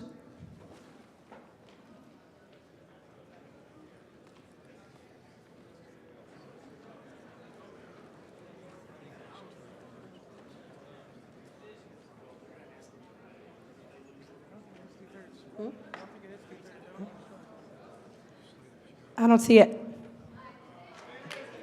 It does not pass. Motion fails. Point of order. What? A division, Madam Chair. Okay, so we'll count. Point All right, of I did order. have some extra people offering to count earlier. Point of information. That's a good point. So division was called. I don't know how else to do that other than standing. There's been objection to standing. The next thing is counted, but that needs more people I have a point of information. to support counting. Ms. Ward. So there was one sheet for each state, and I understand that that works for some states. I come with 39, and I'm well aware other states such There are as still more California copies. and Texas. are There's still more there's no possible way. I don't care how people are voting, but I have to represent my state and give them time to read these agendas. I was told there was one copy. Then, if you don't know what you're voting on, vote it down. There are copies still up here. That is the way to get out of this. Madam Chairman. The agendas have been posted multiple places. There are copies still up here, some down there on the stage and some on the table as well. Point of information. Microphone two. But point of information that might be followed by a motion. You speak up, please. Thank you. Carolyn Wade from Oregon. Point of information that might be followed by a motion. When you say counted, is that to be in the same method that we had this morning? Yes. I move that we suspend the rules with a proposal for how that could be perhaps more efficient while taking into account that some people cannot stand. That doesn't matter. We'll count 'em. If we could, It was in hands. the reason we couldn't do. It was counted with hands. No, we were going to do a rising motion, and the reason we had to do counting with that very convoluted and slow method was because some people could not stand. Okay. And my suggestion is, because rising would have been sufficient except for the people who could not stand, my suggestion is that the people who could not stand may, in this very limited method, use what might be considered giving a proxy by handing their, whatever we're calling it, handing in this, please let me speak. Please let me speak. She has the floor. In this very limited situation, hand their, whatever we're calling these, to a trusted person next to them and instruct them how to vote using this in this very limited purpose. I've asked that we modify the law, suspend the rules for this limited purpose. Madam Chair. The counters, the people who have volunteered to count, are you able to see every seat all the way down? And so if someone does intend to vote but cannot stand and they are raising a hand, would that be visible to you? Point of privilege. Okay. Madam Chair, point of privilege. Where's this coming Microphone 3. from? Microphone 3. Nicholas Sarwark, delegate from Ohio. The way that the chair can accommodate both the physical limitations of those people who cannot stand while maintaining the same procedure for counting votes that we have with a standard count is that all of the delegates stand who can stand, and the ones who cannot stand raise their hand and then are counted. And it's very simple and it goes very quickly and we could get this done. So I would ask for the good of the body to move the business along, that the chair use that procedure for the division that we're about to have. Yes, which is why I just asked the counters if that would work for them, and they agreed. So that's what we will do.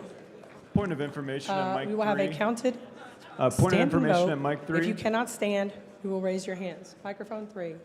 Request for information? I believe so.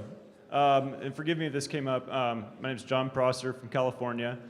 The alternative agenda has an item in there that's not an item of business. The chair debate is actually a separate event from business. So adopting this doesn't seem like it would follow rules. That is actually true. That was not part at all of the business agenda. Okay, we are now doing our standing vote. Standing counted vote. If you cannot stand, please raise your hand. The people doing the counts will be watching for you. All in favor of adopting the alternative agenda? Suspending the rules to adopt the alternative agenda. Madam Chair, please stand. Point of parliamentary procedure.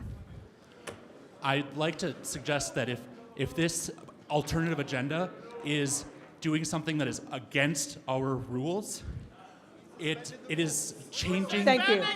Thank you. I'm The point is taken. We are in the middle of a vote. The point is taken. I appreciate it. It's not going to matter for some people anyway. So we have people standing. If you cannot stand and you wish to vote now, raise your hand, and the counters will count you.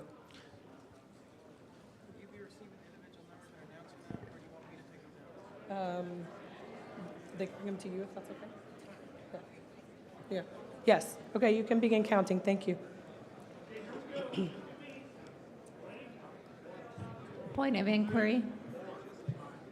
Microphone 3. It's Vicki Hansen from Mississippi. Microphone 3.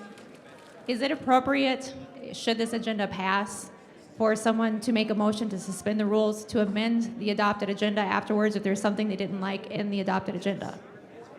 So if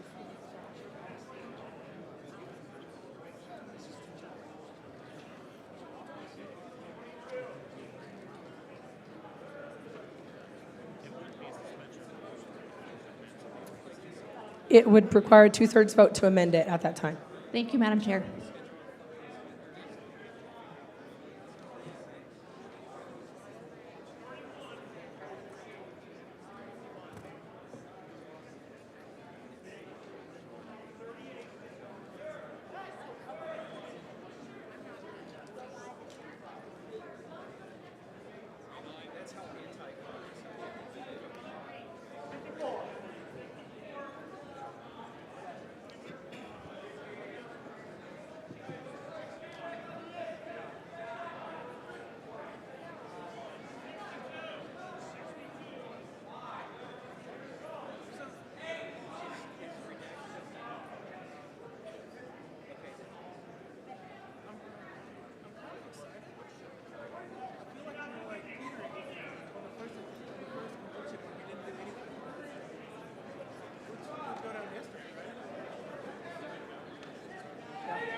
Hey.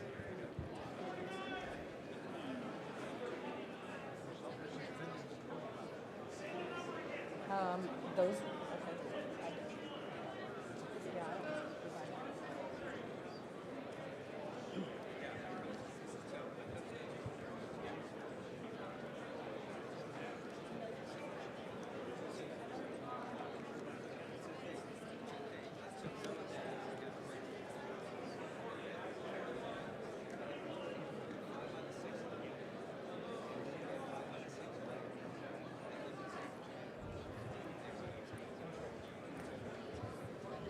Is this yours?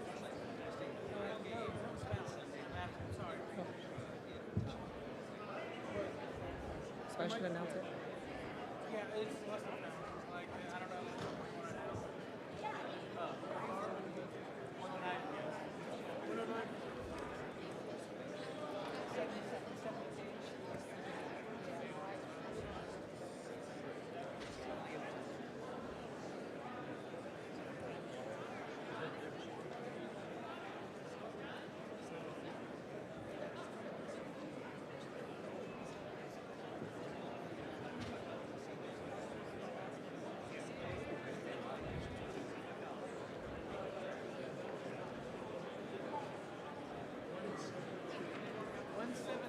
One 167 from the far end. Thank you.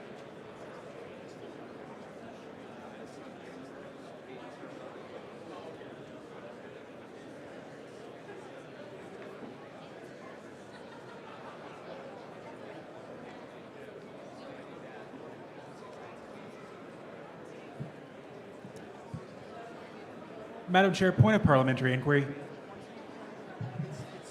On microphone 3. 204. All right, all opposed, same procedure. Please stand. If you cannot stand, please raise your hand and you will be counted. Madam All Chair. opposed. Mike 1, Madam Chair. Tim Yao from the Michigan delegation. It seems that a few people around me failed to realize there's even numbers, and so we went from 40 to 45 to 51 because they forgot how to count.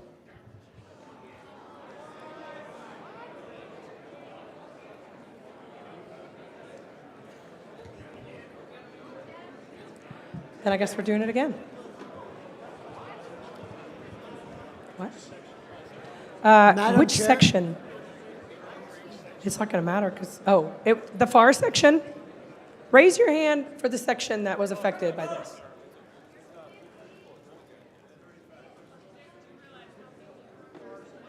The FAR section is the one we're referring to, that miscounted. Okay. So, if you want to vote against, hold on. We need to recount the fours on that side. Is it? Okay, thank you. Never mind. Back to counting the noes. Do we need to start them over? All right, back to counting noes. Stand if you are opposed. Raise your hand if you cannot stand. Madam Chair, microphone 3, point of parliamentary inquiry, if you will. It's in the interest of efficiency. I didn't hear anything that whoever that was just said. Microphone 3 over here. Point of parliamentary inquiry, James Gentleman, delegate from Minnesota. May each item of business, when reached, should the motion here fail, be laid on the table so that we can consider the standing rules for the convention, like in order as they go? Would that be in order to lay them on the table? I mean, We're in the middle of a vote right now. I'm okay. not going to be able to address that. I'll re-raise this afterwards. Thank you. Thank you. Proceed with counting. We're not doing anything else until we're done with this count.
Okay, we have a request from the counters that if you need to vote, you please stand until you are actually recognized. They say their number, you say your own number, and make sure that it is recognized, and then you sit down. So this section needs to start over. This section, voting no, please stand up.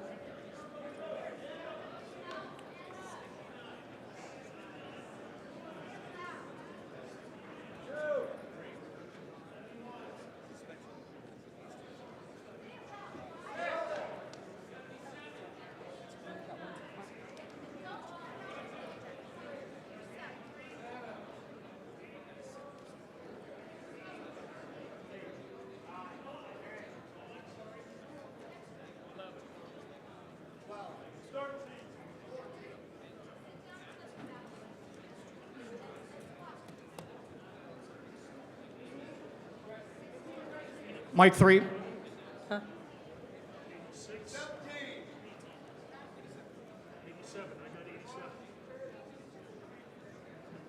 Point of inquiry / personal privilege on mic 3.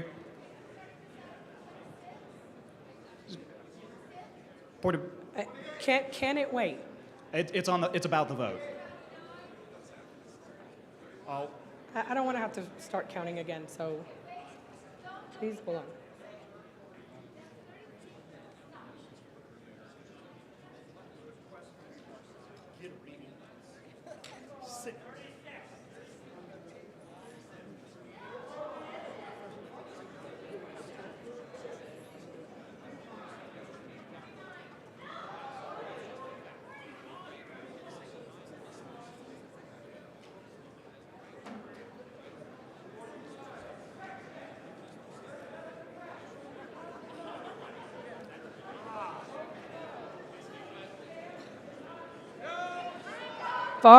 Far right section is going to be recounted for noes. If you are voting no and you are in the far right section, please stand at this time.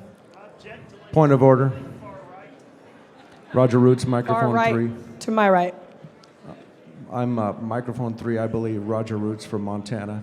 There have been several times when the voter has miscounted, when the counter has miscounted. Now, I'm not accusing anyone of anything, but I would ask everyone here to watch the counters very closely because we've caught them miscounting. So everyone watch the counter very closely.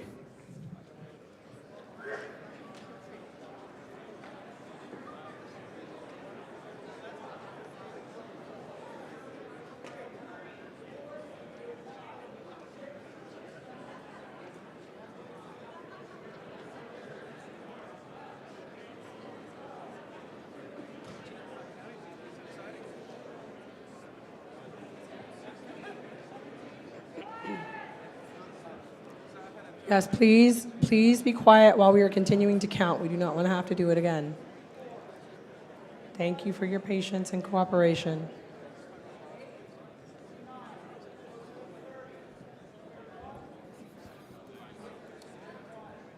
Madam Chair. Microphone 1.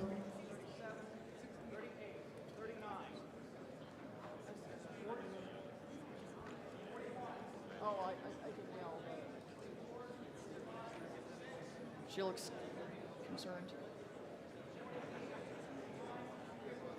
You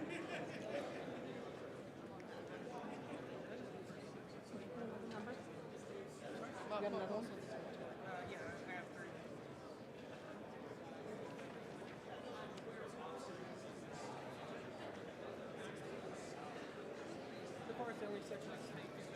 Huh? It's the only section that's staying two-thirds, so it's going to be close. Madam Chair, microphone 1. Microphone 1. Liz Del Signore, Nevada alternate, point of personal privilege. It would behoove this body to quit being dilatory about the numbers because we're wasting tons of time recounting votes. And quite honestly, I think most of us are fed up with it. And most people that are being dilatory should go get a drink from the bar. Cheers.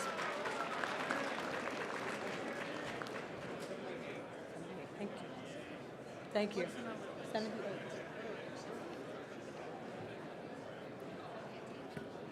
Would it be parliamentary inquiry to ask? Yes. You want me to announce the results of the election or just the count? Go ahead and announce it.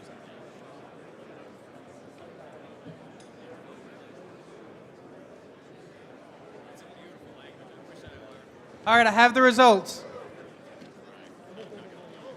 On the motion to adopt the alternative agenda, or to suspend the rules to adopt the alternative agenda, motion passes 652 to 307. We have an agenda.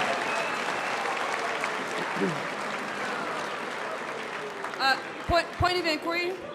So at this point, That's the incorrect. next item on the agenda is a keynote address from Justin Amash. No, it's not. Based on the numbers this morning, 665 was the two-thirds total? Can you please read those numbers again? Whoa. It is two-thirds. The vote that on the prevailing side has to be two-thirds. It has to be twice the opposite side. Twice as many. It's not has nothing to do with how many delegates. The ruling of It's the the chair. votes cast. Yes. So what's the total vote count? 652? Yeah. So the numbers were 652 in favor, 307 against.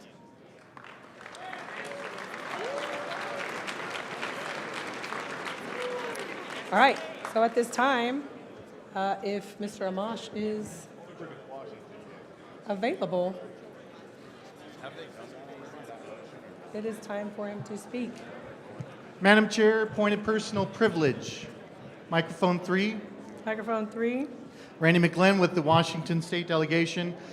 For the purpose of expediency and for a better experience for all of our delegates here, which we have a right to have a good, efficient process here to handle business, I ask that the chair, in times of division, please use the state delegation chairs to count their delegations and report it to the chair.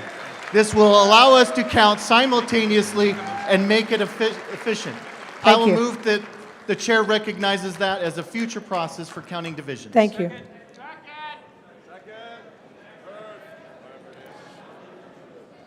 Madam Chair. Do we need a motion for that? No, well, I don't know what this is, but if I could ask it. So earlier when I was presiding, it was specifically brought up and raised as a point of order that this should be the process. Now it is being raised that the original process I proposed should be the process. So may I ask the chair to put the question to the body of what process we want?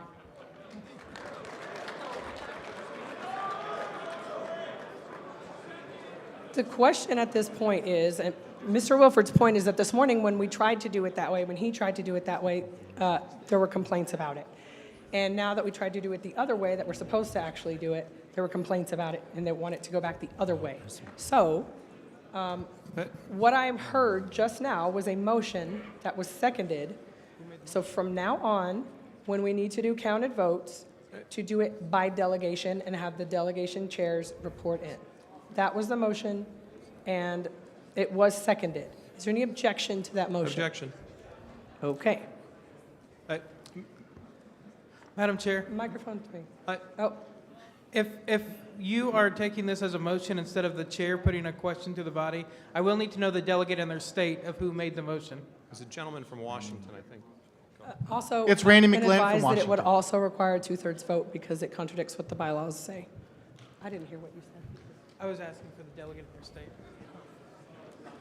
Were you here today? Okay, so we have a motion on the floor. That's why I was. Madam Chair, if I may speak to my motion. Please do. So the reason why I brought this up, and I understand that there's been some contention about how this is done, but here's my reasonings for making this motion. Number one, your delegate chairs know who you are. They know who their delegates are. They know who their alternates are. Second thing is, you've got 51 people counting their delegates all at once. We can actually decrease the amount of time it takes to do these divisions by a factor of 51. No. Well, okay, sorry.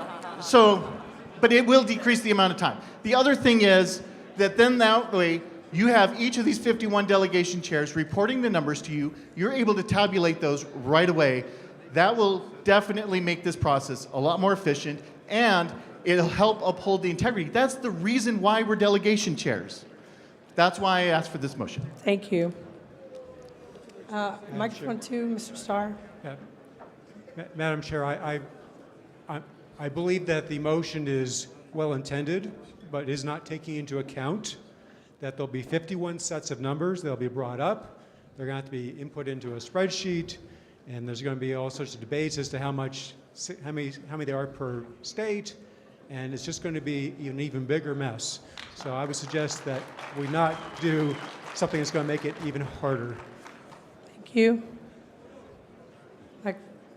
Are you waiting to speak on this? Yes. Yes. Microphone 1.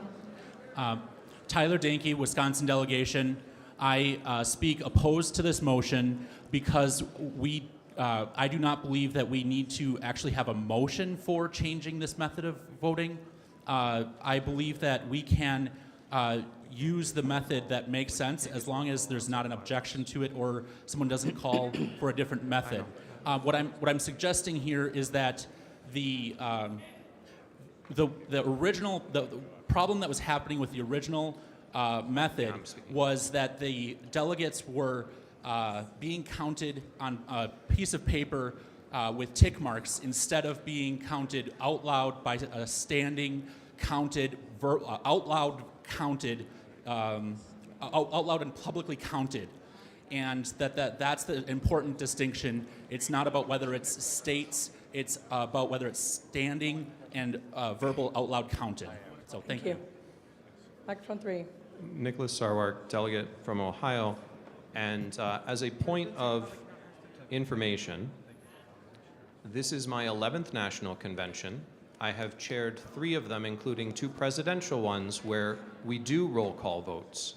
And I am going to tell you that as a matter of fact, it is much, much much slower than a standing counted vote. What we are experiencing is the same thing that we experience at the beginning of every national convention when there are new people here who have not done it before, which is the first few times you do it, it goes slower. Once we get into practice, the counting vote that we've done for the entire 50-year history of the party is actually much faster and more efficient. And I would urge you not to try to come up with a new way of doing things because in your head you think, oh, well, it does the, and with all due respect to the gentleman from Washington, it just isn't gonna work that way. And so I'm trying to tell you, if you wanna get done what you want to get done, don't do this, let's just move along through our votes and stop trying to change the rules. All right. Madam Chair. Madam Chair. Microphone one. Thank you. Madam Chair, point of parliamentary inquiry. What we have on the floor, as I understand, is a motion to adopt a standing rule of the convention. Is that correct? Yes. Is it also my understanding that this is also a suspension and should not be debatable? We should vote to suspend to consider this in the first place? Is that also correct? Yes. Madam Chair. First of all, do you see me talking to someone? All right. I'm trying to dispense with the last thing that was said. Please be patient. All right. Calm down.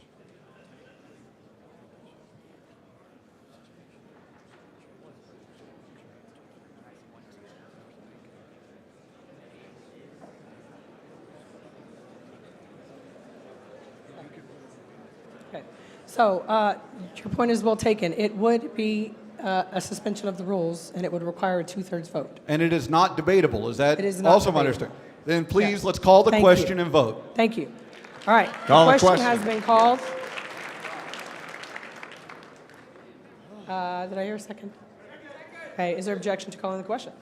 Second. Is there objection to calling the question? Hearing no objection, the question is called. We proceed to a vote.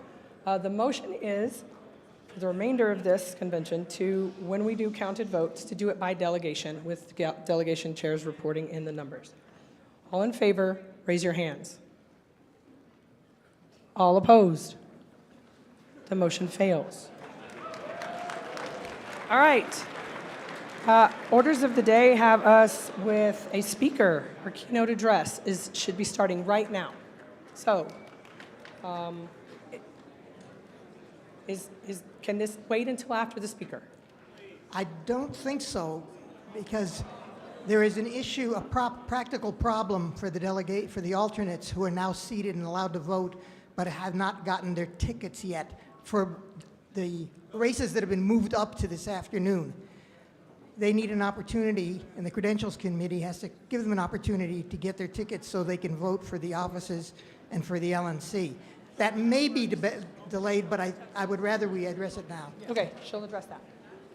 Yeah, many of the eligible alternates have gotten their tokens. Sorry, the terminology.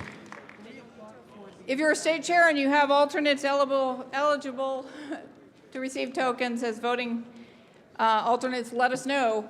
We can't give all your alternates tokens. No, you can't give any. The rules say only delegates get tokens. Only delegates. Okay. Only delegates. There's 1,053. You can't give it to both delegates and alternates. Only delegates get tokens in our rules. That's how it works. I'd like to give an updated. Can I make a quick, very timely announcement? Yeah. The token box is going to go away to be collected in 7 minutes. So you have 7 more minutes to get your token in for, no, not platform, for the debates. Microphone 2, request for information. Hold on. Did you answer? Yeah. I'd like to go ahead and just give the updated numbers and. Okay. All right. As I said already multiple times, the orders of the day have us with a keynote speaker right now. Can this wait until after that? I'll come.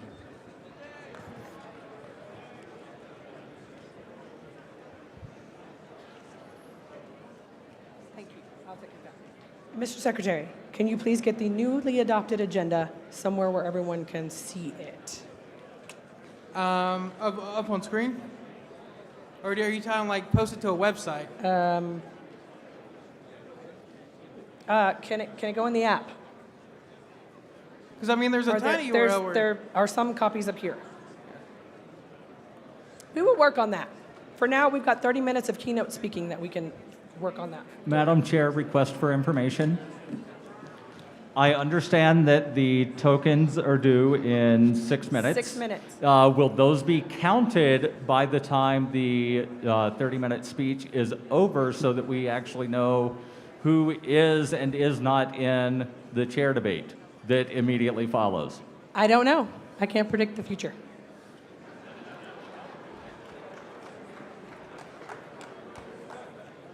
Madam Chair, microphone 2. All right. Are you entertaining motions at this time? No, we're not. Mr. Amash, the moment many of us, hopefully all of us, have been waiting for this afternoon.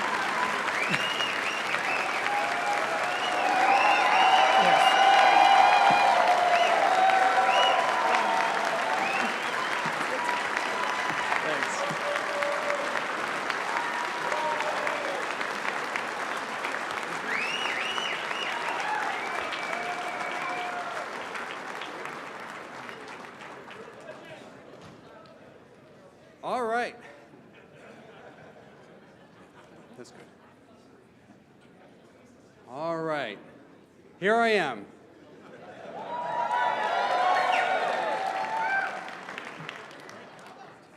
Finally. I think this is my first national convention, so it's been... Do they usually run like this? Okay. So, I'm here because I want libertarian ideas to win in my lifetime. And I'm hopeful that my experience can help all of you make that happen. So, when I ran for office, for the first time, I ran as a Republican.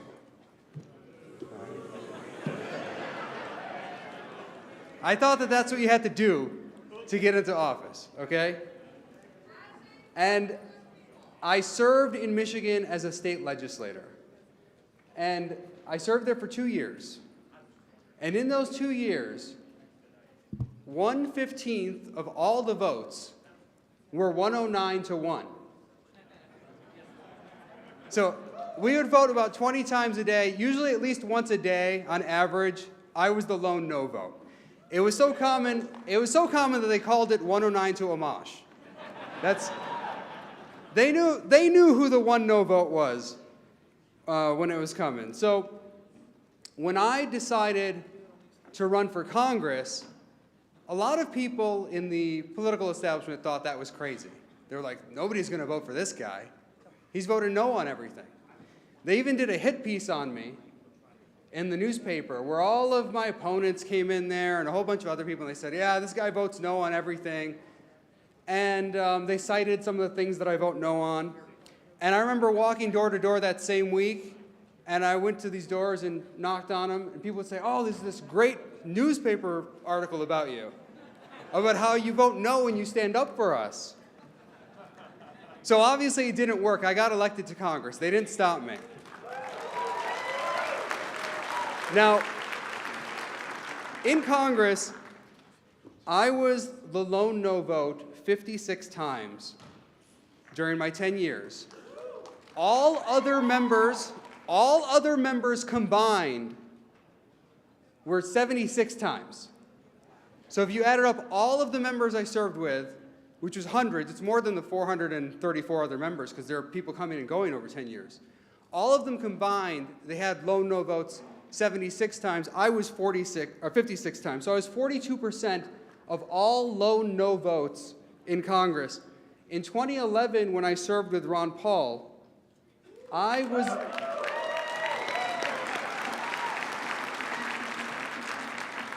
the lone no vote 8 times, and all other members combined was 5 times.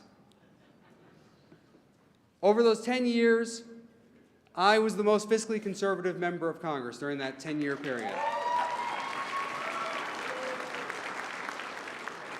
Now, I introduced a whole bunch of legislation, a bunch of amendments, the amendment on NSA surveillance that stopped them from spying on us, ending qualified immunity, ending civil asset forfeiture, stopping foreign arms sales, ending the Yemen war,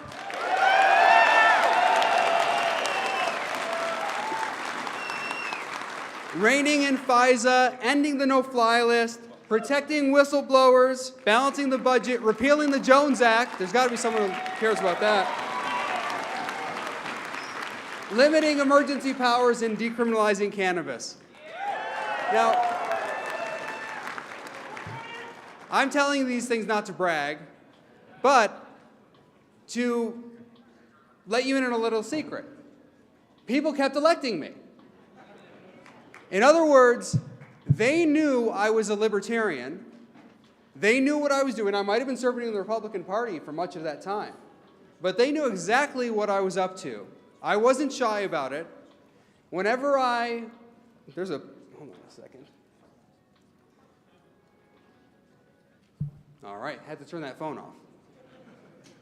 It was playing music. I don't know if you guys could hear it. It's 3 o'clock tea time. So, okay, 3 o'clock tea time. I don't know what that means, but. So, in those 10 years, I was very clear that I was a libertarian. I didn't hide it. I went home, I told constituents I was a libertarian, I talked about it at town halls, I talked about it on TV, I talked about it on social media. People weren't surprised to find out that I was a libertarian. It wasn't a secret. And they kept electing me over and over again. And I tell you this to make a point that libertarianism can win. Libertarianism is popular. People want us to go and represent them in Congress, in other positions of power and influence in this country, to make a difference so we can take away the power from the government. Now, what is at the core of libertarianism? It's this philosophy. I've got this book from Mises here. Liberalism. This is Mises' book, Liberalism. Okay, what is liberalism? Liberalism, as Mises talks about, is the philosophy of human cooperation. It's human cooperation that brings progress and happiness. And I think too often as libertarians, we don't focus enough on that. Mises sure does focus on it in his book. Throughout the book, he talks about the importance of human cooperation. And I think too often, we let ourselves get labeled as selfish or as not caring about other people. We're doing it all for ourselves. When really what we are about is human cooperation. This is the philosophy that is largely the philosophy that our country was founded on. It's a philosophy of peace. And the Libertarian Party is the party of liberalism. Now,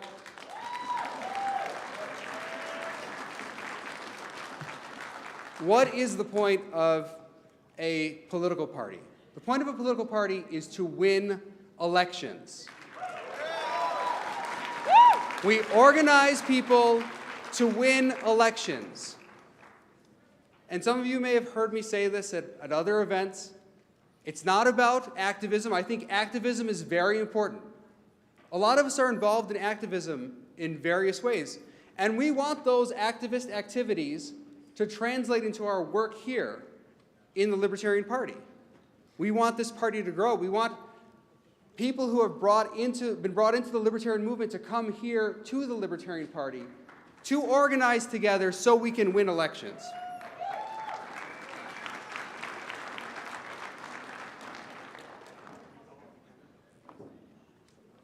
But this brings up a good question. Who's a real libertarian?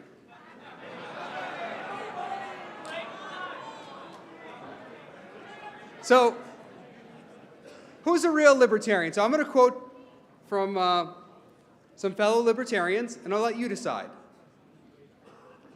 Are these real libertarians? All right, here's a quote. A small number of antisocial individuals, i.e., persons who are not willing or able to make the temporary sacrifices that society demands of them, could make all society impossible.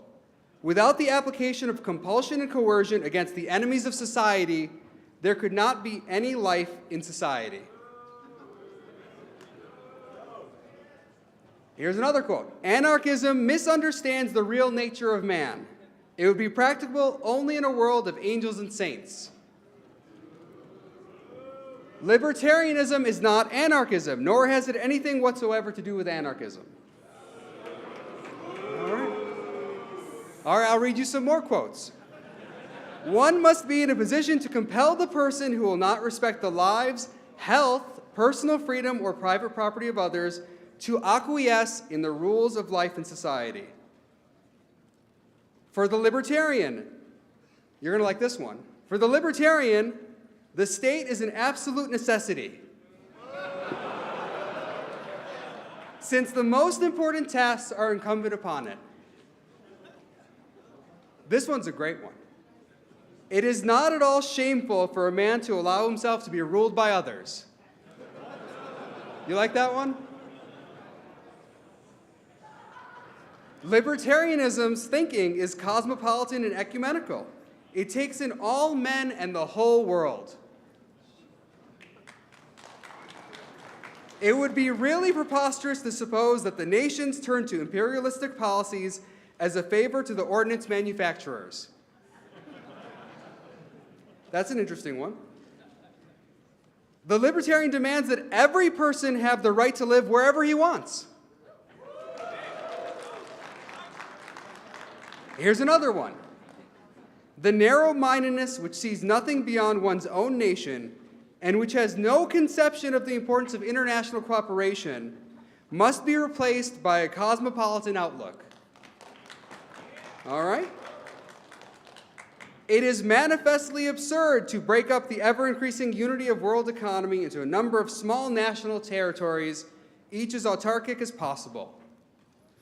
And finally, the libertarian demands that the political organization of society be extended until it reaches its culmination in a world state that unites all nations on an equal basis. So what do you guys think of those quotes? So now I'll let you know that those are quotes by Ludwig von Mises. All of them. Every single one of those quotes is from Mises, one of my heroes. In this book, Liberalism. That's just one book. There are other quotes that are good too. And I bring this up because, like you, I find a lot of those quotes questionable. And the point I'm trying to make is, I think we are often too quick to judge each other, right?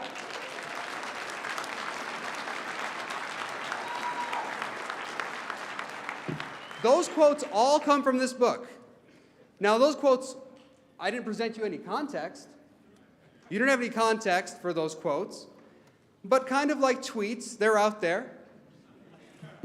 And I think what happens so often with libertarians is we're quick to judge each other.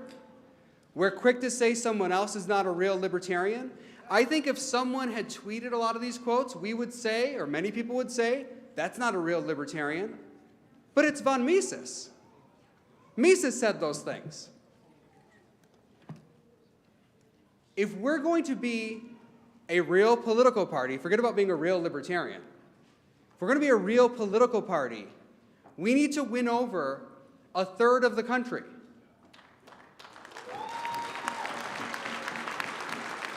And if Ludwig von Mises or Justin Amash or pretty much anyone in this room is not libertarian enough for you, it's not going to work. Because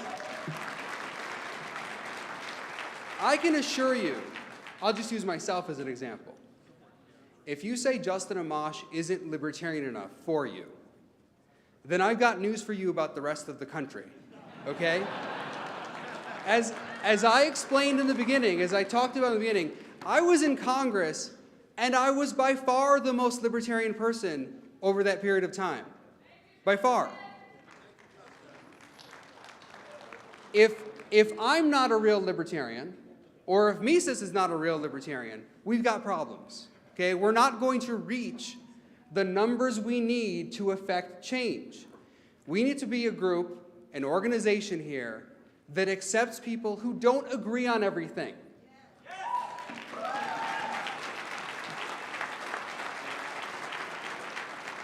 And for that, I think we need a very simple message. We shouldn't get bogged down in the minutia. We need a simple message that reaches a lot of people.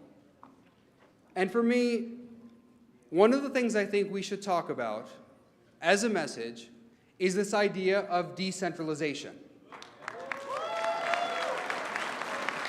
Now, we'll have to think about how we frame it. The word decentralization is a scary word to a lot of people because it's a long word and has multiple syllables. So a lot of people, when they hear it, it sounds a little bit technical. We need to think about how we present it. But decentralization goes back to this idea that I talked about earlier, about human cooperation. It's this idea that Hayek talked about, another one of my heroes, about the limits of knowledge, of human knowledge. He wrote an essay, which I encourage you all to read, called The Use of Knowledge in Society. And in that essay, he talked about the limits of human knowledge. And it's precisely these limits of human knowledge, this humility that we have as libertarians, that impels us toward this idea of decentralization. Because when you centralize thinking, when you centralize planning, what you're doing is arrogance, right? You're saying that someone in some faraway place knows better than billions of people in the world how to run their own lives. That you can stick a bunch of people in a room in Washington, D.C., or at the Capitol, and they're going to figure out your life better than you're going to figure out your life. Well, I've got news for you. They're not going to figure it out better than you figure it out. I was there. They're not figuring it out. Decentralization is an acknowledgement of our humility. It's an acknowledgement that we respect the idea of diversity, that we respect that people have different opinions and different views, and that we want to utilize all those differences to make the world a better place. The only way we can do that is if we don't have someone telling us that we can't work together, right? That's what government does. It tells us that we can't work together. It says it's going to substitute its own plan for our plans. And the reason I think this is a great thing for libertarians to talk about is because it's so ingrained already in the American experience. Americans understand this idea of federalism. We understand the idea of localism. We understand the idea of divided powers. Look at how often we talk about things like separation of powers. That's not a thing that's commonly talked about in a lot of countries around the world. Here we talk about it regularly. So we as libertarians have an advantage in talking about these things. And we can also highlight the hypocrisy of the two old parties. Look at what they do in Congress. The Democrats and Republicans each trying to centralize power, each telling you that they know more about your life than you do. I was in Congress, and what they did every day in Congress was tell even the individual members of Congress that we weren't allowed to represent our constituents. There hasn't been an amendment in the House of Representatives offered from the floor since 2016. So not only can your members of Congress not offer legislation and have it come to the floor, they can't even offer amendments and have those amendments voted on the floor. The legislation is take it or leave it. So for all those people out there in the Democratic Party especially who talk about democracy, those politicians who talk about democracy in the Democratic Party, they don't believe in democracy. Because what good are democratic elections if when you elect those people to positions of power and responsibility like Congress, they're not allowed to actually represent you? What good is the democracy? So we all get to vote for people, but then we send them to Congress and then Nancy Pelosi decides everything? How does that make any sense? How is that democratic? So we need to reclaim these ideas. And for those who are afraid of the word democracy, again, read liberalism, read Mises, read Hayek. Mises has 2 chapters on democracy in this book. We need to reclaim ourselves as the party of democracy, of diversity, of tolerance, of humility, and not let the old parties claim those labels that they don't deserve.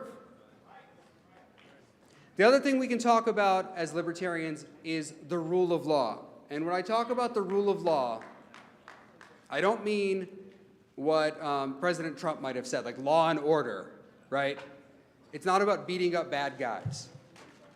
The rule of law means that the law is general, equal, and certain.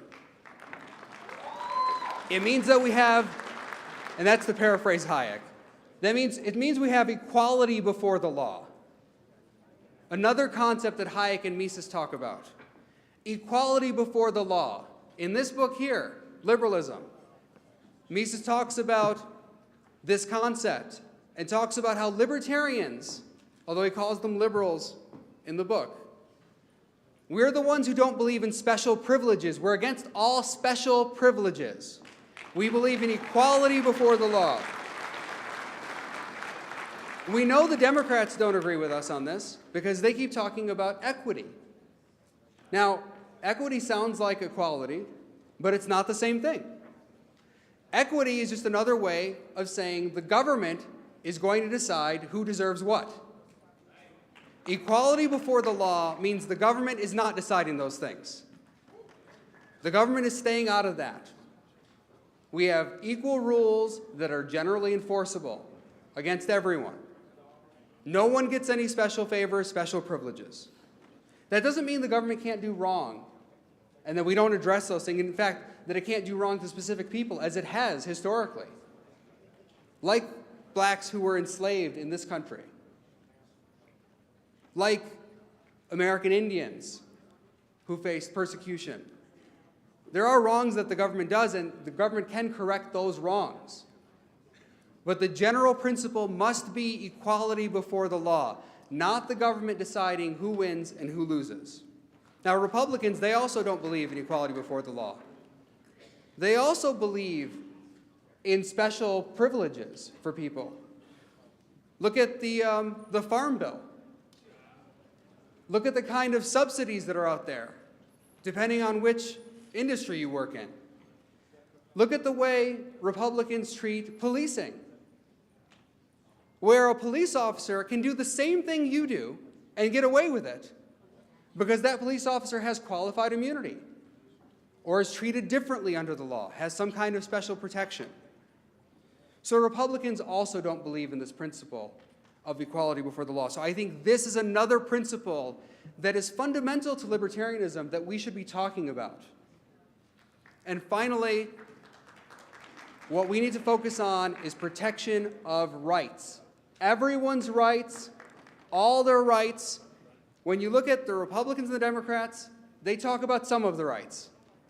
You can imagine in your own mind which rights each one talks about. You'll hear Republicans talking about the Second Amendment, sometimes these days even about the First Amendment, but then not caring that much about the Fourth Amendment, not caring that much about cruel and unusual punishment or the death penalty or other issues that come up. And you hear Democrats talking about certain rights, but then not caring about other ones, and increasingly not caring about the First Amendment. So we can be a party that talks about the entire Bill of Rights and beyond it, because the Bill of Rights is not all of our rights. They're not all contained in the bill. They're not all enumerated there in the Bill of Rights. Our rights are inherent to us as human beings.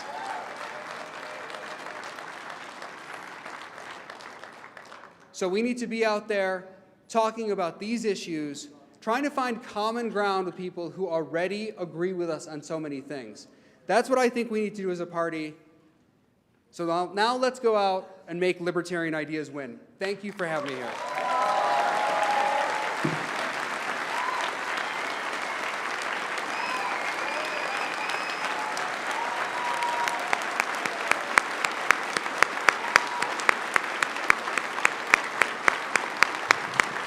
Madam Chair. Madam Chair. Madam Chair. Point of personal. Microphone 3. Sorry about that. What's happened when you're short.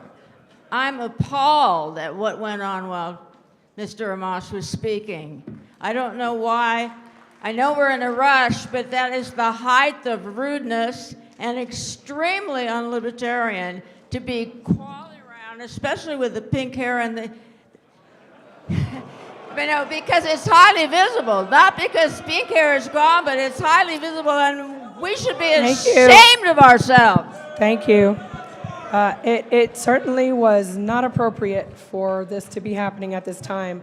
It was an unfortunate circumstance that was left because of the agenda adoption and the timing of everything. So now we know, let's not have the counting tables on the stage. At this time, we are continuing with counting tokens. Do you need a mic? We need that mic on. I need a member of the Convention Oversight Committee up here, please.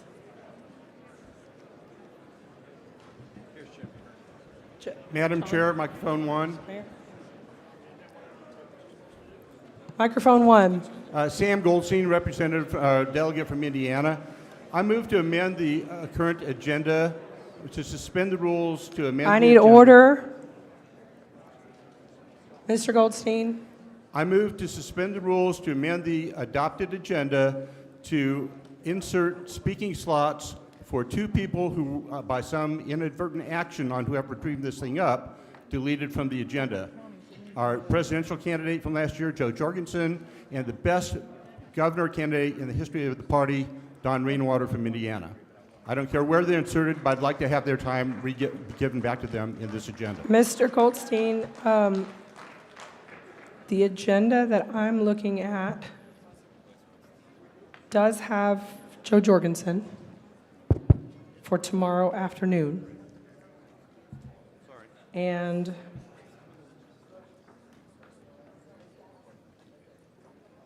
you are correct, it does not have the closing speaker that would have been Rainwater.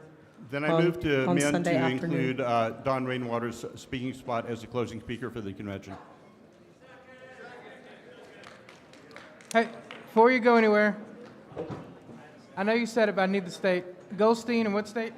Indiana. Indiana, John. Indiana. Mr. Goldstein, where do you propose that go? Well, he was closing speaker on the prior agenda, so I would just put him back into that spot, wherever the heck it's going to be. So before whatever unfinished business is? I suppose so, yeah. That would be Okay. fine. Or new business, or whatever it is. It's called unfinished business on this agenda, y'all Okay. adopted. Madam Chair, at your convenience. Microphone 2. Okay, so we have a motion to amend the agenda to add closing speaker.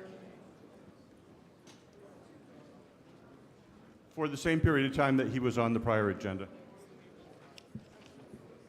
15 minutes. Daniel Rainwater. Who is it? That Rainwater? would be. Hang on a second.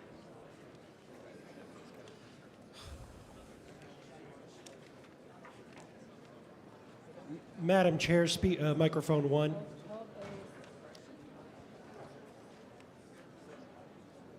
have a copy of the agenda. I have no idea, but I have a copy of the agenda.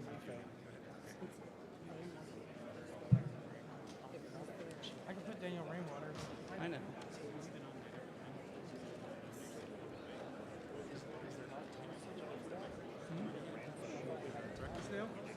So Harrington still, it says Harrington, should say Rainbow.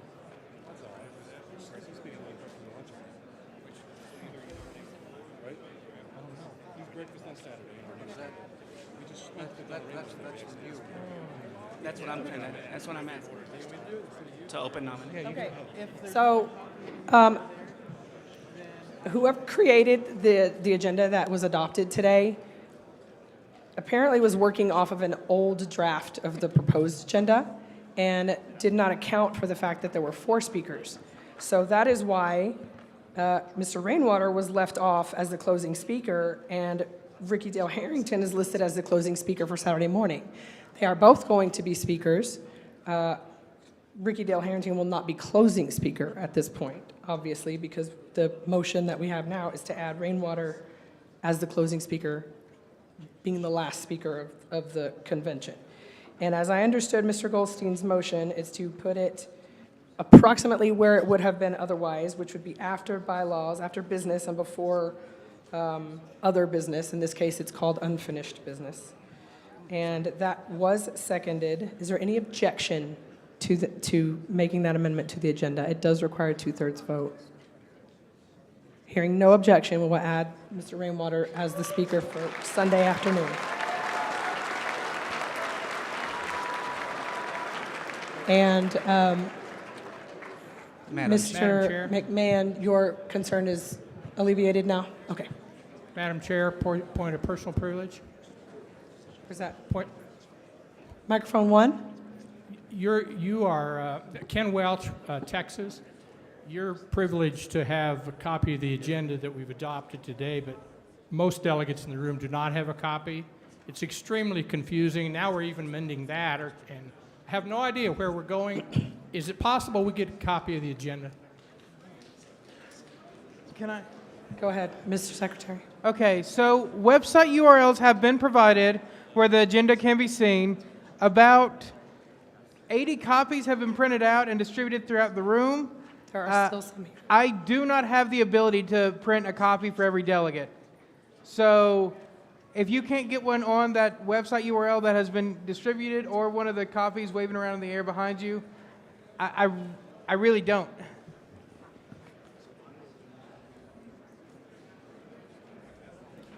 Madam Chair, point of personal privilege. Microphone 1. Thank you, Madam Chair. I just would like a moment to address the comments, since I was specifically called out. Earlier today, there was a call for unity and amity.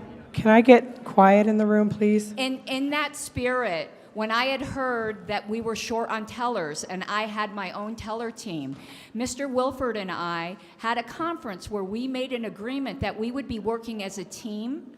So please, can we not be attacking each other? I'm apologizing that it was a little noisy up front.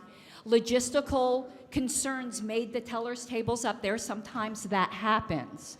But please, these people up here are people that John Wilford and I agreed to share teams. Neither of us needed to do that. I trained these people so that we could have a smooth convention, and we put any differences we had aside to work together. So please, let's not get on the microphone and start calling people out for things you have no knowledge of.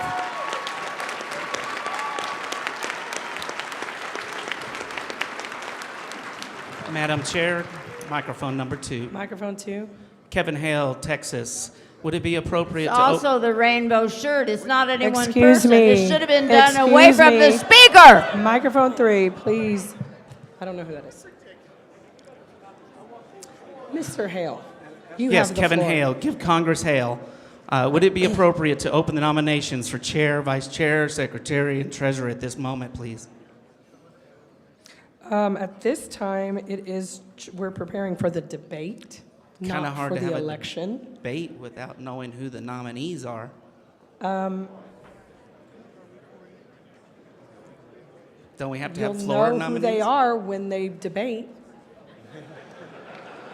They're not nominated. But maybe Don't they they have will to- be when that time comes. Okay. Microphone 3, point of personal privilege, please. Somebody took them. Probably from me, I took them over there. They're probably not enough, but Microphone 3, point of personal privilege, please.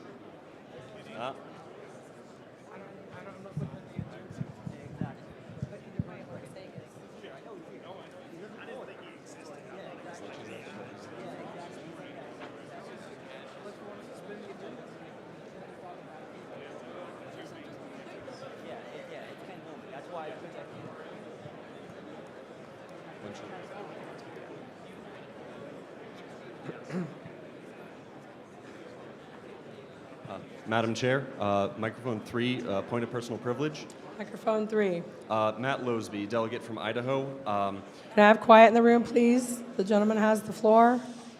Regarding the points of personal privilege that have been raised, can we put forward efforts to move the tables at which people are counting at a time when it would not interrupt business or an operating vote, so that it is not behind the camera as we're trying to see whoever is at the podium? That would be a fantastic thing to do.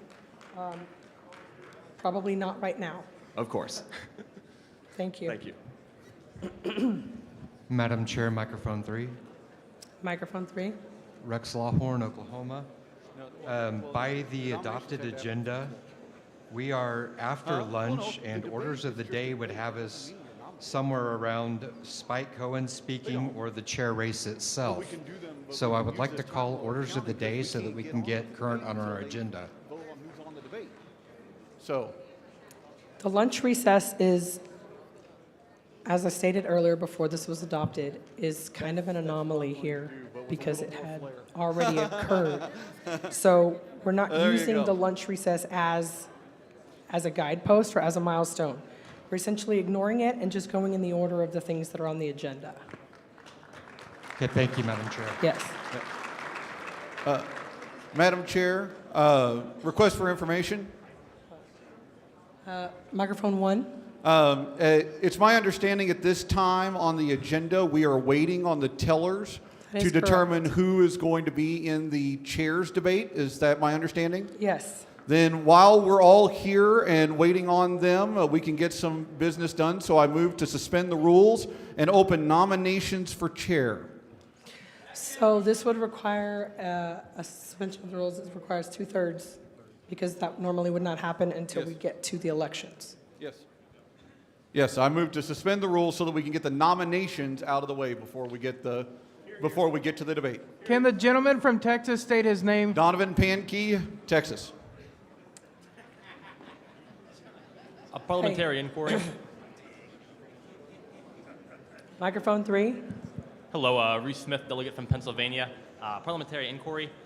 There seems to be some question regarding nominating and the debate. Wouldn't the nominations be inconsequential to the debate because the debate members are determined by the tokens? Yes. Thank you.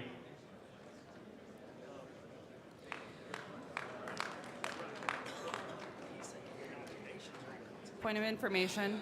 So we have a motion to suspend the rules, to take up nominations, or to open nominations for chair at this time.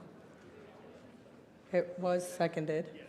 Is there any objection to this motion? I object. There is objection. It is not debatable, so we will proceed to a vote on whether or not to suspend the rules for chair nominations at this time. All in favor of suspending the rules to nominate for chair at this time, raise your hand. All opposed? The motion fails. Request for information. Microphone 1. Sean Cahill, New York. This is with regards to the process by which we've been doing. I'm sorry, I cannot division. hear. I can't hear you. Can you speak up? Can we This have is- quiet in the room, please? Sean Cahill, delegate from New York. This is with regards to the method that we've been doing division. I simply am asking if the counters are being mindful of people either accidentally or intentionally voting both ways during the process, because I do not see that we have a mechanism to keep that in mind. I didn't understand what you I heard of, are the counters being mindful about people voting both ways, but I don't understand what that means.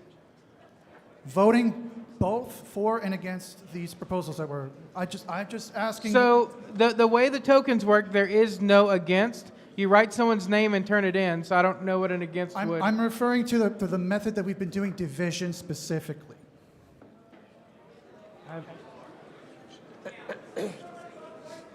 Oh. It's not that important. I just wanted to bring it up as a brief point. That's it. All right. Thank you.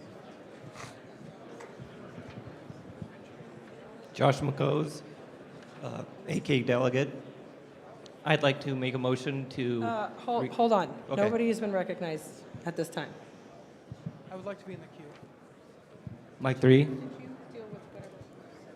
I think it had to do with him, but I just want to be in the queue. Like, I'm asking whenever things are, I want to be in the queue. I'm looking up something.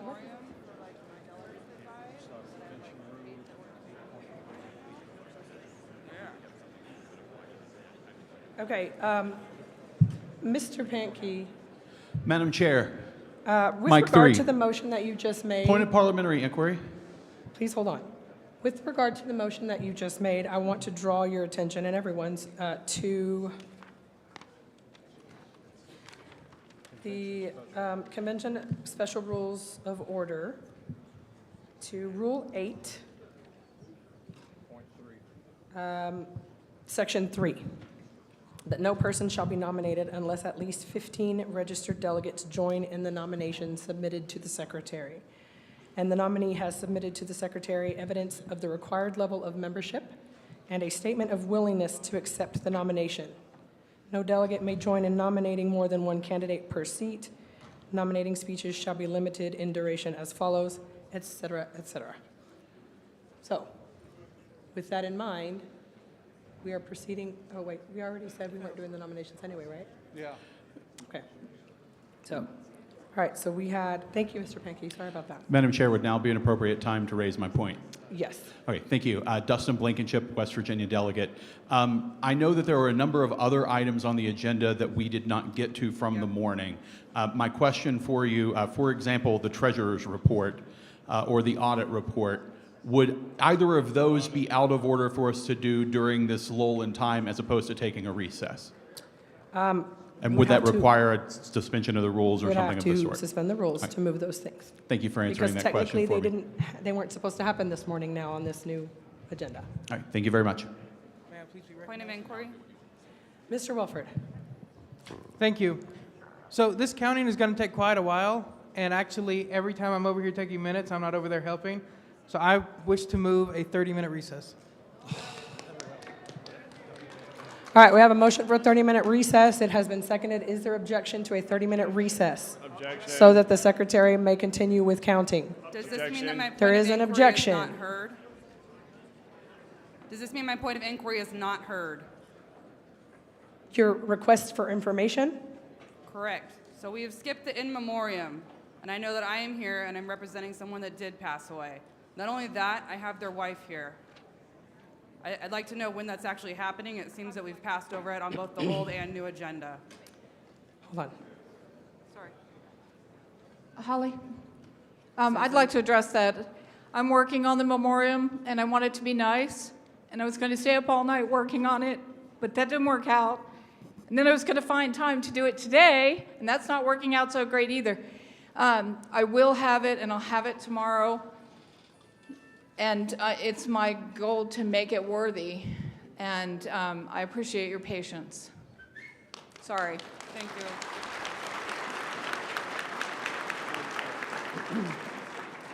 I have no intention of making a motion, but I certainly implore the body to be respectful of that tomorrow when we're looking at the agenda. Okay. Madam Chair. Microphone 3. We have a motion on the We have a motion on the floor already, don't we? There's a red phone that was found somewhere, I don't know, but it keeps ringing.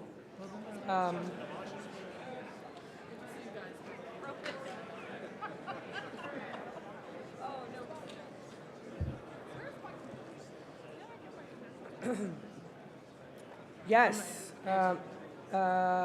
So, is there, real quick? No, it's going to be amazing. Okay. Is there any, I ask that you indulge me for a moment. So, Ms. Hogarth is here to present a credentials report that we were waiting on from earlier. It is the very next thing on the list right now after the debate. We can't do the debate until this is done. So is there any objection to allowing the credentials report right now? Okay. So, thank you all for your kind suggestions and for improvement. So, from now on, we're going to have like freaking amazing credentials reports, thanks to new credentials committee member Billy Pierce and Ken Ullman, and especially Andy Burns on staff, who was amazing, and they did some spreadsheet wizardry and database wizardry. And if you look on lnc2020.com/delegates, there will be updated credentials reports, but I'm happy to read it because I got a nice dress on. We have, as of 3 o'clock, we had 1,119 delegates and alternates checked in on the floor.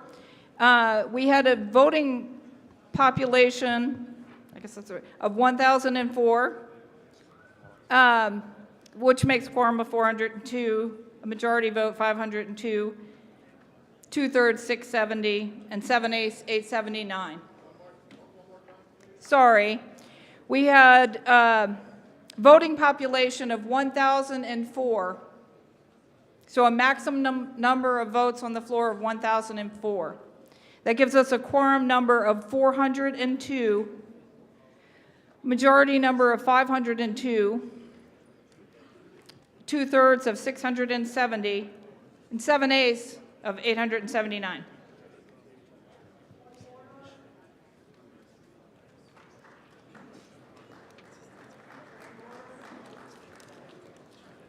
Inquiry on mic 2. I have a point of order at microphone 2.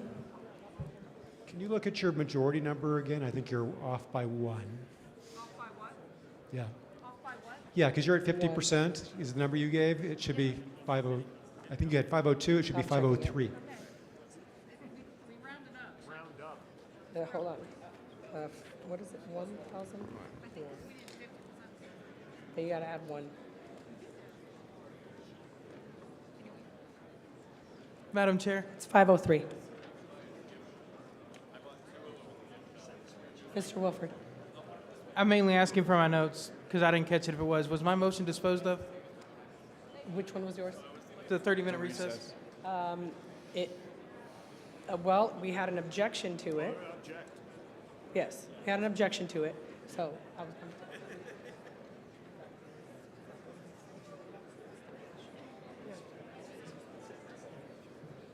Okay, Mr. Wilford, will you speak to your motion, please? Absolutely. We need order in the room. We are the business we have on the floor right now is whether or not to take a 30-minute recess. I spoke to it briefly before, but in short, it would give us time to count, which seems like it's actually going to be over very soon, and then it would give us time to set up for the debates, while people can go to the bathroom and not worry about motions coming Point of up. order, Madam Chair. Microphone 3. Microphone James 3. Gentleman, delegate from Minnesota. This is a motion to suspend the rules. It's not debatable. It's not. No, it's a motion to recess. It's change the rules. Motion to recess. It's a motion to recess. I'm sorry. A motion to recess is not debatable. Yes, it is. No, it's not. Thank you. All right. Okay. So that said, it'll give us time to finish the votes and count and people to go to the bathroom. That's all. Mr. Redpath, would you like to speak to your objection? Yes, I do object. There are things we could do. We could hear the treasurer's report. We could hear the audit report. We're already running way behind. There are things we could shoehorn into this that would be productive and move us along through the agenda. That's why I object. Thank you. Anyone else wishing to speak on the 30-minute recess? I would like to speak on a 3-minute recess. Microphone 2. Mike Claggies from Arkansas. And I guess this is more of an inquiry, but I know the next item on the agenda was Spike Cohen, that comes after the credentials report we just did, was Spike Cohen. So if he is ready to do his speech, Is that something that we could do now, and would the secretary be willing to forego or at least delay the recess so that we could get Spike Cohen's speech done? I would be and kinda very get through our- amenable. Oh, sorry. Please continue. That way we can get through our business a little faster. I would be very amenable to anything that stops business so I can go do that work. So, Madam Chair, we need to proceed to the vote. All right. I'm willing to withdraw my motion if no one objects. Is there any objection to Mr. Wilford withdrawing the motion for the 30-minute recess? No. There is objection. Okay. Do we need to discuss it further, or can we vote on it? Okay. We're going to proceed to a vote on the 30-minute recess. All in favor of a 30-minute recess, raise your hand. All opposed? The motion fails. We are back at waiting for tokens to be counted. Would now be a time Madam to Chair. introduce a motion to suspend the rules to allow Spike to give his speech? Now is an appropriate time for that, yes. I make that motion. Okay. We have a motion to we have a motion to suspend the rules to go ahead and move to the item of hearing from Spike Cohen for 10 minutes. It has been seconded. Is there any objection to this motion? There is objection. It is not debatable, so we will proceed to a vote on it. All in favor of suspending the rules? Madam Chair, request for information. Mr. Perry? If we move to the Spike Cohen agenda item, does that mean that we would have to later suspend the rules to have the treasurer's report and the audit report? The treasurer's report. First of all, I don't even see the audit report on this agenda.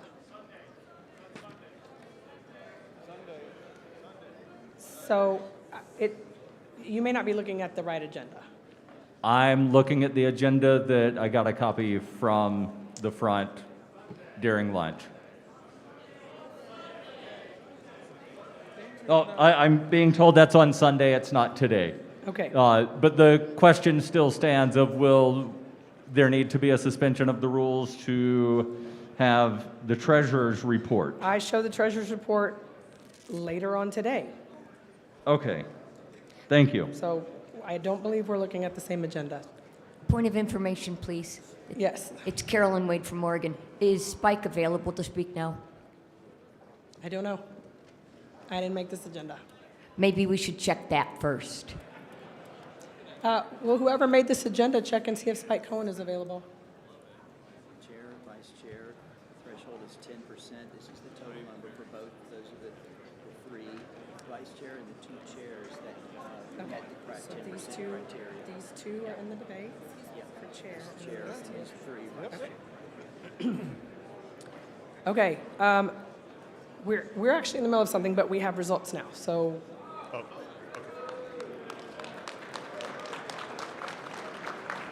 So at this point, we had an objection to suspending the rules to hear from Spike Cohen at this time. We also don't know if he's available. So since we have results and can proceed with the other thing we were supposed to be doing anyway, can we do that? Thank you so much. All right, we have results from the token count. The candidates who have qualified, is a 10% threshold? Okay, 10% threshold to qualify for the debate. The two candidates will be Angela McCardle and Steve Dosbach.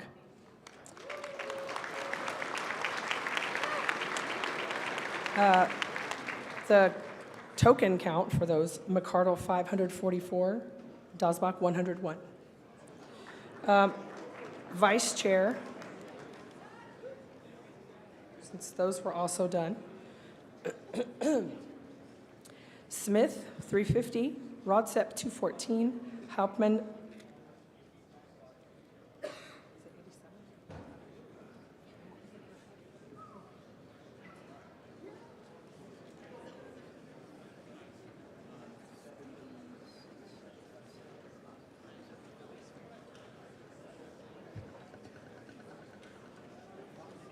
Hauptmann 87.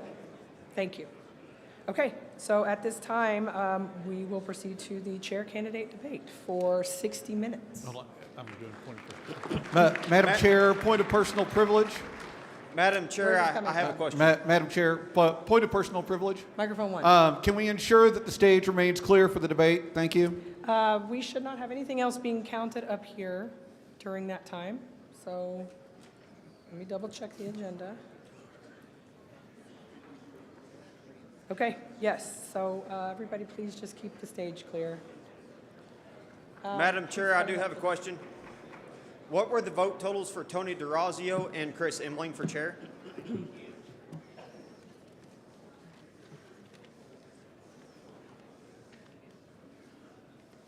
Where did it go? There it is. For DeRazio? For both DeRazio and Chris Emling. DeRazio 65. And who was the other one? Chris Emling.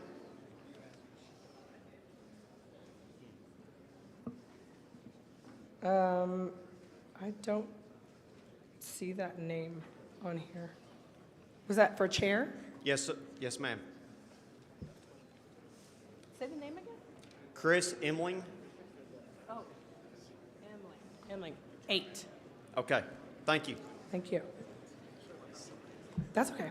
I Could the secretary or somebody put these numbers on the screen in Pardon? something larger than 9-point type so people can see for themselves? I'll need the numbers to do that. There you go. We're working on it. All right, so now what? Okay. Yes, right now. Chair. Madam debate, Chair. Right now. Mic 1. Microphone Madam Chair. 1. Tim Yao from Michigan.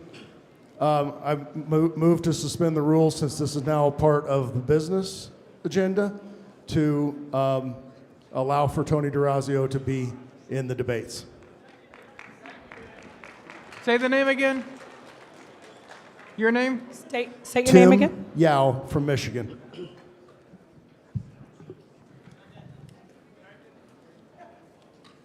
So what would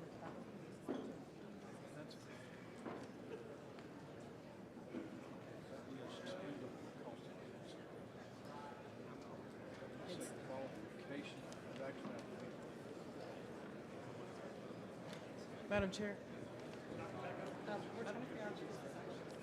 I don't think it's suspension of the rules, because it was just a policy about the CDC. I think it was just a motion.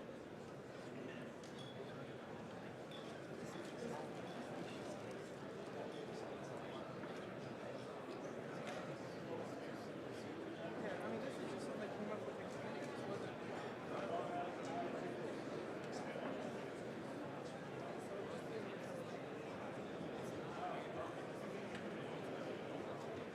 Okay.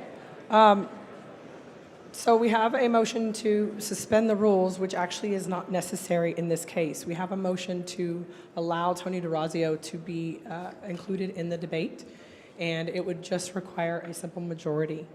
So it was seconded. Is there any objection to including Tony DeRazio in the debate? I hear objection. Point of order? Point of order, or parliamentary inquiry, rather. Microphone 3. Nicholas Sarwark from the Ohio delegation. I need order in the room, please, so that I can hear the point of order. I think it is more in the style of parliamentary inquiry. There has been a motion to allow Mr. DeRazio to participate in the chair's debate. It requires a majority to succeed. Is this motion debatable? It is. Okay. Then I would seek to be recognized after the maker of the motion. Yes, the maker of the motion, please return to the microphone and speak to your motion. I would like to point out, first of all, that there's a huge discrepancy between the number of tokens that we had in the tally and the number of people that are in this room. So I'm wondering what happened, why there's such a discrepancy in the tokens.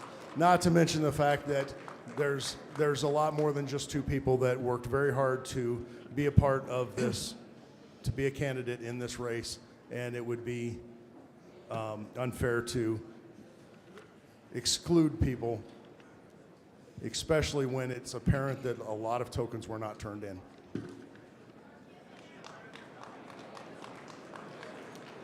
Okay. Microphone 3. I Need order, please, especially in the back. We have people in the back who have complained about not being able to hear. Please be mindful of those around you who need to hear. So I rise and I want to just talk to all of you as somebody who's been involved in this party for a long time. We have engaged in hundreds of thousands, if not millions of dollars of litigation. We have put hours and days and months and years of human life into agitating and advocating for people to hear a message that they don't want to hear, for people to be able to know that there is another option for their vote, for people to know that they have choices. That is what we do outside of this room. We fight to make sure that we hear from everyone, even though we may not choose to support them.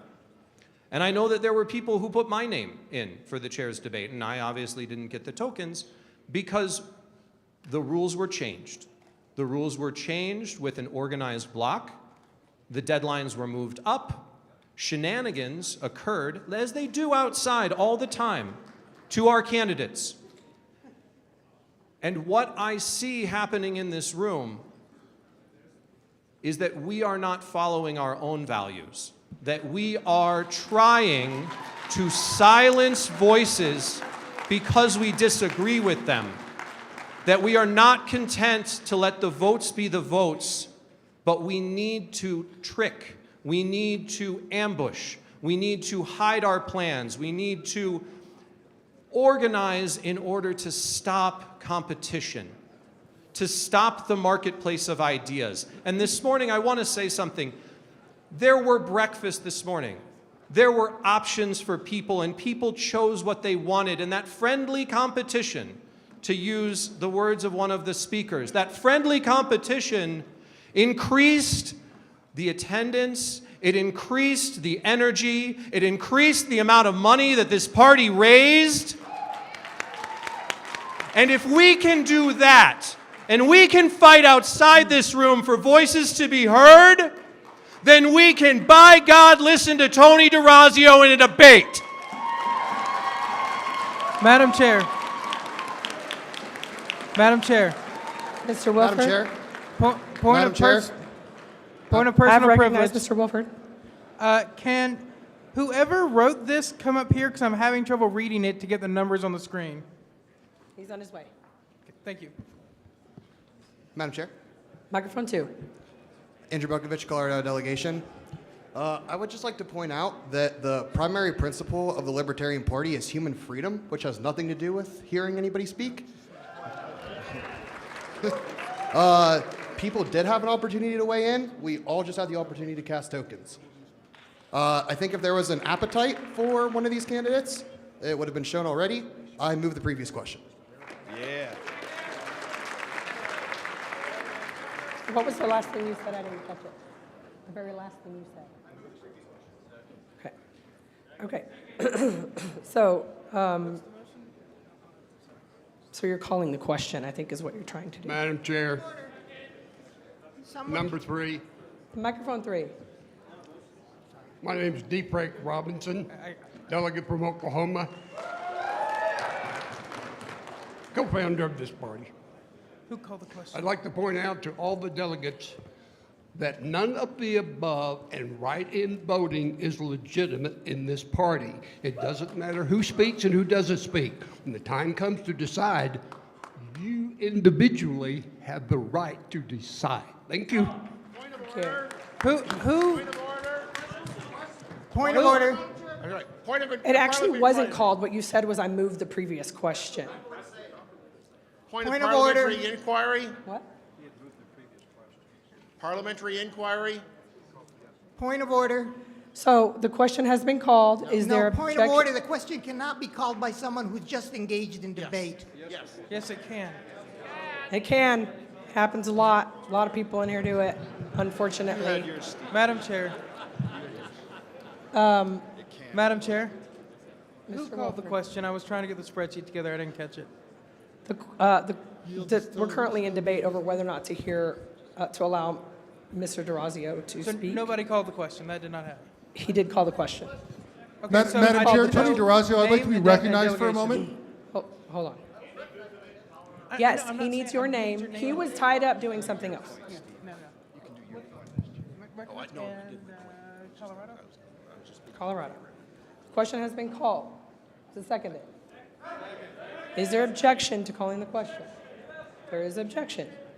We will proceed to a vote on calling the question. It requires a 2/3 vote to pass. All in favor of calling the question, raise your hand. All opposed? Okay. Question is called. We will now proceed to a vote on whether or not to allow Mr. DeRazio to participate in the debate at this time. All in favor of allowing Mr. DeRazio to participate in the debate, raise your hand. This requires a majority only, by the way. I believe I did state that earlier. All opposed? Oof.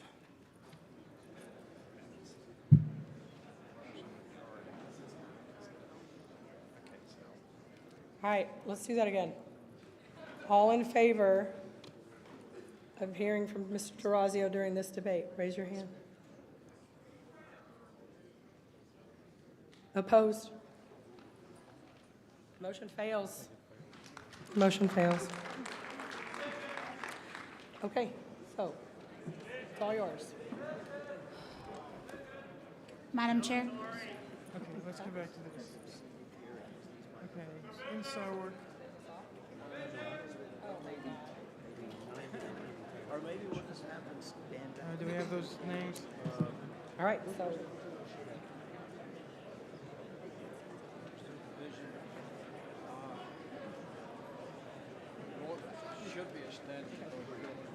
that's fine, we'll do that. Mic number 2. There has been a call for division, so we're going to do it as a standing vote. If there are people who cannot stand, please raise your hands, and we will make sure that you get recognized. So those of us who helped with counting earlier, if you could please do that for your section.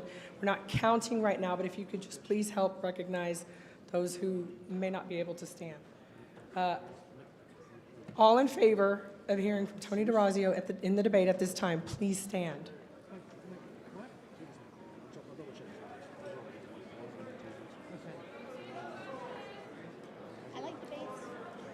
All opposed?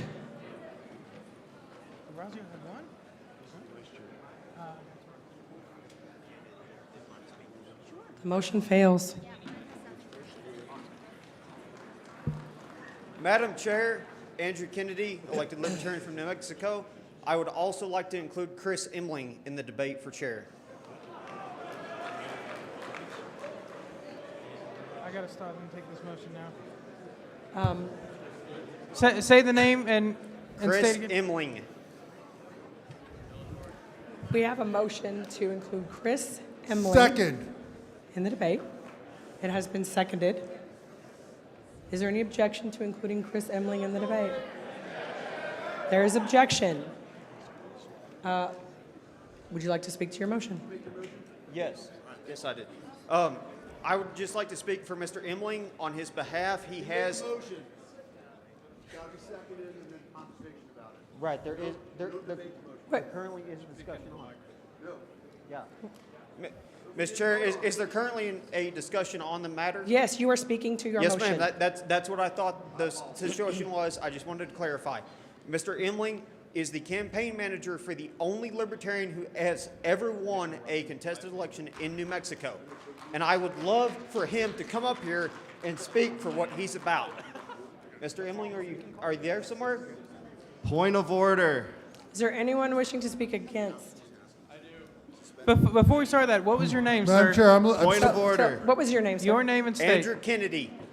From? Soil and Water Conservation Board Supervisor number 3, Eddy County, New Mexico. New Mexico. I hear a point of order. I don't know where it was from. Point of order. From where? Microphone 3. Microphone 3. Dave Benner, Tennessee delegate. Madam Chair, this question has already been decided. Please proceed to the vote. So are you calling the question? My point of order is that it's already been Yes, decided. I heard you. So, Madam Chair, microphone 1, I seek to be recognized. microphone 1. Yes, Tony DeRazio, delegate from New York. I'm not. Thank you. Several people put in a lot of work to be the LNC chair. A lot of hours, a lot of talking to libertarians, thinking that we would have a fair voting system, but we get to hear an awful lot of voices. I support hearing as many people who are willing to take that bullshit of a job as possible. Anyone who is willing to take the shit that they are getting from this floor. Madam should Chair, be point heard. of order. The member is out of order. He is. Thank you. The member has the floor. The member has Point the of floor. order. Thank you, Mr. DeRazio. Is there anyone else wishing to speak on this motion? Microphone 1. Megan Thompson. Oh, Yes. This is just. Is it on? okay. I wanted to talk about suspending the rules, so. We're in the middle of something. So after that. Anyone else wishing to speak on this motion? Microphone 1. Microphone 3. Yes. Okay. Christopher Gill from Ohio. I call the question. Thank you. Question has been called. I heard a second. Second, for Is there any microphone 1. objection to calling the question? Objection! There is objection to calling the question. We will proceed to a vote on calling the question. I Requires need a the two-thirds vote. I need the person in state. The person who Made the motion to Chris Gill, Ohio.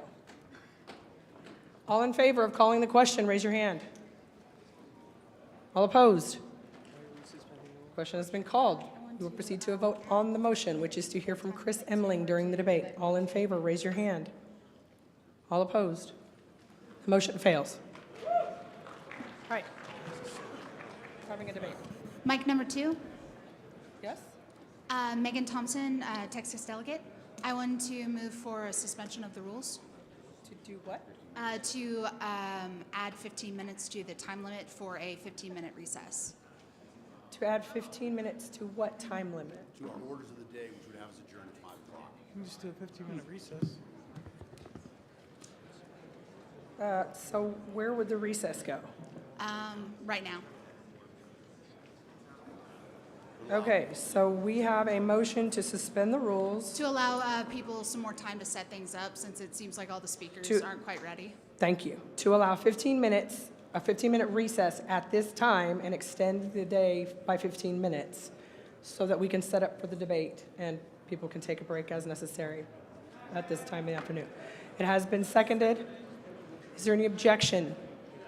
There is objection. It is not debatable. We will proceed to a vote on this. What? That is true. That's true. Apologies. The motion for a recess. Yeah, it's just a motion for. I mean, unless she wants to spend. Unless she wants to suspend the rules, I mean that's up to her. Sure, ma'am. Apologies. I know I'm not catching these, but I'm trying to do the spreadsheet right now. What is your name and state? Megan Thompson, Texas delegate. Thank you. So, Ms. Thompson, in order to get a recess, we don't need to suspend the rules. So if you are moving for a 15-minute recess right now, that's just a majority vote, and we can do that without suspending the rules. Okay. Could you give me 1 second? What were you saying? Move to suspend the rules to hear the treasurer's report. Okay. Could we? Could I amend that to that we hear the treasurer's report first, and then take the 15-minute recess?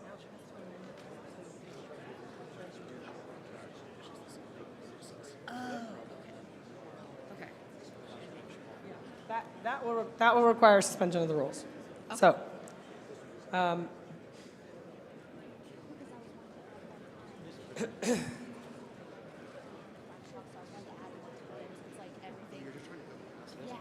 Ms. Thompson, were you wanting to add the 15 minutes to the end of the day for the treasurer's report? The right way to do this is say point of parliamentary inquiry.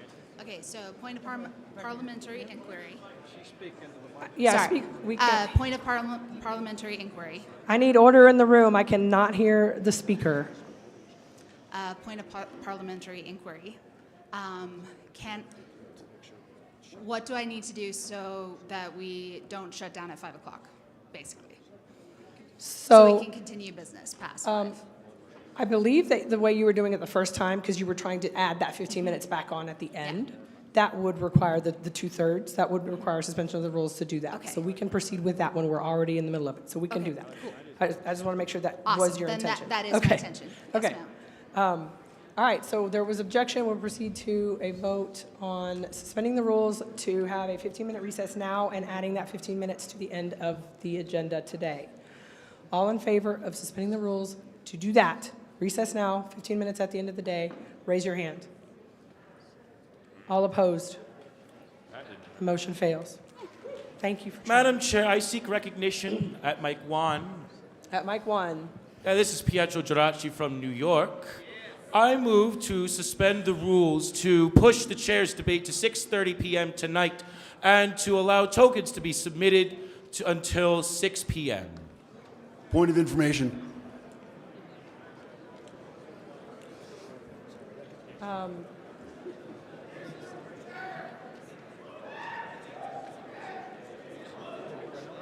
Was that? I didn't hear a second for that. Did you catch it? I think so. I'm working on it. DeRazio. Point of information on microphone 2. Hold on, please. So you want to move the chair debate to 6:30 p.m. That is correct, and allow tokens to be submitted until 6 p.m. And tokens have already been submitted. Yeah. There could be I need outstanding order in the room, ones. please. You are operating on the assumption that some were not turned in. Correct. Okay. I have a point of information germane to this exact point. Did I hear a second for this motion? I hear a second. Okay. Is there any objection to this motion? There's an objection. Okay. I just wanted to recognize my friend Ryan, who we are on different voting sides, but Ryan, could you stand up real quick? So Ryan was an alternate, duly seated, because his delegate didn't show up. He did not get his tokens until very late. He was not able to get his tokens in. He is voting for people different than me, but I want to stand up for his rights to be heard. Please allow the people who did not get their tokens in to get their tokens in. That's my point of information. There are a lot of people that happened for. So there was a question earlier about whether alternates get tokens. Mr. Starr. Madam Chair, request for information. Mr. Starr, we just had a request for information regarding the tokens. Earlier, we talked about this, and it was determined that only delegates get tokens, not seated alternates. Correct. So basically, it's up to the delegate. In fact, if you look at the instructions that were included with the tokens, you as a delegate are responsible to giving your tokens to an alternate if you're not going to vote. So there's only 1,053 sets of tokens that were created because that's the maximum number of delegates. Okay, thank you. Madam Chair, request So for alternates information. do not get tokens unless the delegate that they're filling in for gives that to them. Correct. Okay. Madam Chair.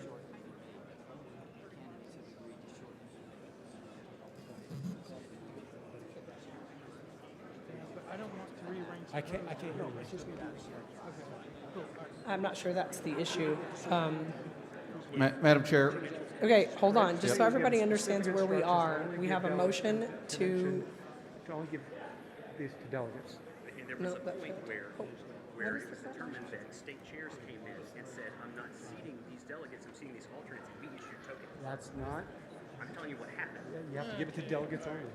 The current motion, DeRazio from New York You moved to didn't suspend the follow- rules to move the chair's debate to 6:30 and allow tokens to be submitted until 6. Oh.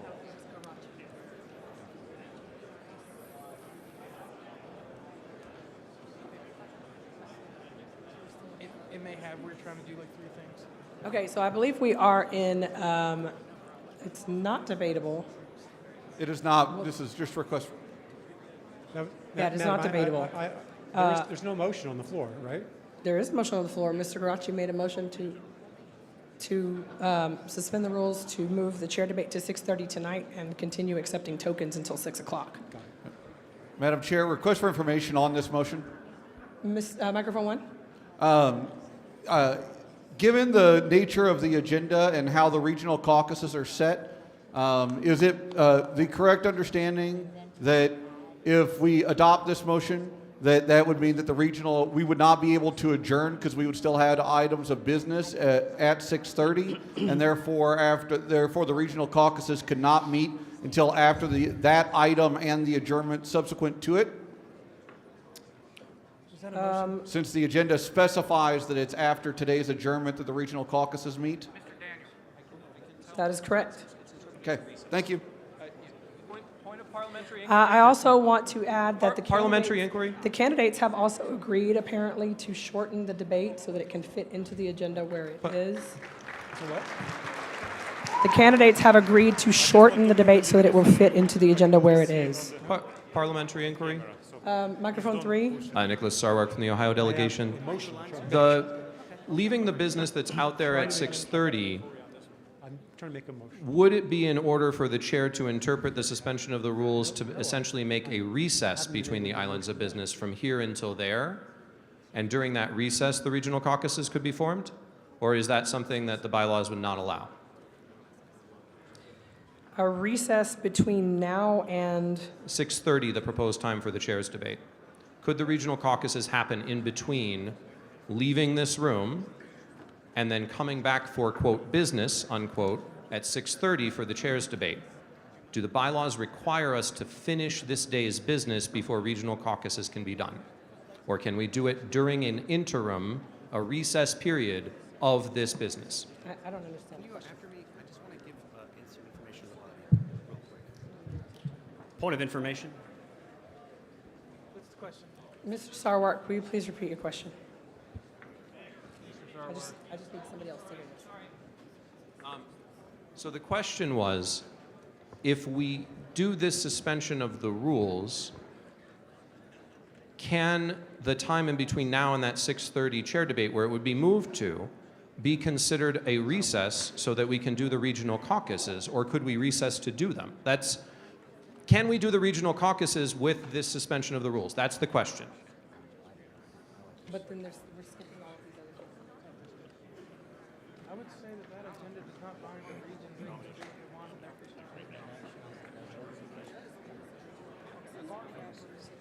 This does not have the authority to tell them they want to meet. I don't care what stage they're in. Clarify my parliamentary inquiry, sorry. Madam Chair, sorry, I want to clarify my parliamentary inquiry because Mr. Olding from Ohio has... I need order in the room, please. So the question is, would we be able to just do a recess from now until 6:30 to allow regional caucuses to be done before the chair's debate? That's the question. Can that be done? At any time between now and then? Is that what you're asking? Yes. Okay, that helps. I thought, okay. Yes, but it has also come to my attention that regional caucuses are not subject to this agenda anyway, and they can go meet whenever they want. Madam Chair, request for information. Microphone three. Microphone three. Microphone three? Yeah. Has Mr. Garachi's motion been seconded? Yes. Okay, I move the question. Thank you. All right. The question has been called. Is there a second? Is there objection to calling the question? There is objection to calling the question. This is not debatable. We will proceed to a vote on calling the question. It requires 2/3. All in favor of calling the question, raise your hand. All opposed? Okay, it passes. So now we are proceeding to a vote on Mr. Garachi's motion, which is to suspend the rules, to move the debate to 6:30 p.m. and continue accepting tokens until 6. Madam Chair, request for information. 3. How many times were the deadlines reminded, or were the delegates reminded of the deadlines Many. here? Many. Do you have a number? Because All in favor of suspending the rules to move the debate to 6:30 and continuing to accept tokens until 6 p.m., raise your hand. This requires 2/3. All opposed? The motion fails. Madam Chair, like to make a motion. We are scheduled to adjourn at 5 o'clock. I don't want us to adjourn during the middle of a debate. I'd like to move to change the evening adjournment from 5 p.m. to immediately after the debate is over. Okay, your motion is to adjourn. I want to suspend the rules to change the evening adjournment from 5 p.m. to immediately after the debate. Okay, and that is in order, and then the rest of the business. We continue the next day. I'm just saying this is for our evening's adjournment. Okay. All right, we have a motion to suspend the rules to move the evening adjournment to immediately following the chair debate. It has been seconded. Is there objection to this? Objection. There is objection. It is not debatable, so we'll proceed to a vote on the motion. All in favor of suspending the rules to move the evening adjournment, today's evening adjournment, to immediately following the chair debate, raise your hand. All opposed? Motion passes. Cool, I guess we're not doing it. Madam Chairman, I have a motion to suspend the rules. Microphone 3. This is Vicki Hansen from Mississippi. I would like to make the motion to suspend the rules to amend the agenda so that we have the chair's debate at 7 p.m. tonight. Please hear me out just a moment. Point of order, dilatory. A motion to suspend the rules to move the Dilatory. chair's debate to 7 p.m. so that we can go ahead and allow Spike Cohen to speak, so we have the chair. We can start the meeting tomorrow morning with the election of the candidates tomorrow morning, and move on with business as we need to. Ma'am, please repeat your name and delegation. This is Vicki Hansen, Mississippi. Hanson? Hanson. Hanson. From where? Formerly Rose. Thank you. Madam Chair. I didn't hear a second. Madam Chair. Did you hear a second?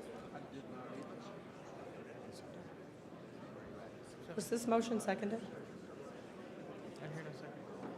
The motion fails for lack of a second. Thank you. Madam Chair. Mike Microphone 1. 2. Madam Chair. Request for information. What are we waiting for right now to start the chair debate? People keep making. Madam Chair, Mike 1. Microphone 1. I didn't hear that answer, Madam Chair. What was that? Dan That Lewis people of, keep moving of to Illinois. suspend the rules. Oh, so that's the only, okay. Can I call orders of the day? Yes. Exactly. Second. So, can we get on with the debate?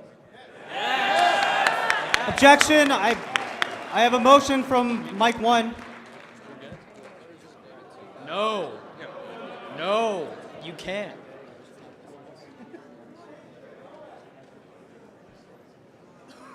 Let's have the debate, dude.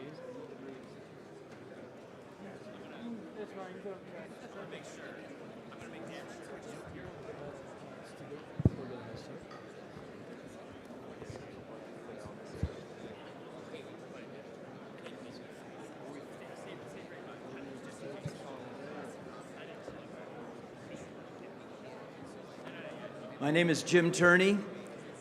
I'm a delegate from Florida. I'm an elected Libertarian in my city, on my city commission.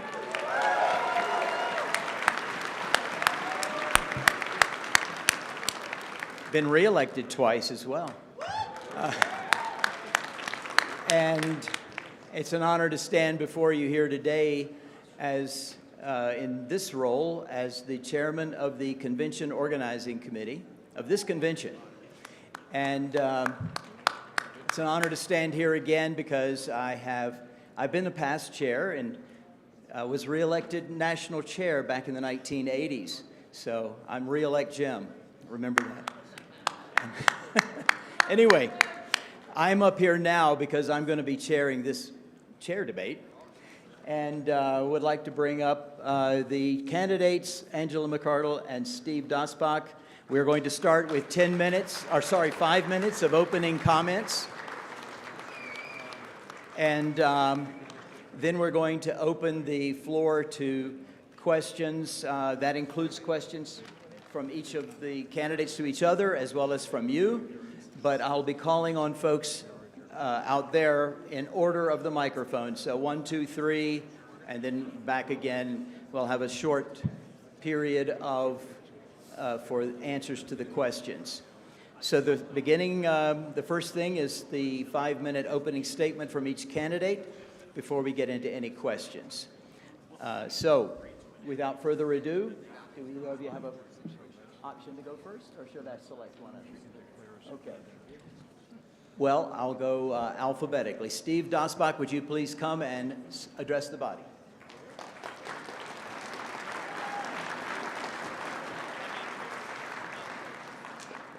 Thank you all. I've been a member of this party now going on 43 years. And I'll be here next year and the year after until we finally achieve freedom in our lifetime. Because this isn't about just us. It's about our children, it's about our grandchildren, and those that follow. We are the people that have to fight for liberty. And we have to be able to look and say, we're making progress. We're getting somewhere. And it is frustrating to me that there was a time in this party when we had 33,000 members. We raised $3.3 million in a year. We were doing 56 media appearances averaging every month, and that period was over 20 years ago. Right today, we are at half that level in terms of membership and in terms of fundraising, and we're nowhere close to that in terms of our media presence. We can do better. I know we can do better because we've done it.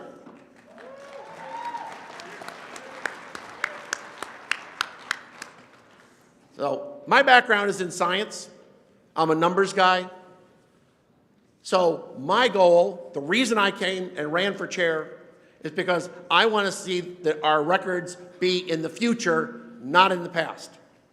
So by the time we meet in Washington, D.C., my goal is to exceed that 33,000 members, to be on track to exceed that $3.3 million, to complete every ballot drive that we can legally complete before we nominate our candidates, so we're not rushing at the last minute to get on the ballot.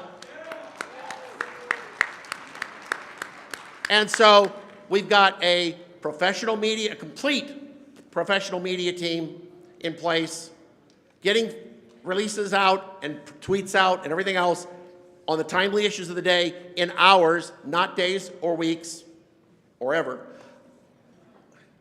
And so that we can get those media appearances back up again, and then we need to exceed all that. So whoever is elected as chair, you should expect to see, you should ask to see, you should demand to see real, measurable progress over the next 2 years so that we are at a better position today than we are 2 years from now than we are today, and that we're better after that, and after that, and after that. Now, I tend to really focus on membership, and I want to be clear, I'm not just talking about newsletter subscribers. I'm talking about people who self-identify with us, who send us some money so they got some skin in the game, who volunteer.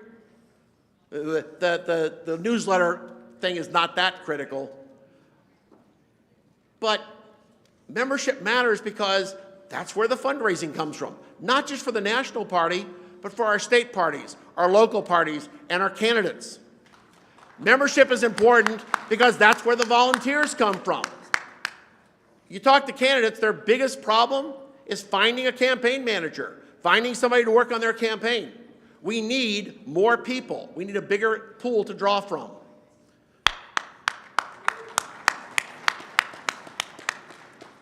And more members makes it easier to organize counties or whatever the local subdivision is in your state, and to keep those organizations active.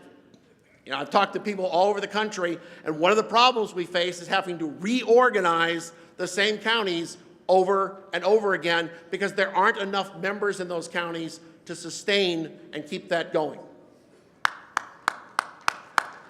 And the point is, I know all these things can be done. In the most recent presidential campaign, we raised $3.3 million in 6 months from 40,000 donors. 3/4 of them were not new to the Libertarian Party. They were not people in our national database. They were people that we reached out to. So this kind of growth is possible. It can be done. We just need to have the will and the will to do it. Thank you.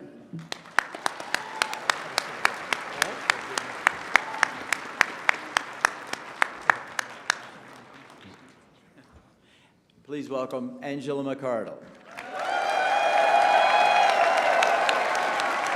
Thank you, guys. My name is Angela McArdle. I chair the Libertarian Party of Los Angeles County for another couple months. I am the former secretary in the California LP and a former at-large member. I know today has been really challenging, and it's hard to be unified when we don't agree on the purpose of the party. But I believe that we do agree on the purpose, and ultimately it's to make the United States and the world at large a freer place to live and to roll back the authority of the US empire. Our disagreement is on strategy. Do we favor winning elections or messaging? And I believe there is room for both strategies in our party and that they work in connection with one another. And they're both very important.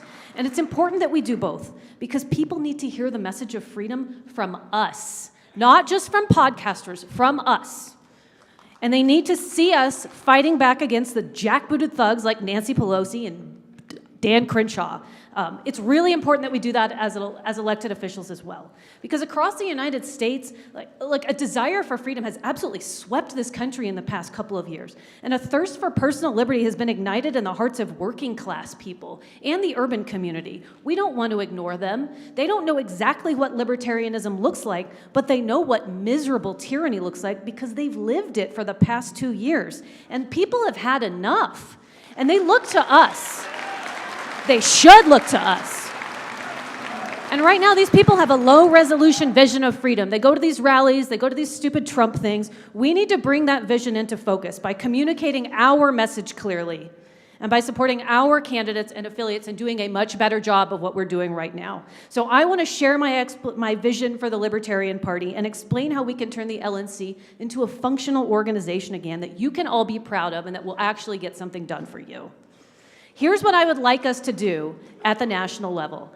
I think we need to adopt a strategic plan. I know, planning, it sounds crazy, but let's give it a shot. One of the first things we're going to do when I'm elected is adopt a short-term, like a 2-year strategic plan that builds for our long-term future while meeting our short-term needs for things like ballot access. And it will be flexible and easily implemented again for the next 2-year cycle in case the next LNC or next chair needs to pivot or make some adjustments. It's not rigid. Strategic planning will treat our goals like bowling pins. You knock the first pin over, that's better messaging coming out of the national party. You knock the next pin over, that means an increase in membership and people trusting us again. And then the next, lo and behold, we're gonna expand our donor base. And if you're curious before you vote, you can flip through a copy of my strategic plan book on angelamcardle.com. We need better leadership to pull this off. We need project management, we need conflict resolution, we absolutely do, and better communication skills and the ability to navigate a crisis so that if anything like a lockdown or a vaccine mandate happens again, we don't whiff the ball and humiliate ourselves and alienate everyone out there.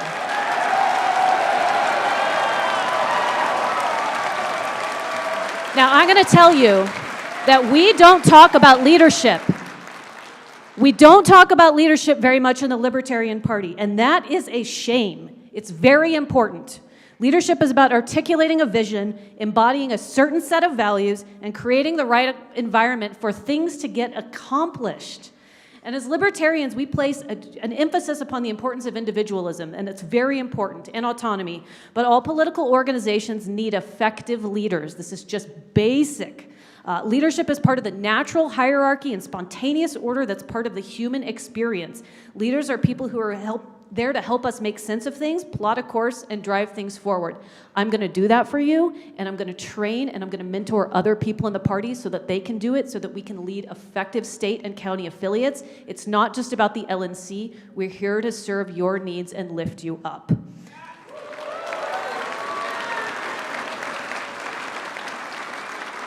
Leaders need to be able to create a clear and inspiring vision of the future. You know that's going to mean much better messaging coming out of the national party and basic planning so that you understand what we're doing and so that all of that is communicated to you and so that we get your feedback and so you feel valued and like we care.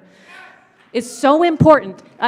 I can't tell you how many people have complained about that, but we're going to fix it. And a good leader has to deliver. None of it matters if we don't deliver. So we're going to start delivering and taking actions and getting results. I promise you that is absolutely going to happen. And I hate making promises because I sound like a scumbag politician, but I will move heaven and earth to make this thing functional and not embarrassing for you. We are going to change the country.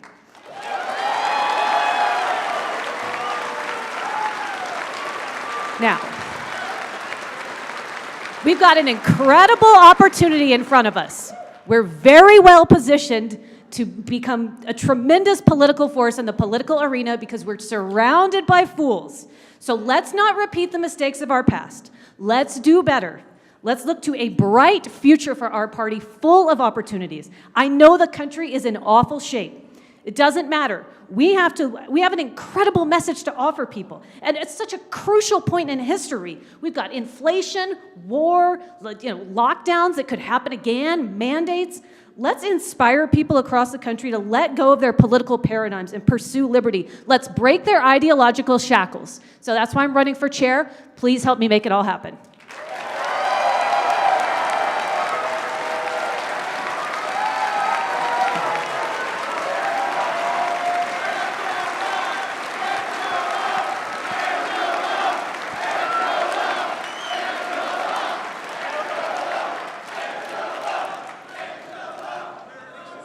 Okay, so the first thing we're going to do is give an opportunity to these candidates to ask a question of themselves. Do you have one, Steve, for Angela? I'd go to the members. How about you, Angela? Do you want to go straight to the audience? Yeah, let's okay. go to the audience. I want to All right. Is there anyone over here at question? The microphone number one is over here. Let's start with number one. Yes, sir. Jason Barton from Michigan. My question is, it's no secret to anyone here that there is a lot of infighting and fracturing within the party, whether it be at state conventions or even just at lunch here at the national convention. There's a lot of drama, to say the least, that's been happening. So my question is what would you do to combat that outlook and bring forth a more united front as the liberty movement?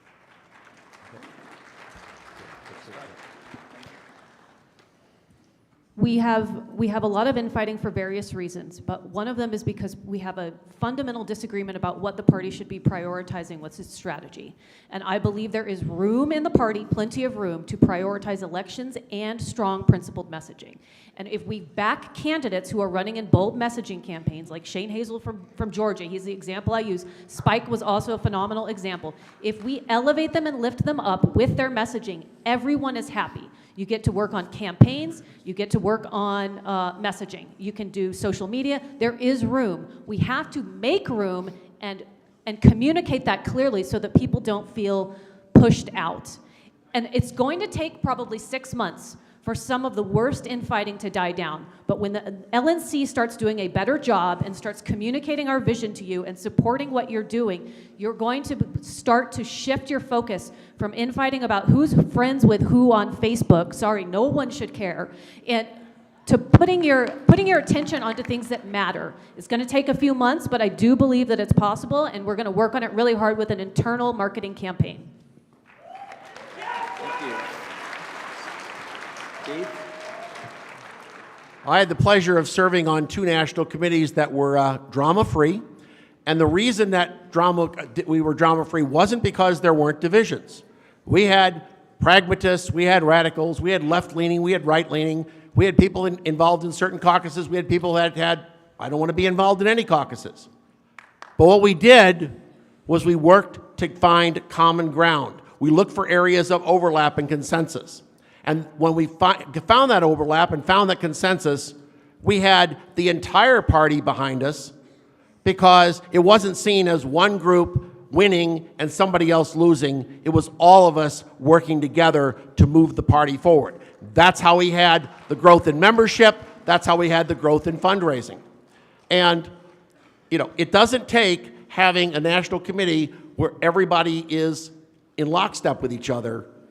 Competing ideas, differing viewpoints is healthy. It's part of a free society. But what you have to do is respect the people who hold different views than you and try to find common ground. Many was the time that we had a proposal before the committee that was probably going to get a 10-8 vote. Rather than say, oh, we got 10 votes, that's it, we reached out to the people who were the 8. Why are you concerned? What are your concerns? How can we change this proposal to address those concerns so we get a proposal that all of us can agree behind, or most of us can agree behind, rather than simply ramming it through with a bare majority? And I think we need to go back to that attitude of trying to find common ground and work together, and not just in terms of, I got the votes, let's cram it through. Thank you. Just in time. Question number 2 will come from microphone number 2. Yep, Mr. Attorney, this is Andrew Kennedy, elected Libertarian and Eddy County, New Mexico Chair. I would like to motion to allow 5 minutes for Mr. Durazio and Mr. Emling both to We're debate not their in opinion. session for any, I'm not chairing a meeting here. I am moderating a candidate debate. Is there a question from microphone number 3? Okay, this question is specifically for Angela. How do you plan on getting along with people who aren't a part of the Mises, not caucus, super PAC? And do you plan on firing any of them, like Carr Schultz or Michelle McCutcheons, as has been seen on social media and reported from leaked screenshots that you've let get out? I just kind of want to know about that because they've done phenomenal work. And I don't think we should cut people who are not Mises because they don't fall in line with the golden leprechaun view or whatever else. How do I plan to get along with people who are not in the Mises Caucus? The same way I get along with all of the members of the LA County Executive Committee who are not Mises Caucus. We have zero drama and zero fighting. I have people who are old-timers who've been in the party since the 80s or maybe even the 70s. I have people who are a little bit more social justice-y than I am on the board. We don't have any issues. It's probably because I'm pretty skilled at navigating interpersonal conflict and communication, and I look forward to helping other people develop those skills. Staff is probably all going to have a sit-down meeting with me and the rest of the board and the executive director, and we're going to discuss things that need to improve. No one is getting fired on day one, and having a giant firing squad and getting rid of the staff would be an insane, catastrophic decision when we're already in a time of crisis. It's possible that a few of them are going to walk and quit, and I have to accept that, and I have to live with it, and I might try to convince them to stay. But that's all those are all moving targets, and I'm not sure where the chips are going to fall. But I don't have any plans to fire anyone right after the convention, especially not Kara, and especially not Apollo, because I legitimately don't know who would replace them, or our executive director. Steve? Would you address this, please? Yeah, and I would like to address just a side issue that relates to that, and that is, I really think that we need to kill this notion of attacking the individual staff people, and especially in social media. The staff works for the executive director, who reports to the chair, that reports to the LNC. If there's a problem with what the staff is doing, that buck should stop with the chair, not with that individual staff member, because they're probably doing what they've been told to do. And so, one of the things that I stressed when I was chair before, and what I would stress again, is that if you have a problem with what's happening in headquarters, if you have a problem with what's happening in the staff, those complaints should go to the chair, not complaining about the individual staff people on social media. That's just wrong. All right, we're going to move back to microphone 1, please. Your question. Pat Dixon from Texas. My question is for both candidates. there was discussion of messaging. The question is, should messaging come from the national chair and the candidates just use the messaging from national, or should candidates use the messaging that works best for their campaigns? Just start with that. Steve, this time you first. Well, clearly, the last thing we should do is have the LNC trying to control the messaging for campaigns or state parties. Okay, national should be putting out strong, effective messaging that candidates can choose to piggyback on, that state parties can choose to piggyback on and utilize. The better the messaging is, the more likely they are to use it. And the key to that, one of the most important factors, is that be timely. You have to be able to put messaging out in a short period of time.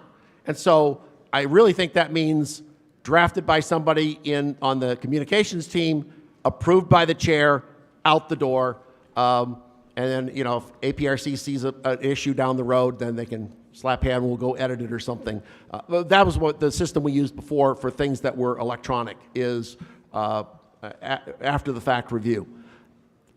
We do need strong messaging, which also has to be not offensive. And I think probably a great example of that was the campaign of Don Rainwater this last time. He ran for governor, 10% of the vote, running against lockdowns and mandates, but in a way that pulled people in and really grew that Libertarian Party. In fact, in his campaign, 10% for governor, came in second, more than 10? I'm sorry, I stand corrected, and came in second in 31 out of the 92 counties, which is pretty incredible. That shows how strong messaging for a campaign can really be effective. Angela, would you like to address? Candidates control their messaging. That's not something the LNC should do. It's not something they can do at all. It's not possible. Yep. But the LNC, the National Party, should absolutely influence their messaging, because we need to provide them with better resources. And some of those resources would be demographic studies, so that you can understand who your target demographics are and what the needs of the people in your constituency are. What are those needs? And I know that a lot of people will want to kick the can down the road and say that that's a state issue, they have to handle it. But no, it's not, because we have to message at the national level too.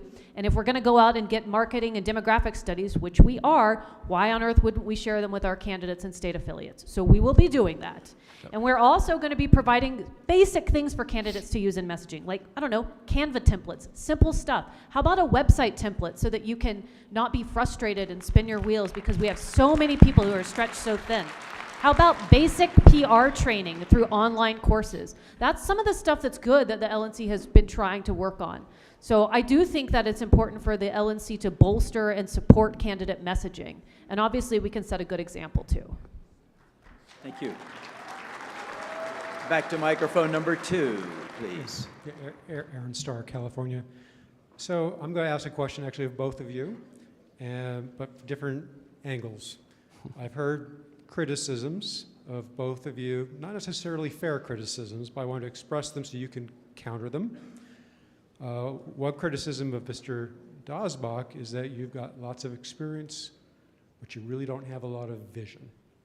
And McCardle, the criticism is that you've got lots of vision, but you really don't have experience. So can you both answer the question as to why you're not weak in those respective areas, what you bring to the table there? Angela, let's start with you this time, please. Absolutely. I've been secretary for the largest state party in the country. I've been an at-large member on that same delegation. I chair LA County, which is larger than at least 40 state parties. I have chaired a major ballot initiative. I've sat on 3 small boards of directors. I have plenty of governing experience.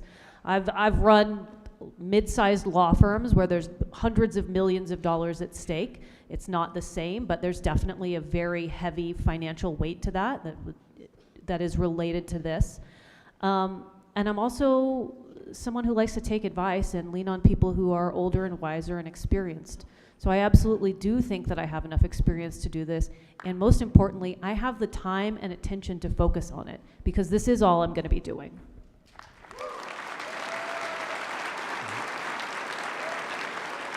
Steve, you're on. when I first ran for chair, the vision I had was for a growing party that built membership, raised more money, ran more candidates, had more local organizations, 50 state ballot access every election that we were involved in. And that's exactly what we achieved. And that was continued in my tenure as executive director, where we hit those numbers that I was talking about earlier. That is my vision. You know, we're going up against the Democrats and Republicans. To ultimately win, we have to have a support base that is as large as theirs are among individuals, because we are never going to get the special interest money that they get. That's not going to happen. So we have to be able to compete with them at that individual level. So, you know, we don't need to be talking about even 10, 20, 30,000 members. We need to be talking about hundreds of thousands and ultimately millions. And the only way to get there is to focus on growth. And that's my vision, a vision of a party that is large enough and visible enough that we can't be ignored. Going back to mic number 3 for the next question, please. Thank you. We've heard about fundraising, but I'd like to hear about what we often tout, fiscal responsibility. I'm a monthly donor, and I could tell you that I receive multiple, probably expensive mailings asking me to renew my membership, come back. So what are you going to do to ensure that our fiscal responsibility is in place and that we are able to compete on a financial level as an organization? Thank you. Thank you. Steve, we're going to start with you answering this one.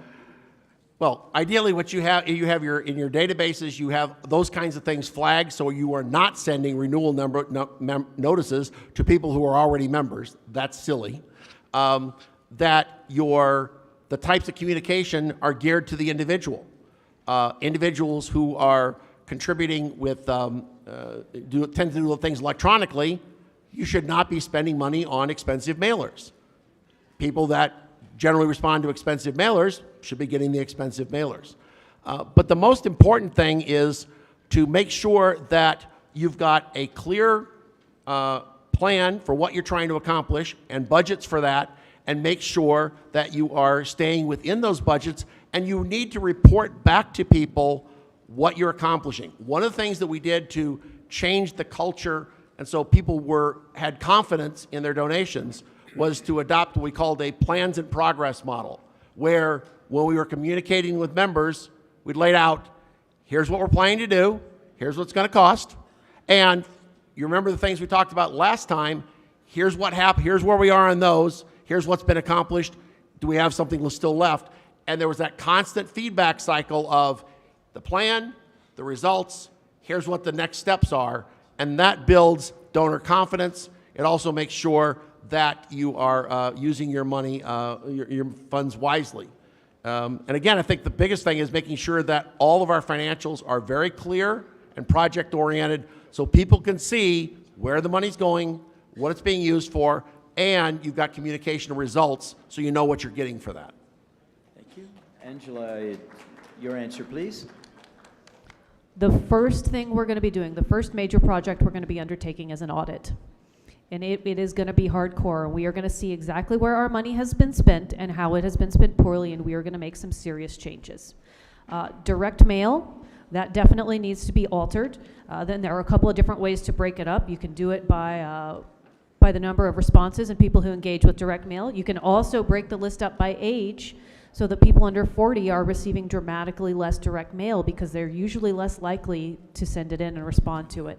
We need to bring back the affiliate membership program, and it needs to be automated and not include direct mail because that's a waste. We're going to bring it back and we're going to bolster it so that it works effectively and makes us money and saves us time.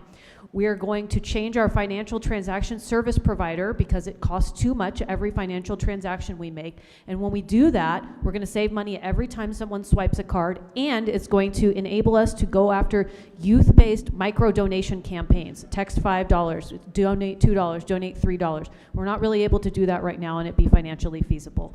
We're going to have some targeted fundraising campaigns based on interests. What a shock. And we're going to also provide better support to the development department so that when those emails that you get in your mail for marketing campaigns and donations and pledges, when you receive those, they're going to be a little bit more polished. And they're also going to link to our candidates because we need to do that too. I could go on, but that's a lot. The candidates agreed to shorten this debate so that we could get out of here at a reasonable time, which is the time that we planned all along, 5 o'clock. So this will be the last question from microphone number 1, please. Mark Montoni from Virginia. This is for all the candidates. I've heard a lot of generalities in this debate. What I really want to know is, we've spent the last 50 years banging around between 15K and 25K annual donors. We don't need 25K. We need 250,000 donors, because that's what it's going to take to compete with the majors. I would like to know what your specific plan is, and I'd like you to get as specific as possible. What is your specific plan to get us from 25K to 250K? Angela, would you like to start with this one, please? The first thing we're going to do is we're going to stop alienating libertarians who aren't in the party. Believe it or not, they have money and they're going to donate it to us. The next thing we're going to do, and this is painful and you need to hear it, is we have to adopt a long-term strategy, because I'm not going to sit up here and promise you an additional 200K in the first year. I'm going to work my ass off to see if I can make it happen for you. But what we've got to do is we got to start selling people on a vision and delivering results. And when they see that we are doing positive things and helping get people elected, and I mean the national party helping get people elected. You guys do a lot of that at the county and the state level, but we need to step up our game. When we do that, people are going to have faith in us and start donating more. We have got to prove ourselves, and we have got to behave like adults and plan for our future. I know that's frustrating for a lot of people and you want to win right away, but that's just not how it works. Just like anything else, we're going to have to put together a long-term financial plan. Thank you. Steve, would you like to answer that question, please? There are numbers like that out there. The numbers like that are out there. We have 700,000 registered libertarians. We should be, every time somebody registers libertarian, they should be approached to join and become more active involved with us. That hasn't been happening. At least it happens in waves. It needs to happen in a timely fashion. You get a big difference in your result when you mail to somebody who just joined than mailing to them 5 years after they registered libertarian. And they're going, did I do that? They tend to forget. We have, I believe, 700,000 people following us on social media, and we need to increase that a whole lot more. In the campaign, we went from 0 to 500,000 followers in 6 months. We can be a lot more than we are now, and that's where those extra donations and members can come from. In 6 months, we got 30,000 new donors. The party can get that kinds of numbers of new members. We've also got the people that have gone away from us. We can reach out to them. The point that Angela made about not alienating people, I think, is critical. That also includes not putting out messaging that offends people and insults them. We have to have positive, strong, bold, positive messaging. If all we are doing is insulting people, then that is not going to be, that's going to turn off more people than it attracts. So yes, messaging that goes to that 30 to 60 million people that hold generally libertarian views, we need to be messaging to them, and we need to be constantly focusing on those sources of inquiries and new donors and new members, and we can reach those kinds of numbers, but you've got to be focused on it. You can't try to be all things to all people. All right. We're going to have closing comments now, and we're going to start with Angela McArdle since she went last on the intros. Thank you guys for being here. I know it's a long day. We're obviously at a crossroads right now, and I want to frame it for you a certain way. Some of you are very nervous because we have finally reached this moment we've been working for so hard, and you're nervous and you're wondering, can we pull it off? What if we fall on our face? What if something happens to Angela? What if she gets abducted by aliens? I don't believe in aliens. Sorry, I know that's offensive to some of you. Change my mind. Don't abduct me. Anyway, some of you are nervous that we're going to tank the party. You think we don't take it seriously. You think we're just going to be Twitter edgelords and that's all we care about. It's not the case, but that's okay.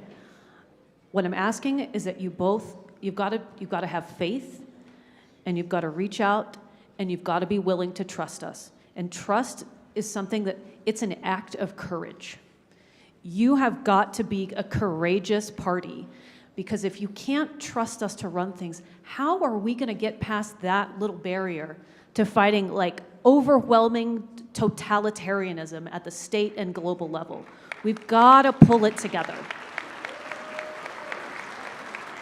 We have an incredible opportunity. Let's trust each other. I know it's a little painful, but let's pull it together and let's do it. And let's make the next 2 years something that you tell your grandchildren about that just blows your minds. I want you to be proud of what we do. So let's be bold and let's be courageous. And please vote for me for chair, because I'm going to work my ass off for you. Thank you, guys.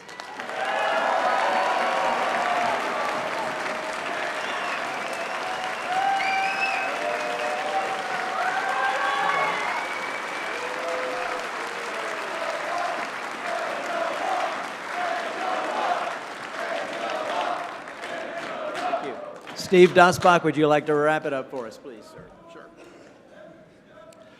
I made a point to swing by the Radical Caucus table earlier in the campaign to pick up one of these buttons. Always question authority. Libertarians are individuals. We think for ourselves. We make our own judgments. We don't do well at following orders. And so my appeal to all of you, not just for a chair's race, but for every decision at this convention and every meeting that you have outside of this convention, is resist the temptation to simply do what you're told or to follow orders, but think for yourself, judge for yourself, decide for yourself. Be a libertarian.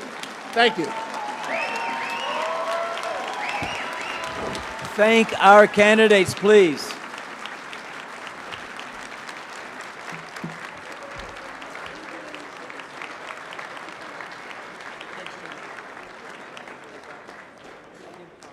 All right, orders of the day have us adjourned after the debate, so we are adjourned.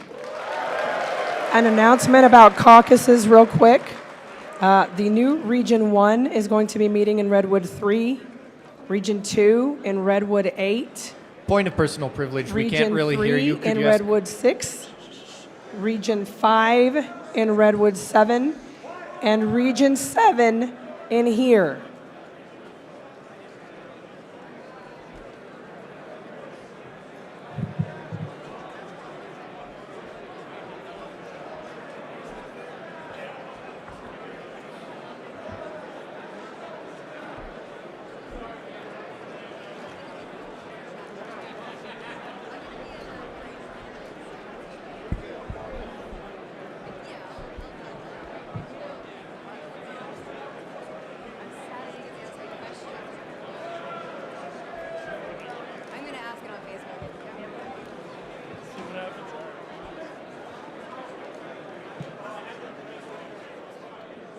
Can Mr. Turney come up here?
I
was printing it out, not last night, I guess night before last at home at midnight. I was printing out 2 copies of it. But I already knew a lot of it. And actually, you know, they're parliamentarian nature. He's a very good friend. And he is good. He's damn good. He's more than just good. This is what he loves to do. He prides himself on being able to organize a parliamentary coup, to pull off a parliamentary coup. And everything he planned is within the rules.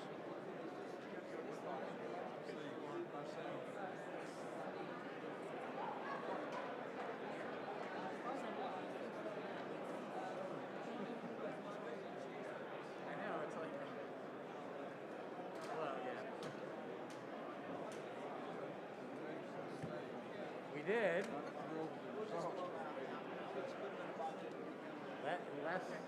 With less failure than.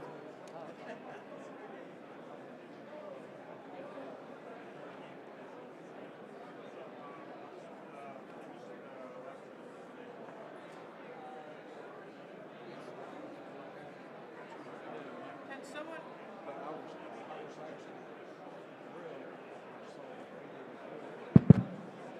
Can someone put my screen on the, put my laptop on the screen?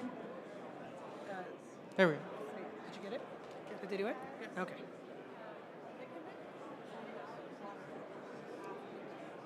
So they never refilled it? Okay.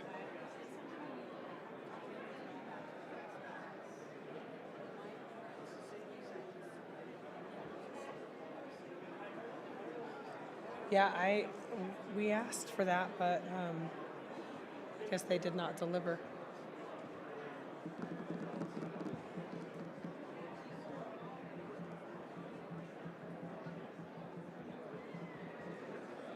What is that? These are the numbers for the tokens for chair, vice chair.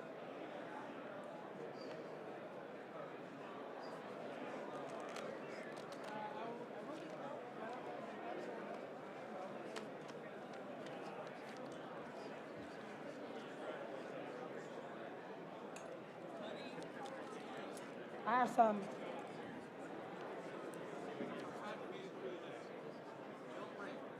Okay. I know. Thanks. You betcha.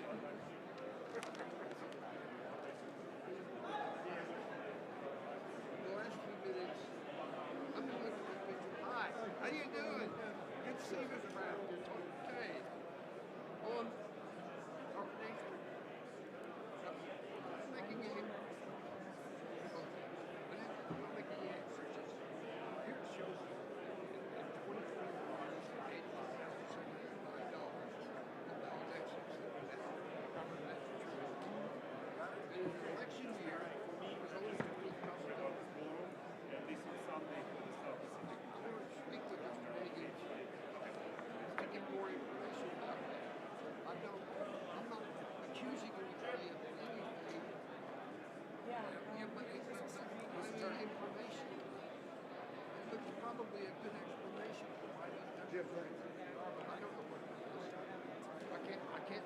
infer it from looking.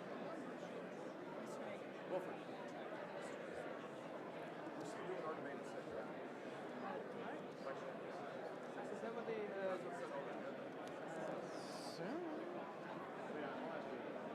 Joshua, we'll be seeing each other. We're just going to shake your hands again.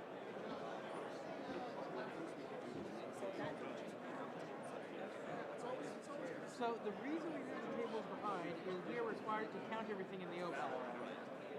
And the COC, they ask where tables we put it behind. It kind of makes sense because I need to take the minutes and manage that. If we want to put them to the side, it would not be acceptable to be anywhere that I couldn't see while taking the minutes. Does that make sense? Maybe I would say on this side if we're going to do that. Yeah. Yeah. Yeah. Yeah, I mean, I don't have a huge problem with it. It was just where the COC set it up. But I do need to be able to manage both. So, yeah. We'll see. Yeah, we'll see if we can do that. Yeah. Thank you. Thanks for that. Yeah, awesome. Thank you.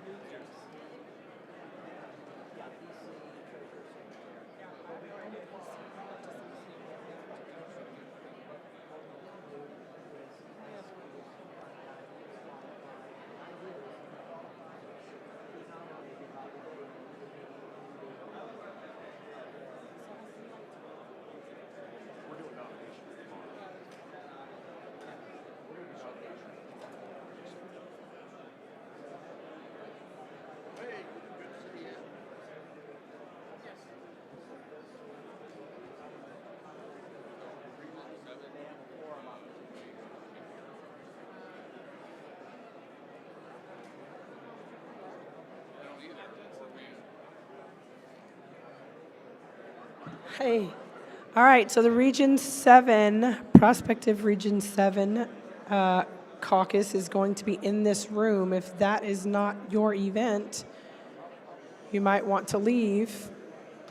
There are other caucuses going on elsewhere. Back in here at 6 o'clock will be the vice chair and other officer forum. For now, we need all of the people in prospective Region 7 to pick up. Okay. Is anybody in here not intending to attend the Region 7 caucus? So everyone in here is here for the Region 7 caucus. We're not in order. That's what, Dr. Paco.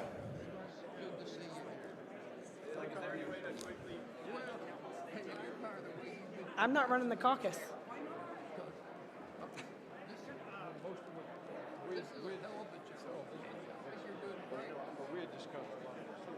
Oh, yeah. And then a lot of we had the advantage. I have been tipped off by airplane and also we got a copy of the big secret plan. How you doing?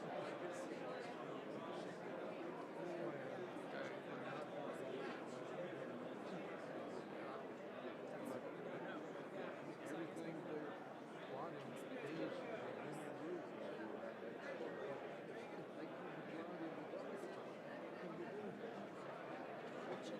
and the thing about it is, by it happening this year instead of the presidential election year, this gives 2 years for her to be exposed by 2020. So I need to see you bring the old Republican. If you have one. Let me get two. My issue is the fact that both the candidates, chair, Good to see you again. really not having to do the BC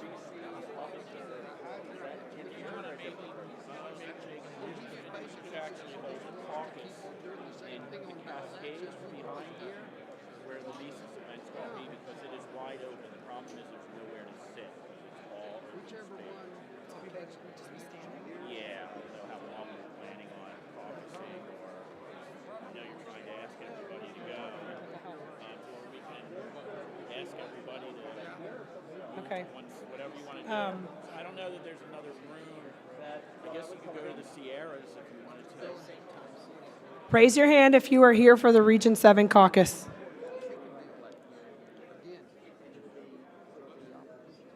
Move them all to the left of the room. Yes, it would be better if we can sort of consolidate, but by state. And I don't want to be in charge of this thing. So, yeah, you'll do it? Okay. John's done this before a lot.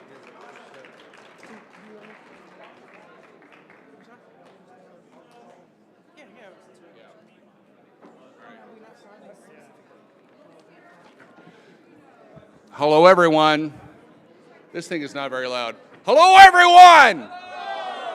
All right. I have a bunch of states that have signed agreements to be in this region, which we are using the placeholder 7, because we all know the Secretary gets to renumber them. If you are not here for the Region 7 caucus, please leave the room. Okay. If you are here for that, what I would like you guys to do, just so I can see, is can you please go stand by your state banners so I can check to see who's here. Once that's done, we will consolidate. Yeah, you could actually, okay, fine. You got the right idea, I get it. Yes.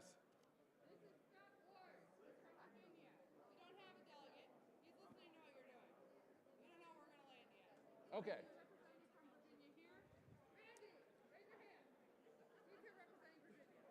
Okay, thank you. All right, so I'm gonna ask for state chairs or representatives of said states to say if they're here. We're gonna start with Wisconsin simply because they're very, very, very enthusiastic. If I had a pen that worked. All right, I'm representing New Mexico. Idaho, you here? Idaho. Hold I. Where is Idaho? Idaho's right there. I don't know if they're here or not. All right. Hawaii, are you going to be here or not? I don't.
far as what?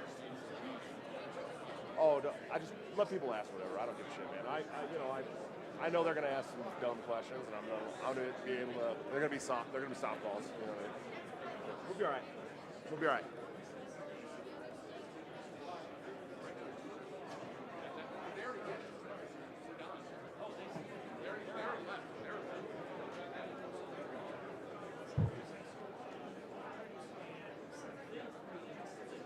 Oh, all right, man. We got a bait. Let's go. Oh, I'm ready. Let's do it. Let's go. Board ready. Some might call me a master. That was good. That was really pretty. Let's see if it translates into those. Like Shark's Head, buddy. See it. Oh, man. I'm ready to get this debate over with. Right. I don't get to watch my Sharks live. It makes me feel sad. I get to see Barracuda for the first time in a while. That's it. Close. No cigar.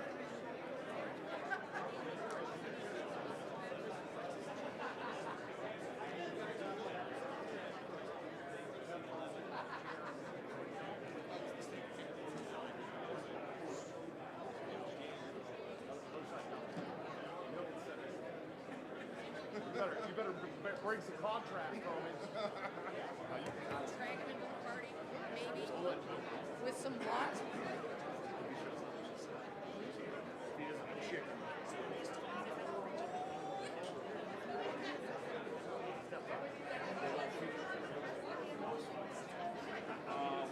So we get home on the 6th. I think my first show back is 7th.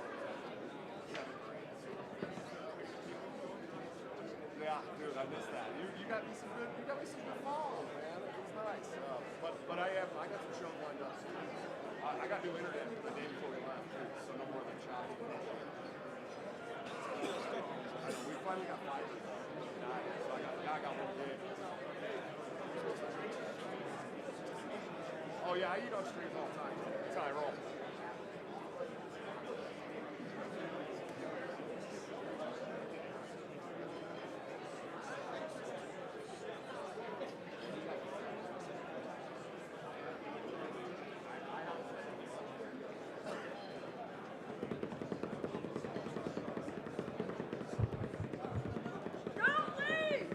Let's go!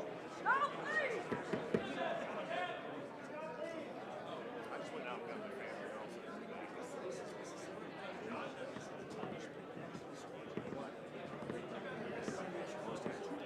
They talked about I had to leave the box to look at my family, so I missed all. Is that Dave Smith in a tie? Holy shit. Someone take a picture of that for posterity. You might be able to do this presidential thing.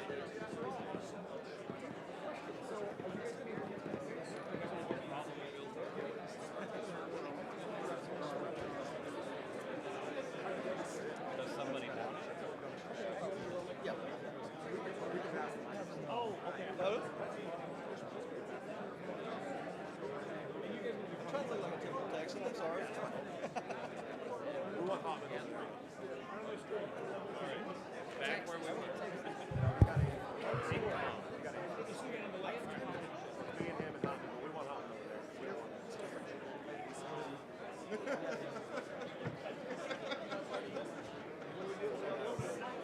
All right, you guys can share the 5 minutes. You saw how the thing went. You guys can share the 5 minutes. You guys are good? Yeah, we're good. When you guys do the 5-minute thing, you come up here. And he can have his own mic over there. We don't want to share the big game mic. Drop your switchblade. Dude, you had the best quote the other day on that Cajun thing. Point of information, Joe has not answered the question yet. I don't hold no bar. I don't pull no punches. No, I'm just glad you did that. I love Cajun, but he just... It's like he's running as well and just starts giving his fucking opinions. Yeah, it was kind of crazy. Yeah. He wasn't a good moderator. But it was also the only thing. Let's get cognizant.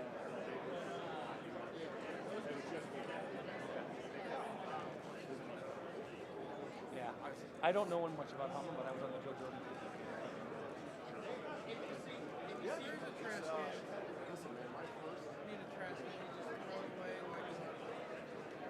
Yeah, there should be. It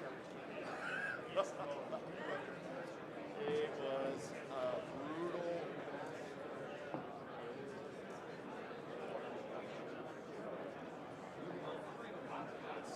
It's a science thing, so yes. I guess it's just gonna live here. I don't know. There's That's not really Hopman's seat. garbage cans in the room. Wilford. That's Hopman's seat. Oh yeah, I'm just moving stuff. We don't want him sent over. He smells like Ben Gay. Okay. I know, it's great. He came up with that, but it's true though. Mothballs and Ben Gay. Have him sent over there. Get all this out of the way. So this is gonna be an interesting format. Yeah. Perfect. It's gonna be an interesting format with all the races. All Yeah, at but once. the other ones didn't do tokens, so how do they? You can't bring everybody up on stage. Be the vice chair. It's anyone who's filled out and turned in a form. So it's me and Karen for secretary, and Hagen.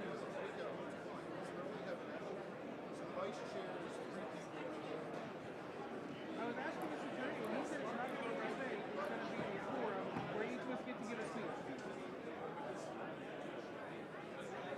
So there's no questions, no. That's what I'm hearing.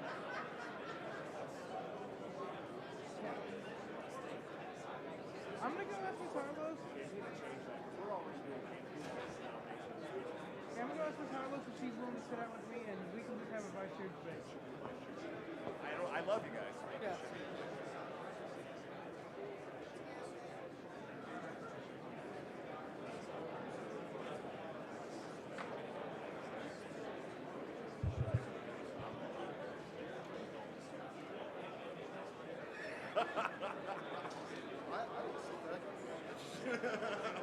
I learned from the best.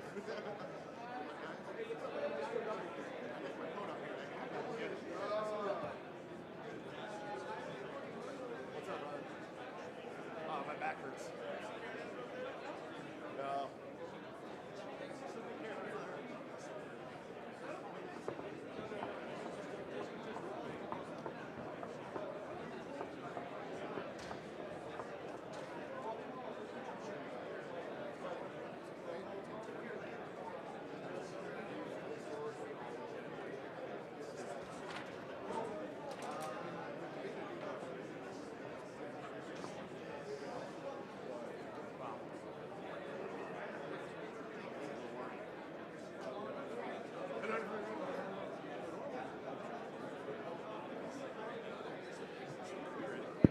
I don't know. I'm not in charge of this. Has anybody found a cell phone that does not belong to them? Is that a red one? No, it's a black one. Is it yours?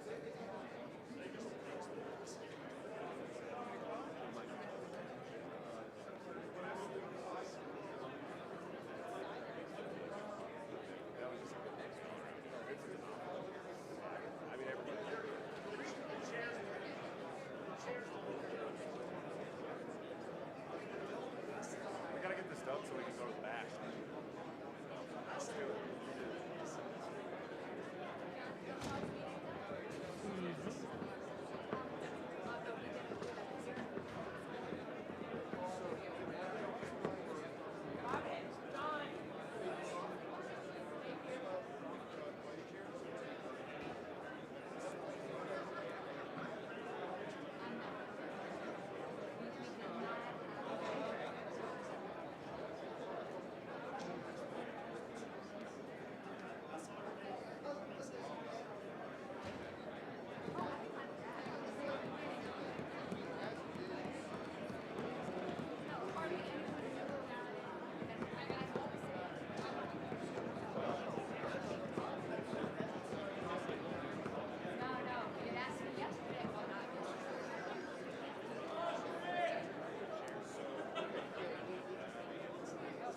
My name's Joshua Smith. We've met before.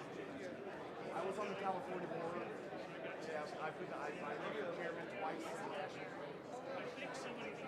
Let me let my better rational on. Eric Ross.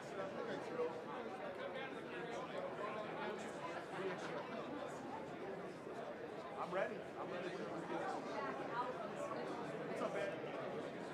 It's supposed to be 6. I'm ready. I've been ready.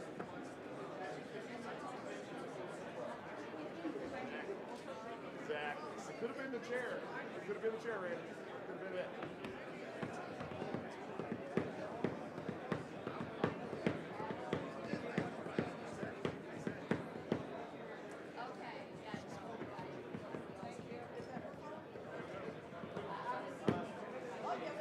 Yeah, we're supposed to have a vice chair debate. Let's go.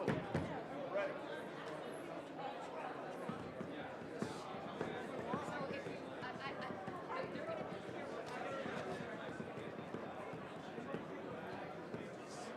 I'll do it. I've done worse. I've done less with more. You know what I mean? Done less with more. Yeah. No. Hey. Devil's advocate. It's an important part of being able to debate. What's up, Chuck? How you doing, bud? Where you going, Eric? Now there was only like 4. Okay, now my issue.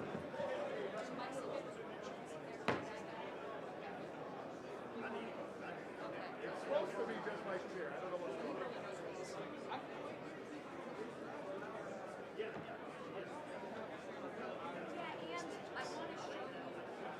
Let's get going. Let's go.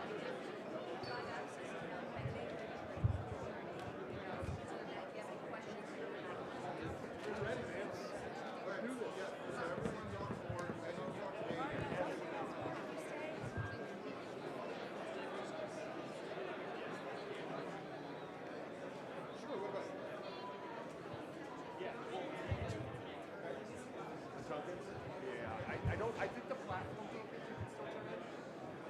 But yeah, those are, that ends a long time ago. Sorry, brother. It's all right. I already won. Me and Angela won. Okay. We're good. We're good.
Yo, Spike!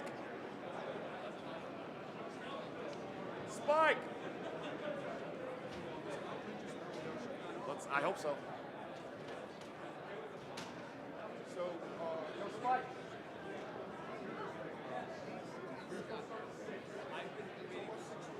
Oh, there's not. He made it. He's just a little slow. All right, so I'm going to have you guys doing opening speeches for 5 minutes. And Well, we're down to 30 minutes left, basically. Okay, so you want to just open it to the floor? So I'm thinking like 2 to 3 minute opening speech. Yeah, then quick just openings. Yeah. Okay, quick opening speech and then open it. And we're gonna do it from the table here. Joe, let's go. Come on, man. Come on. We've been waiting for you. We're burning daylight. All right, let's do it. Hello, hello, hello, hello. Okay. Yes, okay. All right, cool. Yeah. Hey, everyone. How's everyone doing? Yes. Yes, my name is Spike Cohen, and I am here because roughly a few minutes ago I was told that I would be moderating the vice chair debate. Yes.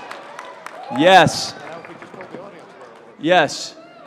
And now I'm telling you that this is the vice chair debate. So it's coming down to where it needs to go. So we are now going to open the floor. We have 2 candidates. We have Joshua Smith. We have 3 candidates. Oh, I'm sorry, man. Okay. We have 3 candidates. We have Joe Hopman, Josh Smith, and Eric Rodsep. We're going to give each of them about 2-3 minutes to give an opening speech, and then we are going to directly open it up to the floor for y'all to ask your questions and get the answers you so much need to be able to make this decision. We will start. Do you want to just go left to right? Or? All right, we'll start with Joe, and go ahead.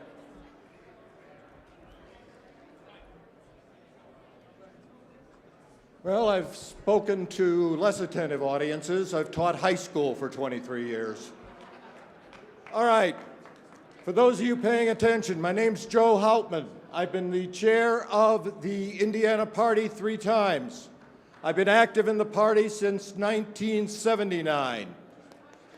I'm not going to talk about the past because quite realistically, politics is what have you done for me lately?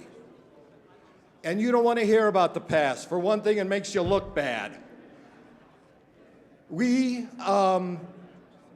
I worked on the Joe Jorgensen campaign. I put together a team that did the ground game when nobody got to meet each other. I had 12 employees working under me, all of which I met for the first time at this convention, because we had to do it entirely online. I am not running for the future of the party. I am running for the future of the country, because the country needs us and we are not even close to ready. I worked on the Johnson campaign, both of them. I worked on Joe's campaign. The people are not having any problem with our message. People look at us and they say, you do not have the muscle to do what needs to be done. And look around you, folks. Look around you. When I was in Tennessee, they asked me, why am I not running for chair? Quite frankly, Dasbach does it better than I do. I've worked with him for almost 50 years. I am, however, going to say a couple of things about the current fight. It's not the first one.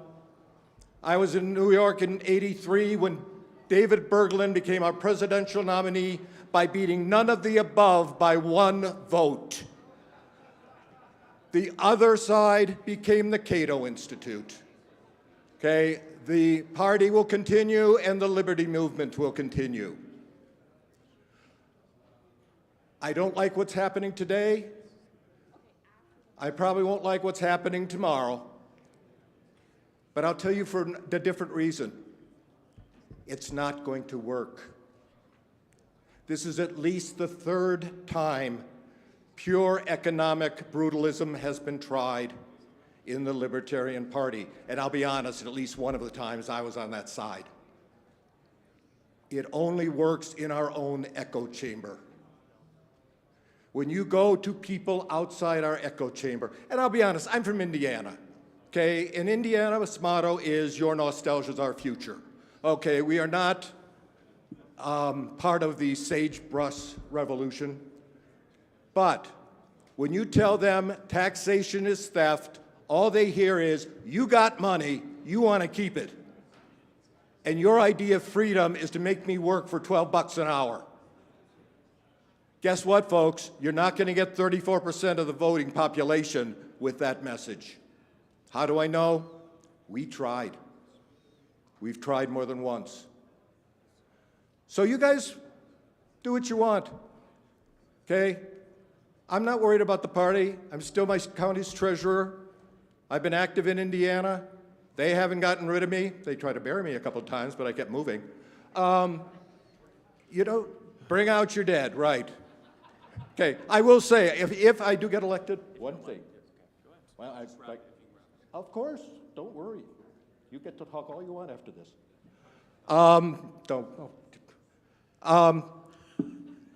Bring out your dead. I will say this, if I'm elected at the next convention, prior as a training, we will run Life of Brian as preparation for the convention.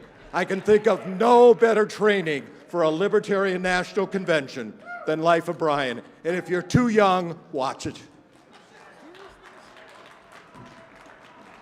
Thank you. And next we have Josh Smith. Josh, come on up. What's up, Libertarians? How's it going? Man, this room was really full earlier. I don't know what happened. It's very sad. Shh. I didn't change anything, buddy.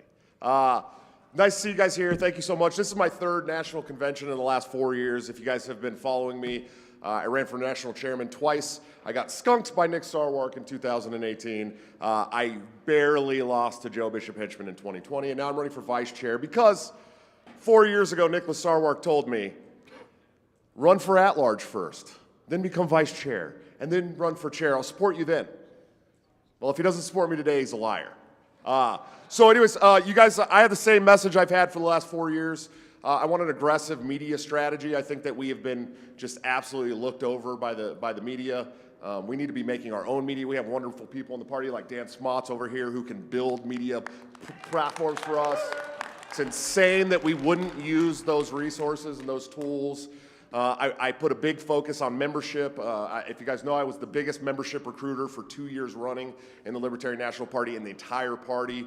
I believe that that's a driving indicator of our success, and we need to double, triple, quadruple our membership over the next 2 years. So that's something that I'm going to put a lot of focus on.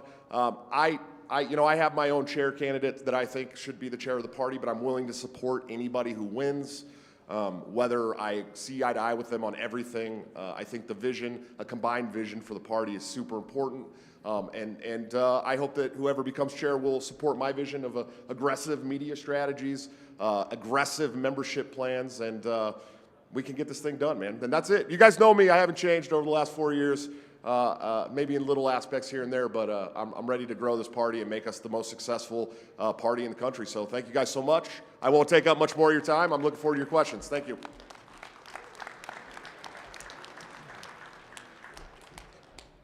Thank you, Josh. And then finally, we have Eric Rodsep. Eric? Thank you, Spike, and thank you for everyone who is here in attendance. My name is Eric Rodsep, and I am running to be your next vice chair. We've had quite a few debates already, and I'm not going to go over my political resume again, but I have the political experience that is necessary for this job. If you talk with Angela or you talk with any of the individuals who are running for the chair of this party, and in particular Angela, she'll tell you that for her success in the next 2 years, she wants my expertise as part of her success plan. When you're building a home, and I'm glad you said tools before, if you have a carpenter who asks you for a screwdriver and you reach into the bag and you pull out the best hammer that is in the bag and you hand it to the carpenter, it's not the tool that he needs to build the house. And that's what it is. We need the right tools for the team. We need the right tools to build the house, to build the Libertarian Party for the next 2 years. If you're not Mises, I'm a bridge builder. I've proven this over and over again. I've always listened, and I always will listen. Every single member of this party is important. Every single member of this party is the party. Not only the members that are here today, but the members that will grow this party exponentially larger and larger in the next 2 years. And I have always made that promise to stop and to talk and to listen. And I will hold true to that. I am running to be vice chair, but vice chair is so much more because it is not a position. It is a servant to the party. And I hope to have your confidence so I can be the next vice chair servant of the Libertarian Party. Thank you very much, and I ask for your support. Okay, thank you, Joe and Josh and Eric. And unfortunately, I was just informed that due to time constraints, we are only able to take 2 questions. So I will take the questions from the first person here and the first person here. I will start with you. Okay, great. Thanks. My name is Jorge Besada. I am from Florida. The great Ludwig von Mises states, "The issues of society's economic organization are every citizen's business. To master them is the duty of everyone." So my question to the three of you is, how Misesian are you? How much of what you are about or what you do is about helping people overcome the economic ignorance that is destroying our civilization and create a culture where it is cool to understand that the Federal Reserve money creation is what enables all this socialism and militarism and all this nonsense? Let's go, since we started left to right, let's go right to left. Eric, if you want to answer that first. I appreciate the question. I am strong on Austrian economics. I have studied Austrian economics quite extensively. There are many individuals in the Austrian school that I think that will reach out to many Americans and make the ideas of self-reliance and self-value and market economy in explanations that are attainable to them. We just need to tailor the message, but be true and bold to the message. And that is what is absolutely vital. Because the ideas of Austrian economics are the winning idea. And we just need to know how to educate all of the American citizenry on why it's the best idea. Thank you.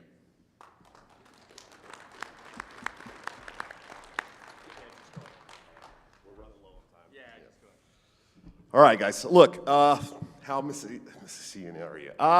Man, look, we got to make economics cool again. That's the problem, right? Economics is boring. We're wearing our pocket protectors. We got our glasses. We're like, hey, read these books. And the culture war is something that I've harped on a lot over the last 4 years as well. You may have heard that culture war. What that means is making our ideas seem cool again. I mean, that's really what the culture war is. And you know, I've read Mises, I've read Rothbard. I have this saying that Rothbard radicalized me and Sarwark pissed me off enough to get involved. So that's the truth. And you know, I've been an Austrian economics guy at least since 2008. But we had to make it cool, and that's what I'm doing with my show. That's what I'm doing with traveling around the country, working on issues with the party. Is trying to make those things cool again. We have to make it cool to talk about how the Fed is screwing us out of our savings. We have to make it cool again, and I think that I've proven that I can do that. Not just through my show, but by traveling around the country and talking with people. I do it at the supermarket. I do it at the airport. I try to make it as not boring as possible, and that's what the culture war is. And I think we can win through the culture war with Austrian economics. I really do. So that's how Mississippian I am, and I'm going to continue to be that way, and I'm going to continue to fight the culture war on all fronts. So thank you.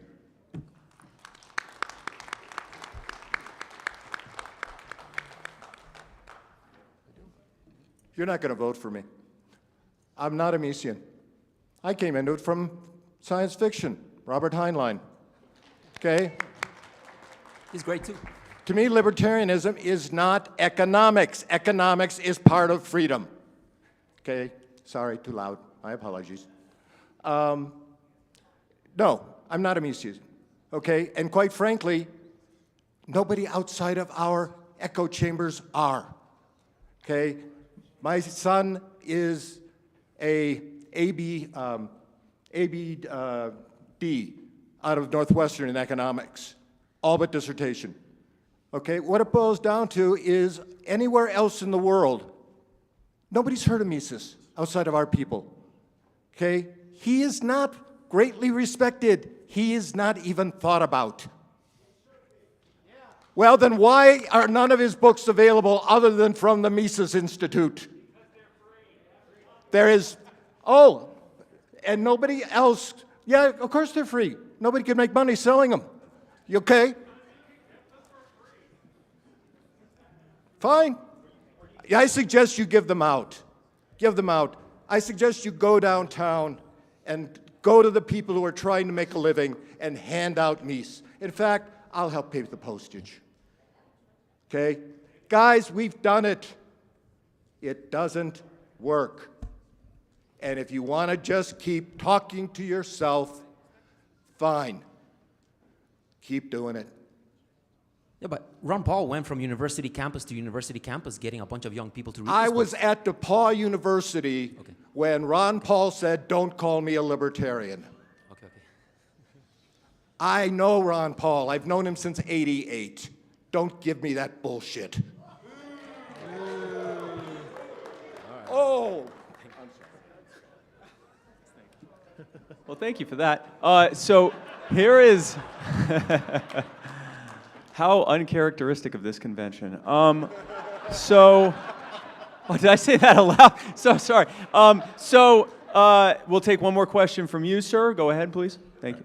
And we'll start with you, Joe, and go left to right this time. So.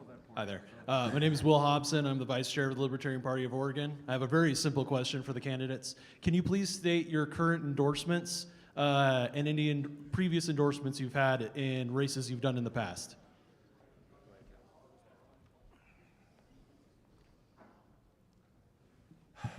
I know Judge Gray's endorsed me.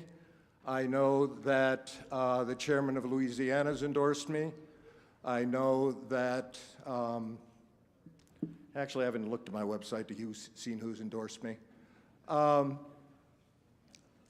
I will tell you what, the Mises Caucus has not endorsed me. No officer of the Mises Caucus has endorsed me.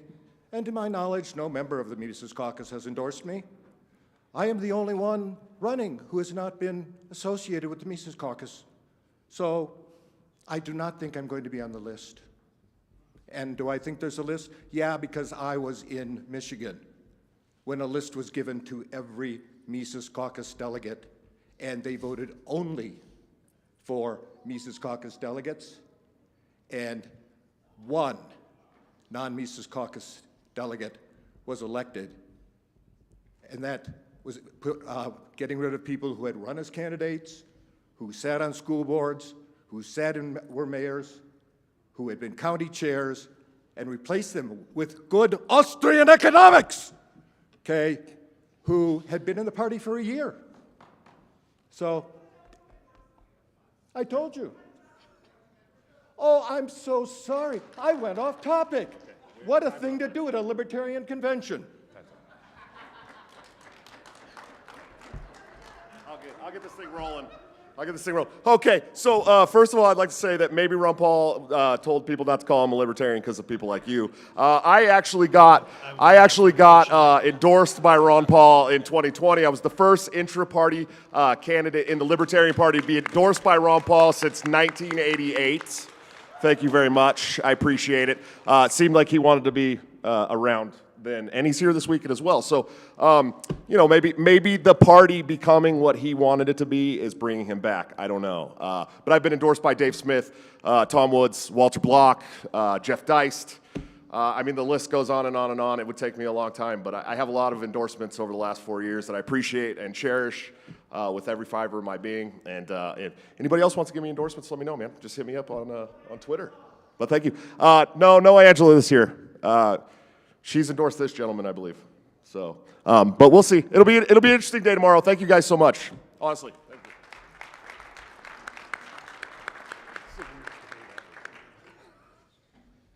So this year, I did not actively ask for endorsements from anybody. And the reason I didn't was because I don't want to foster a divide within this party any further. Without asking for any endorsements, I did receive the endorsements of Angela. I received the endorsement of Mises of Colorado. I did receive the endorsement of Mises of North Carolina. I did receive the endorsement from Tom Arnold, Liberty Santa Claus, which all of those made me exceptionally proud. But I did not ask for any of them. In 2 years ago, when I ran for the LNC at-large position, I had dozens of endorsements, including my good friend right here, Josh Smith, and numerous other individuals. And when I was running for State House 34 in North Carolina, I received endorsements from many organizations throughout North Carolina, including, oh my gosh, I'm scratching my head right now. But there, I'll be able to give you those all those organizations if you come and talk to me. I can't remember off the top of my head right now, but there was a list. So yes, I have been endorsed, but this current election cycle, I have not asked for endorsements actively. Thank you.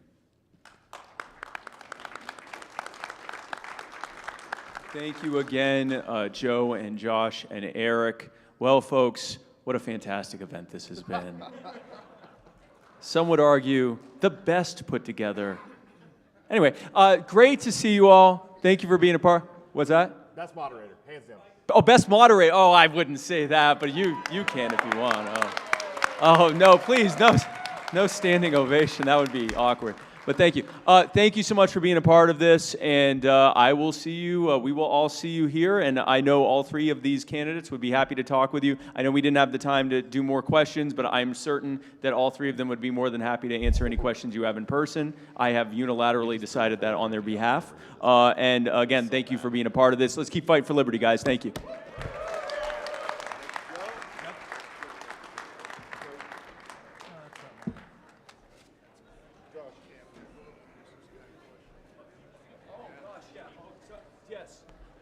Hey, also, I was just informed of something else. This has been going like this the whole time. So we have candidates for treasurer and secretary who have been nominated. If you are even here and would like to speak to the dwindling delegation here, feel free to come on up. Those are for treasurer, Todd Hagopian and Tim Hagan.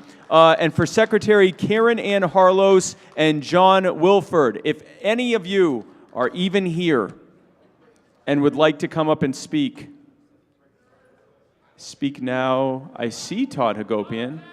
Todd, do you want to speak? He's coming. Okay, Todd's coming. Is John Wilford, Tim Hagan, or Karen Ann Harlos here? You have until Todd Hagopian finishes Hagopianing to get. We will see what happens. Hey, Todd.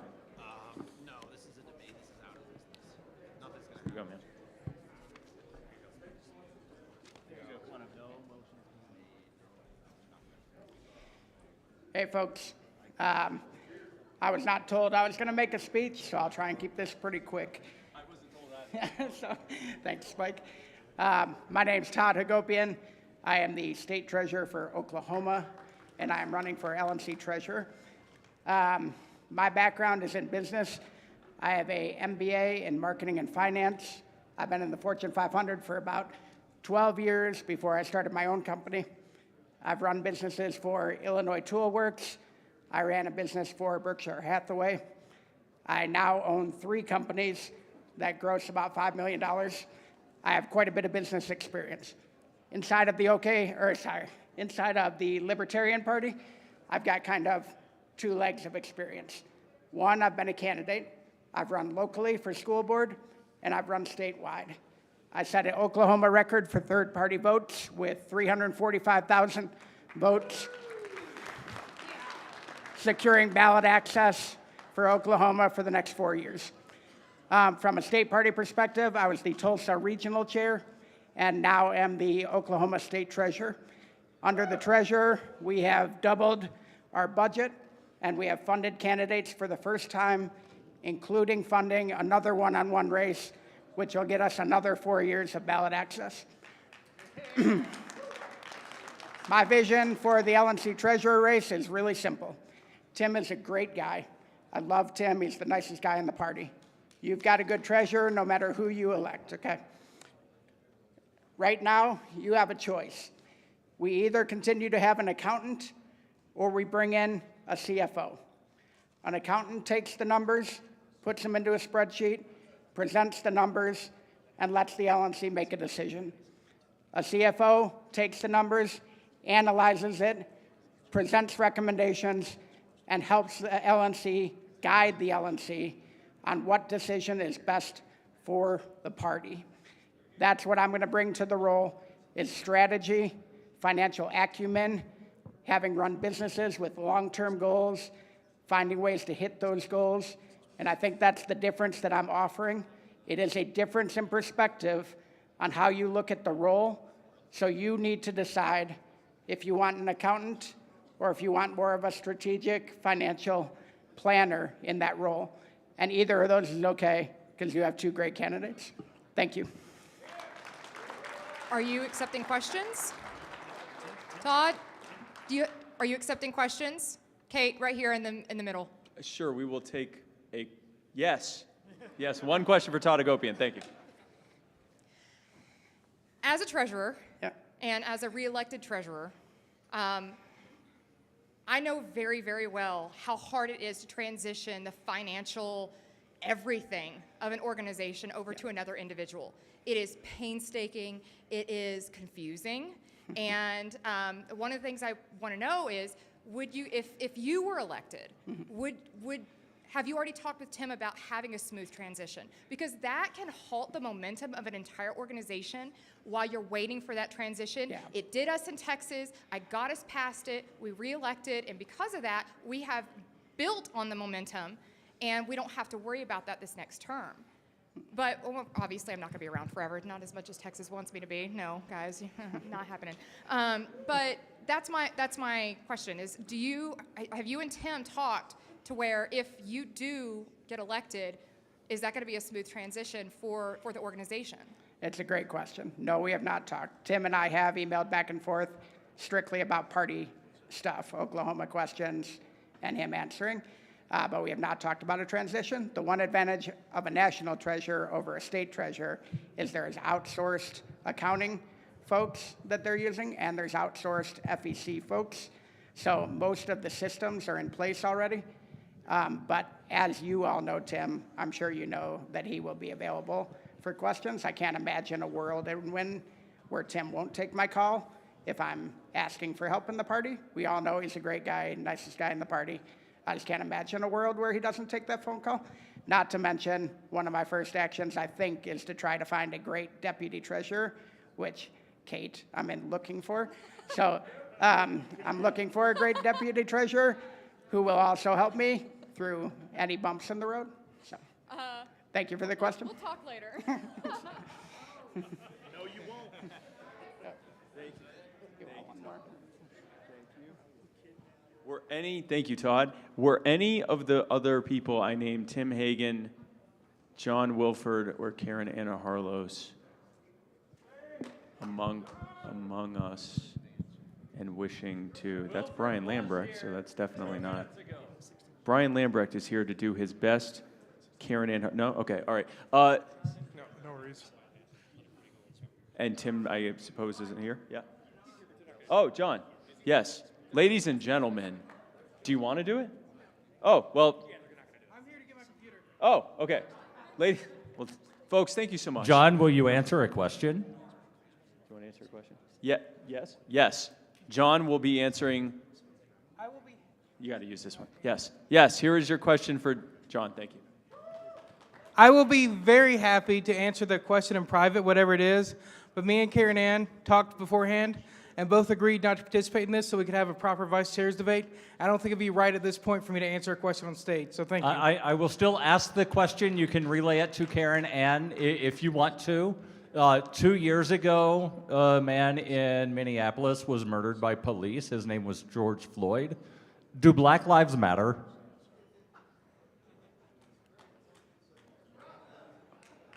Okay, thank you.